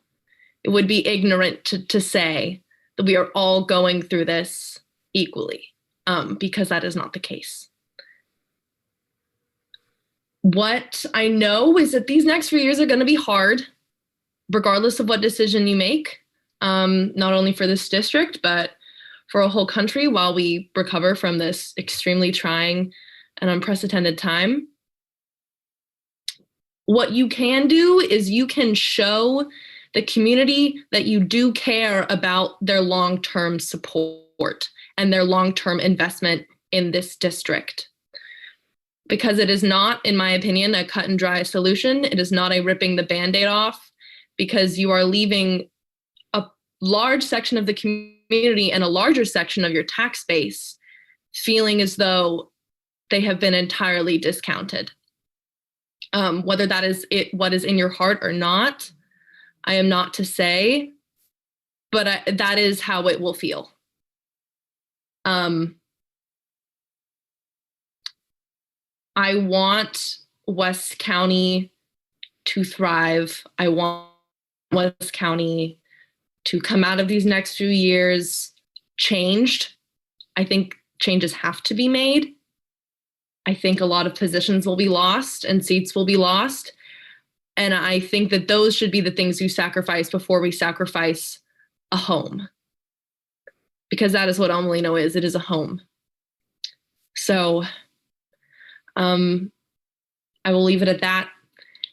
And I want to say really thank you for this opportunity to connect with the community, and thank you to everyone that spoke. You're brave and your voices matter, and I thank you for investing so much time and love into this community. Thank you, Jeannie. And I'm going to call the question because it's 10 o'clock. I didn't want to cut this short. And I also know that we still have we have a number of other board items. Kelly, does Satori have anything that she'd like to add? I'd like to give her that opportunity if she does. Thank you for, Good evening, everyone. I have a very short thing to say, but to start off, I just want to say, Jeannie, that was an amazing little speech there. That was really beautiful. Really liked that. I want to say, I know this is such a trying time for everyone in the community, not just Almelino and Annalee. And I appreciate the time everyone has taken to share their perspectives and listen to each other. I'm here to learn and problem solve with all of you, and I hope to see a solution that is equitable and best for all students. Just such a hard time, but we're gonna get there. Hopefully, it'll get better. Yes, that is all I have to say. Thank you. Kelly? Yeah. I just want to say a huge thank you to both Jeannie and Satori for being here, for pushing through this and being leaders, because they are the leaders of their schools, sharing these seats with us tonight and have been all year. And thank you guys. You both are strong young women, and I believe you will go far in this world. And thank you for being here, listening to us and listening to our community and offering advice and offering us your thoughts and opinions. Thank you. All right, so I'm going to bring it back and call the question. So we do have a motion and a second on the floor. So I will do our usual process for our roll call vote. Jeannie Fernandez. Aye. Julie Ayeo. No. Lori Fadev. Aye. Angie Lewis. Can you repeat the motion? What are we voting on here? To uphold, to Jeannie, how did you state the motion? It's to uphold the... I'll read it. Have it written down. Hold on. I move that we follow the board's resolution number 11, November 2020-2021, and we consolidate in 2021-2022 with no further reductions at this time for 2022-2023. Are you waiting for my vote? Yeah. What? No. Okay, and whichever. Yeah. Kelly Noe, aye.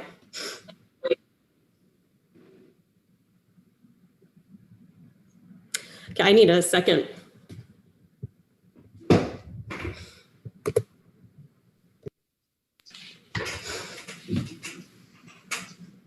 Maybe we should take a 5-minute break. You're muted, Jeannie. Sorry. While Kelly takes a moment, I will take the votes of Jeannie Broom, No. Satori McCullough. No. Okay, thank you, guys. And yes, let's go ahead and take a break. We do have more we need to discuss, but on our agenda, so let's go ahead and take a break, and everybody can gather themselves and take a 5 minutes. 5-minute break.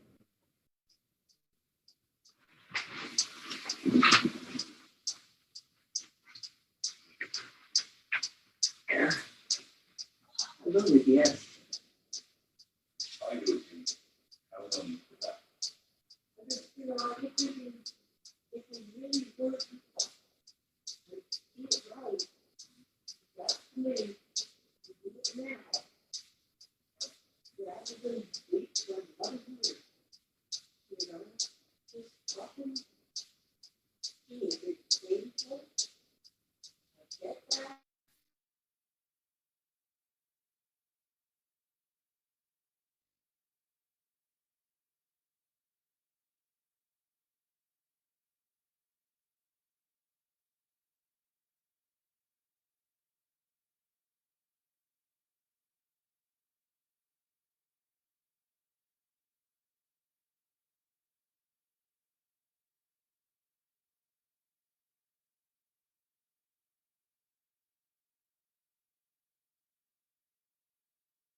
Yeah.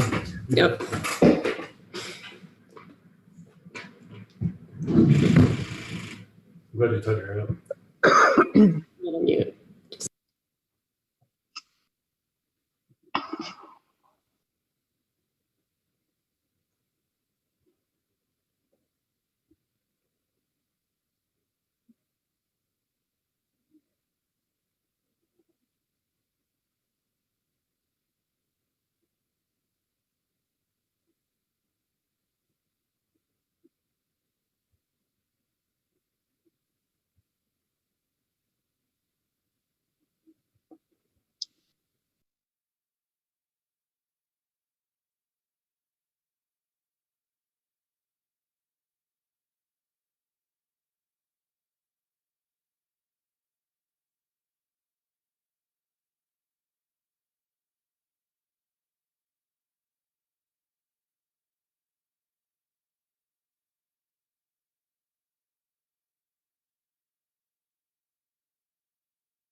Okay, are we all back? Lori, are you back? I'm back.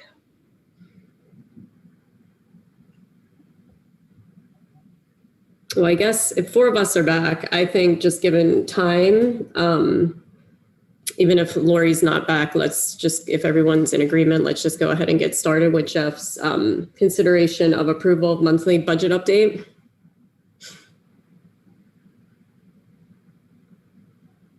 So moved. I'll second.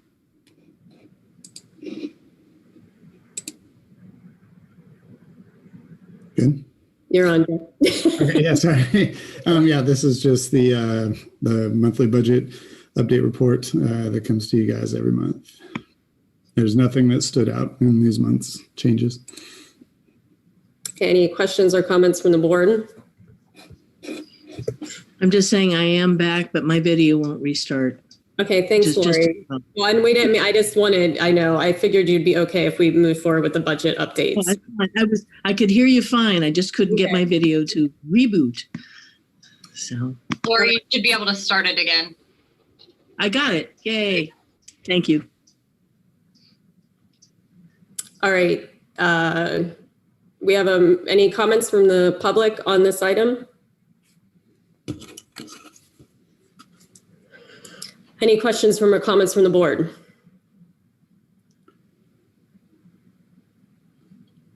All right, we will go ahead and vote. Jeannie Fernandez?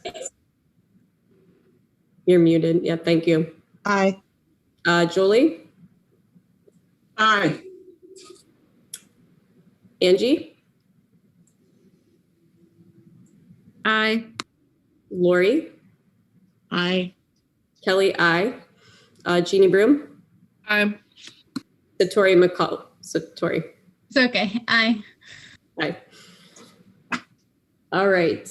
So now we are on to consideration of approval of the 2020-2021 second interim budget report. Can I get a motion? I move we approve the second interim budget with the new fiscal recovery plan. And a second? Okay. Second? Yep, all right, sorry. So yeah, this will be a little bit of a quick report. A lot of the information we went through in the budget committee report as well. I will update the multi-year projection that I sent you. The one I sent you had the minimum fiscal recovery plan done. This presentation, however, does include the decision that you just made. So the numbers on this presentation will be accurate. And like I said, I'll update the multi-year projection that was sent to you to coincide. So let me, like I said, I'll go through this real quick.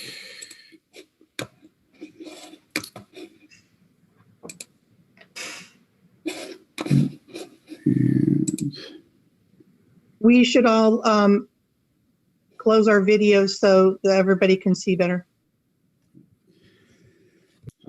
So again, a lot of this has been reviewed already, at least at the beginning. Just a couple things that I wanted to point out about kind of where we're at heading forward now. So just as a reminder, the second interim budget report reflects financial activity through January 31st. So there was a question or a comment earlier in the night about some of the new funding and whether or not it was reflected. No. So one answer is no, we haven't gotten it yet. And two, it definitely wasn't prior to January 31st. The board, as part of the budget process, must certify if the district will meet its financial obligations, may not, or will not meet their financial obligations over the current and subsequent fiscal years. Based on the fiscal recovery plan that was adopted, staff is recommending a positive, positive second interim budget report based on that approval. Same assumptions that I mentioned earlier, just a little bit more detail. The cost of living adjustment that is estimated for 21-22 is the 3.84%. That is in line with both the governor's budget and school services. Cost of living adjustment that is estimated for the year after is 1.28. Again, mentioned the step and column increases, mentioned the enrollment, health and welfare benefits increased at 4%. Books and supplies kept to that 5-year average, and services increased at a 3% rate. So just as a comparison from first interim to second interim, you'll see there wasn't a lot of change. This is somewhat not typical just to see a bunch of change, but mostly this happened because based on the conversations we were having at first interim, I was really aggressive, or I like to think I was aggressive in kind of projecting, future money that was budgeted that we weren't going to spend. I wanted to try to have as accurate a position as we could at the time in November and December. And so I kind of really went forward in some areas. And then, with the potential back to school plans and whatnot, there's some areas that may be over budgeted, like subs, for instance. But if we come back to school, that may not be the case. So just kind of left things for the most part as is. Like I said, in that first interim, I was really aggressive with the reductions that I did make. And so I think that held true through second interim. The difference overall in the increase is just slightly lower at about $11,000. This here is just a reminder of where we were at first interim. So at first interim, we were talking about $1.5 million being short next year and $2 million the year after that. And where we are now at with this second interim, and again, this is factoring in the fiscal recovery plan decision that you just made. We do expect to have a little bit of a surplus this year. Same thing for next year, where we do not expect to have deficit spending. Deficit spending is projected to return in 22-23, but hopefully, we have a couple years or a year to maybe adjust some of that and make some plans moving forward for 23-24. Let's see. I think the next one is really more kind of like what matters or the so what.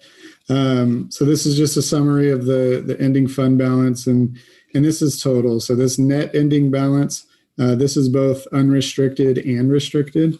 So out of these ending fund balances below is pretty much is the breakdown. So when we take a look at our ending fund balance for this year, a little bit over 850,000. That's our minimum reserve that we have to keep aside. I'm going to jump down here to the bottom. This is the restricted account balance. So you can see a little bit about 1.6, a little bit over 1.6 million of this 3.2. So a little bit over half is either restricted or part of our 3% reserve.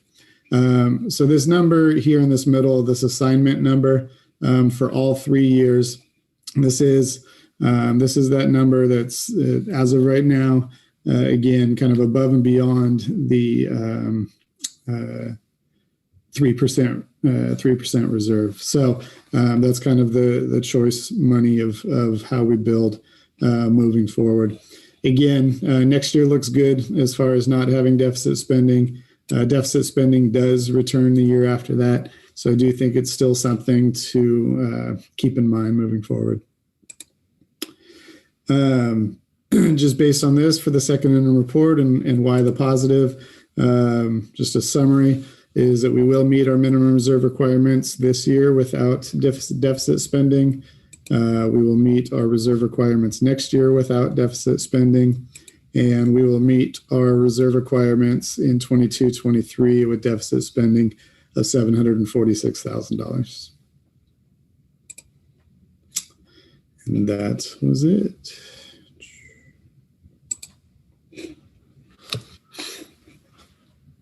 All right.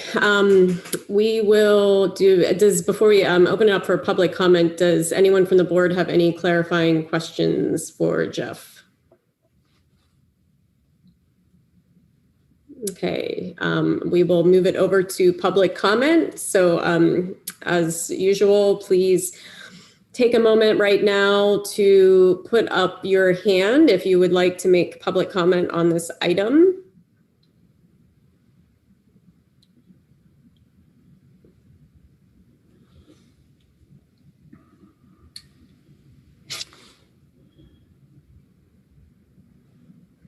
Okay, we will end at Chris Kahn, and we have 7 speakers. So I'll turn it back to the board. How much time do we want to give our 7 speakers this right now? Well, it looks like we've got how many people? 7. 7? Give them a couple minutes. 2 minutes each. What does everybody else think? It's not just my decision. And we're going to need a motion to extend the meeting because that will take us past 10:30. So I will need someone to make a motion to extend the meeting, and do we think hopefully by 11? I move that we extend the meeting to 11 p.m. In a second? I'll second it. Okay, I think Lori said it first. I don't know that Mike. And then I can't do just all in favor. Okay, Jeannie Fernandez. Aye. Lori. Aye. Julie. Aye. Angie. Aye. Jeannie Broom. Or Kelly. Aye. Jeannie Broom. Aye. Satori. Aye. Okay. So Jenny, do you want to start bringing people in, and we'll give them each 2 minutes? Yeah, will you help me out a little bit, Kelly? I'm going to let all 7 in the room at the same time. Will you call on each next person as I reset the clock and then move the other? Thank you. Yep. All right. First up is Kara Mendez, Waylon Del Drago, Rosanna Fikes, Mary Bracken, Adam Parks, Janine Chernella, and then Chris Kahn. Kara, you have the floor. Hi again. I won't need more than 15 seconds. This is for you, Jeff. I just want to make sure that you add a few extra zeros to the end of whatever number you have on the legal fees line. You're going to need them for the next budget projection. Good night, guys. Okay, Mary Bracken. Hello. In looking at the second interim report, you have budgeted for sub-agreements for services and professional consulting services, upward of $4.5 million. And in the actuals, we have an expenditure of roughly $2,600,000 with next year or a new year projection of $1,911,000 or so. Just for the public's appreciation, if those categories could be broken down into what exactly are those services that cost $4.5 million and then some, because we're looking at a budget deficit of $2 million and we're spending this nebulous $4.5 million, or we're budgeting for a nebulous $4.5 million that really means nothing as a one-line item. It needs to be broken down. Thank you. Okay, do you want to just take all the questions at the end, Jeff, and you can maybe address them all together? Is that easier? Do you want to address that? Well, I don't know. I don't know what if that's the services item and services are, it's going to take more than, I will have to come back to you with that information as far as like breaking it down by line item. Okay. Waylon Del Drago. Hi, Tara Del Drago again. And yes, Jeff, please break it down for us because we do want to know. We want to know line by line. We want to know every part of those special services. We want to know where that money's going for, because if it's not going to our kids, where is it going to? Our kids deserve way more than that. We know where the numbers are. We look at it. We have people that see the budgets too, and we know where the money is. So I'm sorry, but if our kids are worth sacrificing over this, that is absolutely ridiculous, and we want to know it. Thank you for the last 2 speakers, because that actually answered a couple of my questions already too. And I'm sorry, but also before we got cut off before our break, there's hundreds of us wanting to know because it actually wasn't quite clear on the vote. We heard a few before it got cut off, but it's still kind of unclear on the vote of what was the majority. So again, the money's coming in, the one-time monies, the government monies, all the money coming in, the COVID money, and I'm sorry, but again, at what expense is this going to be okay? I'm an educator as well. I work at Forestville School. We have small classes. How is this feasible and even possible that you are voting to put 500-600 more kids in a tiny school that's not even going to fit or house them? This is impossible and ridiculous, and it's not going to work. We're going to be in a hybrid system. I'm already juggling that with 5 kids of my own at my own house and having to deal with this at a school. How is this going to work? It's not. So for you to be thinking this is even feasible and possible based on a bond and money that you get to keep, I'm sorry, not flying with this community. Kelly, if I could clarify, the services budget, the whole entire budget was presented to the superintendent's budget committee and shared with them as well. So it is broken down. It's not that I don't have the information, I just don't have it handy tonight. And it has been presented to members of the community, and it has been presented again to that budget committee. Thank you, Jeff. Yep. Chris Kahn.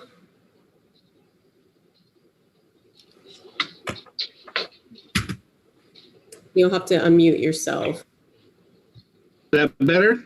Yes. Yep, we can hear you. Thank you. Okay. First off, get the wine out of the way. I'm not too happy with the board vote, but it is what it is. We got to make it work.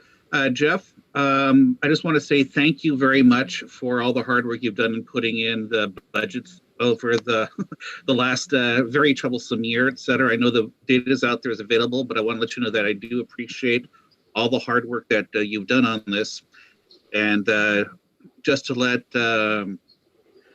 Reese and everybody else know on there that, you know, as a father of children who currently go to El Molino, I'm going to do whatever I can to help out to make this transition, even though I think we should do a phased transition where kids coming in as freshmen this year should come in as freshmen at Anley instead of at El Molino and slowly phase that over the next couple of years. That way you still have that sense of unity for those who are at El Molino to continue to be considered, hey, this is my tune has not been pulled away from me. And those coming in can phase into, hey, I'm part of Anley now. So 10 cents on that, but thank you very much. And this Unity Committee, I'd like to know exactly when was that put together because I want to be a part of it to make sure it works as best as possible. Thank you. Thanks, Chris. And I think we've had some people put their hands down, but now Julie Hunter has her hand up. So I don't know. She technically wasn't in the first group, but a couple of the people that were in the first group have lowered their hands. So I don't know what the board, if we want to. Let her speak. It's okay. We have 2 now. We have 2 now. So we'll take these last 2. How about Rob and Jolie? Let's put them in the room and then we'll move on. Give me 2 seconds. And participants. All right, Julie and then Rob Best. Julie, you have the floor. Hi, thank you very much. I just really, along with the prior speaker, I think it was Tara, can we just have you please acknowledge what the vote conclusion was of consolidation, just so we hear it from you folks? It would be nice to have closure on that, please.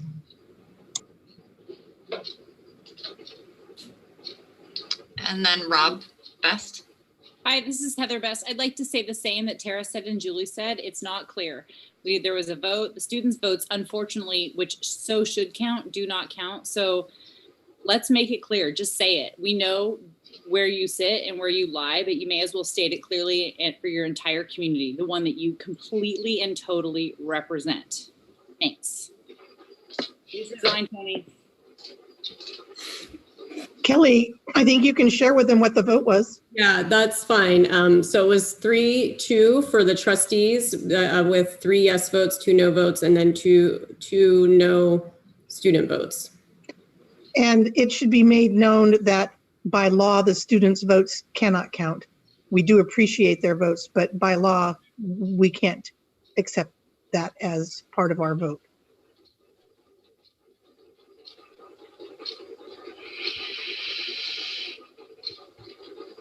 All right, so And are we, I'm sorry, we've got another hand raised. Are we done with public comments? So I'm going to lower the hands and if you would stop raising them. I know that you already had a chance to speak as well, so. All right, so back to the board. Any questions or comments?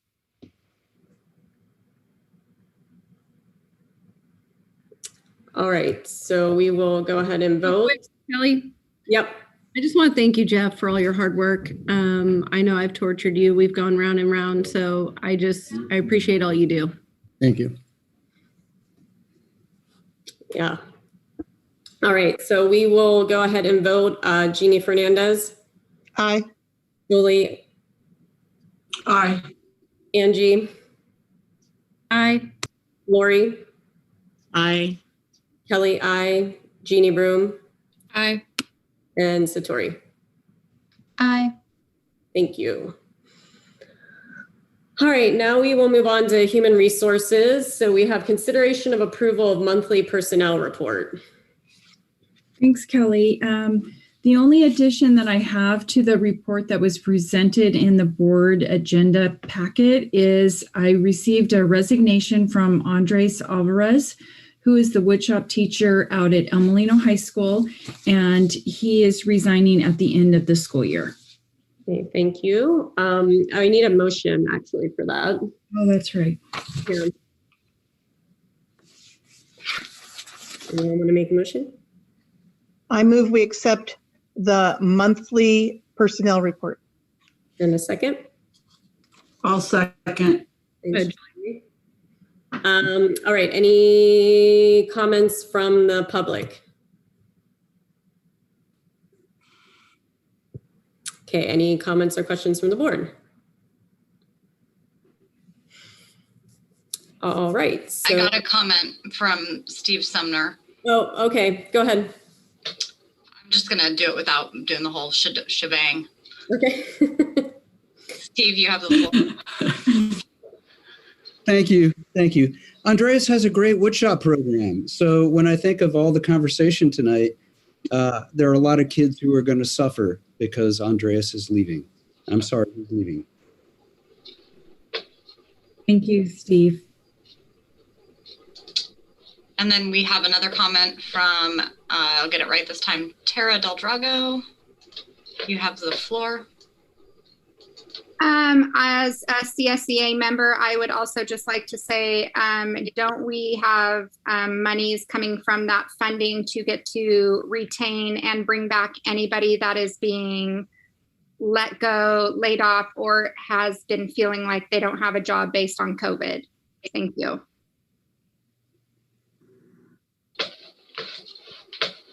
He should not have to be losing his job. There's money for him. He's resigned. He's resigned his job. Yeah, he's resigning. All right, any other questions or comments from the board? Okay, Jeannie Fernandez. Aye. We moved around again. Okay, on my screen. Okay, Julie. Aye. Angie. Aye. Lori. Aye. Jeannie Broom. Or Kelly. Aye. Jeannie Broom. Or wait, no, you can't vote on this. Okay, sorry. It's getting late. All right. Consideration of approval. So we're moving on to the next item. Consideration of approval of memorandum of understanding with CSBA regarding classified substitute rate of pay. Can I get a motion for that?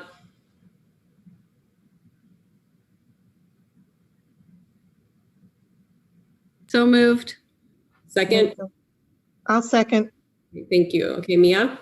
Okay, this year the entire classified contract is open. So both the district and CSEA went through the contract very carefully. And during our review, we discovered that we are only able to offer step 3 of the classified salary schedule to a classified substitute.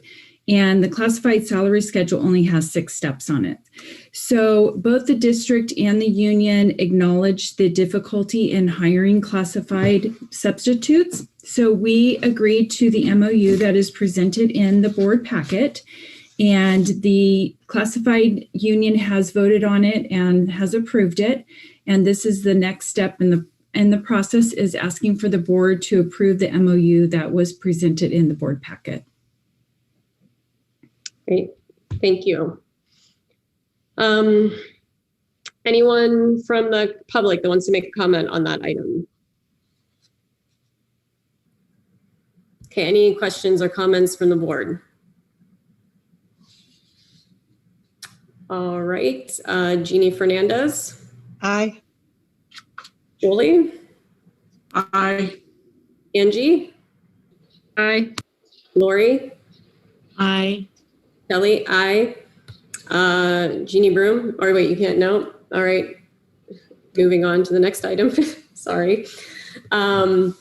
Consideration of approval of resolution number 18, March 2021 regarding reduction of discontinuance of certain kinds of particular services for the 21-22 school year for certificated.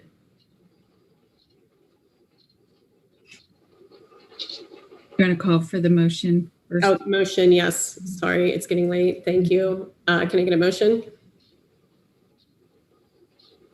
So moved. And a second? Julie? You? Yeah, right. I think that's Julie. She gave her hand up. That counts. All right, go ahead, Mia. What am I doing? Did you gave the second to the item? Are you okay with that? With that, I think seconding in your video was like coming out. Maybe it wasn't. I don't know. Are you good with doing the second?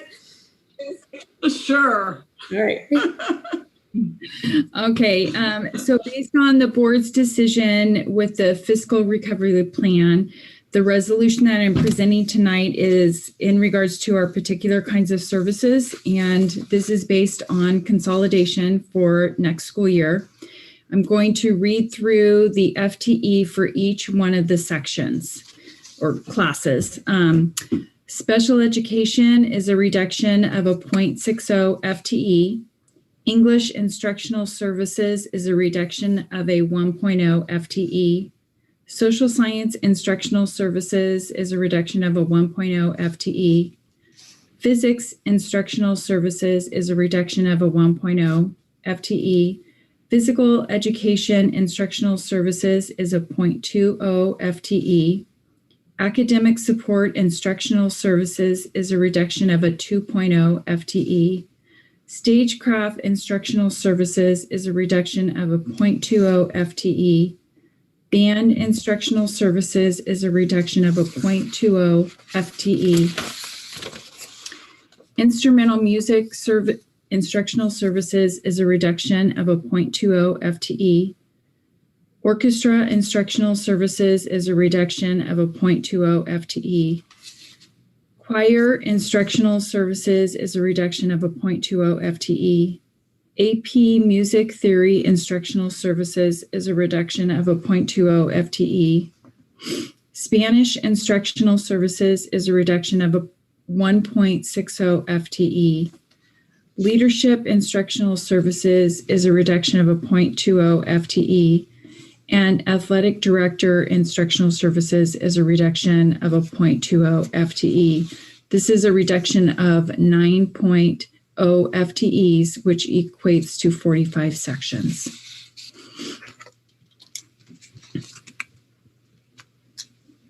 Great. We will open it up for public comment on this item. We have a couple public comments. Give it a second.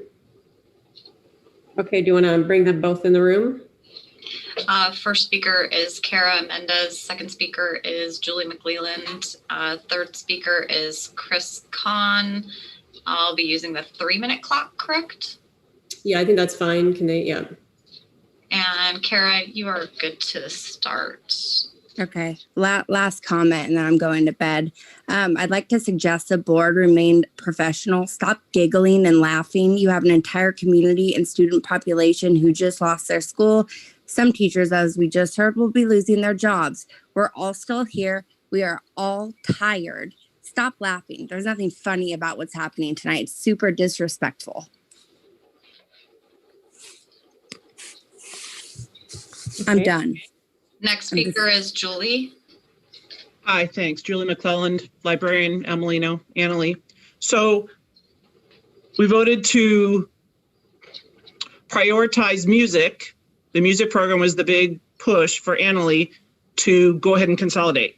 But then in the report that was just given, most of the classes that are the core of that program, that is the jewel that they want to keep, have now been gotten rid of. So did we make the wrong choice? I'm kind of stunned at what I'm hearing. It sounds like we threw away Elmo to keep music, but we also just threw away music. I'm a little confused. Thank you. Chris Kahn, you have the floor. My question is, how is the determination going to be made as to which personnel are going to be released? Is it all people just from Amelino, or is it going to be going by seniority? I know you can't get into names because of contractual obligations, but I was just curious as to how the determination is going to be made. Okay, Mia, do you want to address either of those? Well, first I'll start with Julie's comment. I do want to remind everybody that this is a preliminary layoff notice. That we are required to do this prior to March 15th. So this is based on worst case scenario. We expect between now and the May board meeting that things will change and that some of these sections that are listed on the particular kinds of services resolution tonight will change. It has happened in the past in our district. And so I do expect that once we start getting more enrollment, I think that some of those music classes will definitely change. As far as the layoff notices, all of the employees that are receiving a layoff notice have already been spoken to directly. We had meetings with them. And it's not just teachers that are at Amelino, it's across the district and it's based on seniority.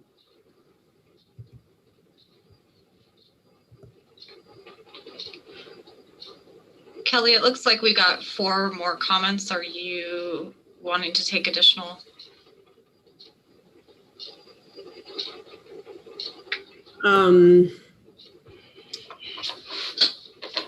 What's the board? Do we want to take additional comments on this item? We did take in the initial folks that had their hand up. We could give them 4 more. Let's give them a couple minutes, whatever. Yeah, it's just not give them the full 3 minutes because we're getting close to the time of when we extended our meeting. Yeah. Maybe we give them a minute and a half. What does everybody think? Minute and a half, 2 minutes. Can I do that one? Not good.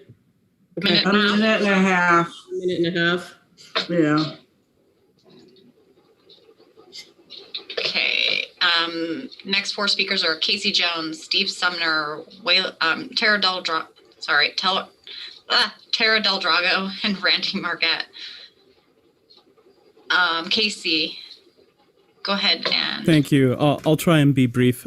It's me again. So thank you for your support. And this is not an ideal school night time. So I really appreciate all of your folks staying up late. And as Mia said, I know that a lot of this is procedural. And I just wanted to comment and just kind of ask a rhetorical question of, when the funding comes back or whenever it looks good, that orchestra is a really important part that not many other high schools offer, and then there are a few charter schools. So if the board is looking to recruit, I would be more than happy to meet and figure out how to reach out to those charter schools that do have strings, and so we can retain and recruit. And that's it. I yield my time. Thank you, folks, for staying up so late. Next speaker is Tara. I just wanted to verify again how many El Molino teachers are losing their jobs versus Annalee and or Laguna. How are we losing every single teacher to save one school and losing out on all those students? So that was my question. So instead of bringing Laguna admin and bringing them to El Molino and saving both schools, we're sacrificing every single one of our teachers at El Molino to then save a period. Thank you. And last speaker is Randy.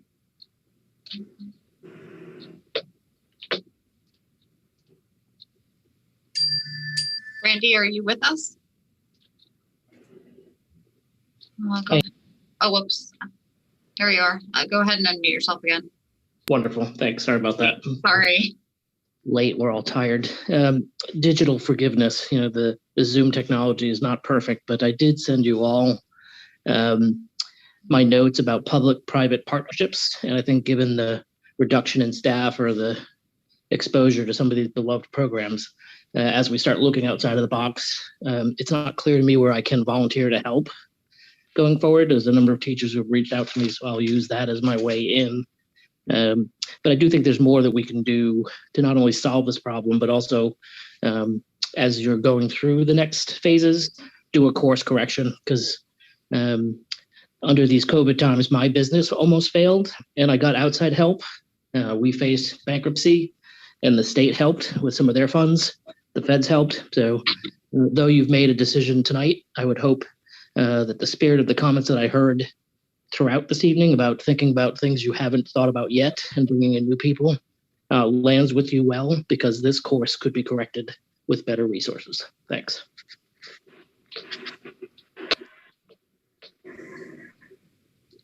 Mia, do you want to address at all the question around staffing and?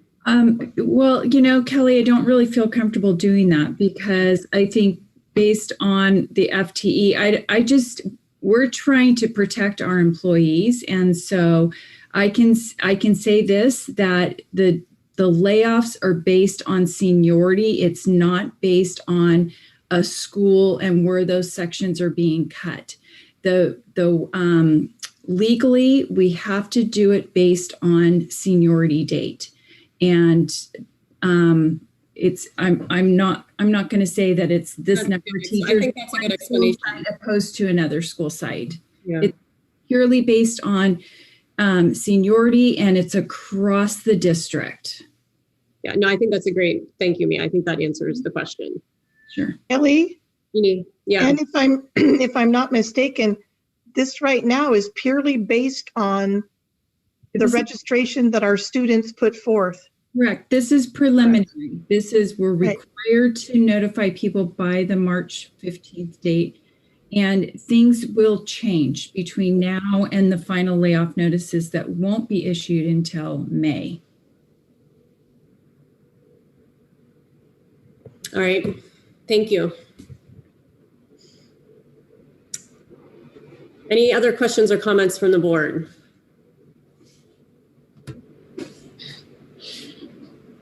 Okay, we will go ahead and vote. Kelly, Angie has a comment. Oh, I didn't see that. Thank you. I just wanted to appreciate you, Mia. Thank you. Yes, Mia, you have a hard job too. Yeah, well, and you, I know, do your diligence to meet with everyone and have very difficult conversations. So it is not easy at all.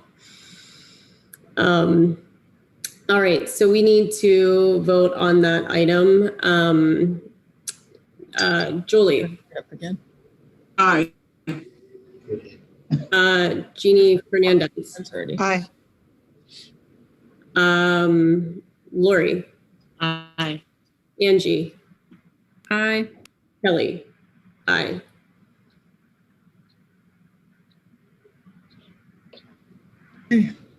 All right. Now we will move on to facilities maintenance and technology. We have the first item, which is consideration of approval of district-wide comprehensive safety plans. I'm up, literally almost at the 11th hour.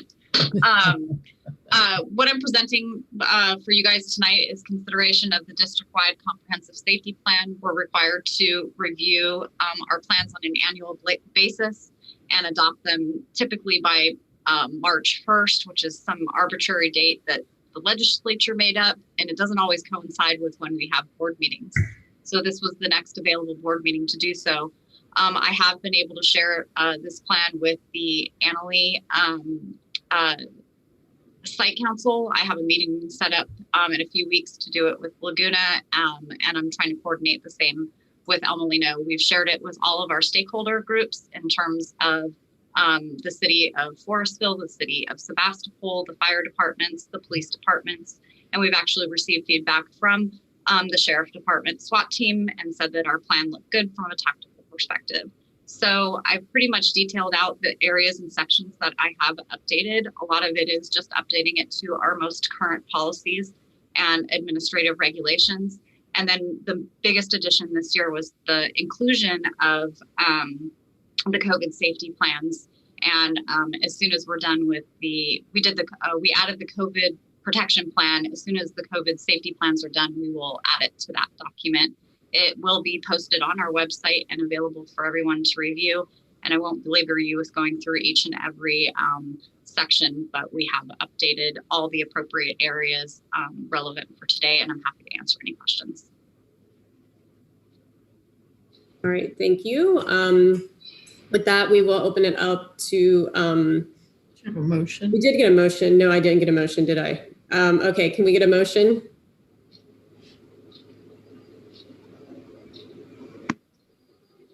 So I move that we approve the comprehensive safety plan for the district. A second?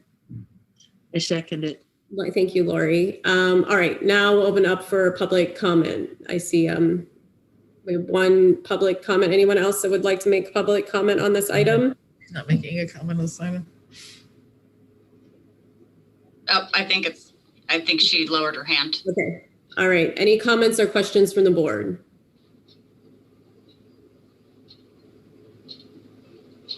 Okay. Kelly? Yep.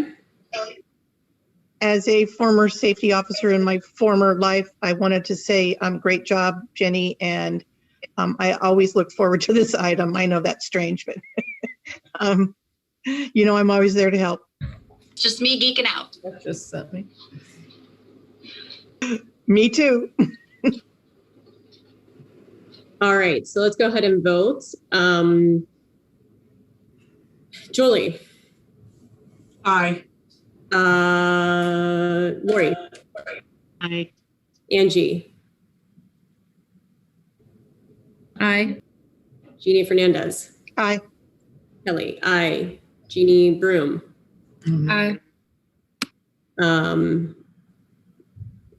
Satori.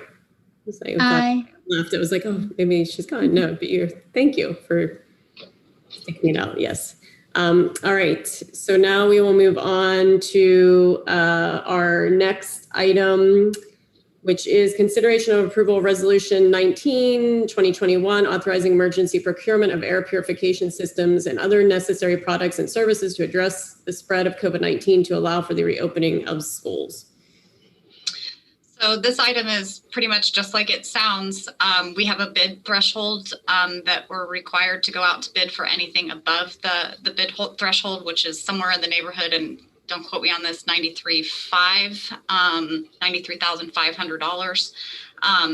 The current cost of the air purifiers that we need will be roughly $110,000. That will be funded out of the COVID or CARES money. And we're also going to need to procure a little bit of additional technology, and this allows us the latitude to do that. So our legal counsel has prepared a resolution for you tonight for consideration, and I certainly am hoping that you approve it so I can proceed forward with buying all the things. Thank you. Happy to answer questions. All right. Can I get a motion for that item, actually? I move that we approve resolution number 19. And a second? I'll second. Great, thanks, Jeannie. And any comments from the public? Not seeing any. All right, any comments or questions from the board? All right, Jolie? Aye. Lori? Aye. Angie? Lost Angie. Jeannie? Aye. Kelly, aye. Jeannie Broom? Aye. Angie? Aye. Sorry. Okay. And Satori? Aye. All right. Thank you very much. And then I will see what we have on our list for future agenda items. We will be reviewing the county-wide hazard mitigation plan. Recognition of student board reps will be in May. Recognition of retiring employees will be in May. Recognition of recipient of Becky Hopper Award will be in May. Any other items that board members would like us to consider? All right. Well, hearing none. I have one. Okay, Lori, I didn't see you. Sorry. Yes. I'd like a report out from the school unification committee on the way things are going for bringing the schools together and the community together in the fall. Okay, thank you. We can add that. I would like to say that probably will just should be a running item between now and when that happens. Any other agenda items? All right, hearing none, we will move to adjournment. Thank you. I'm ending the meeting. Good night. Great. Good night.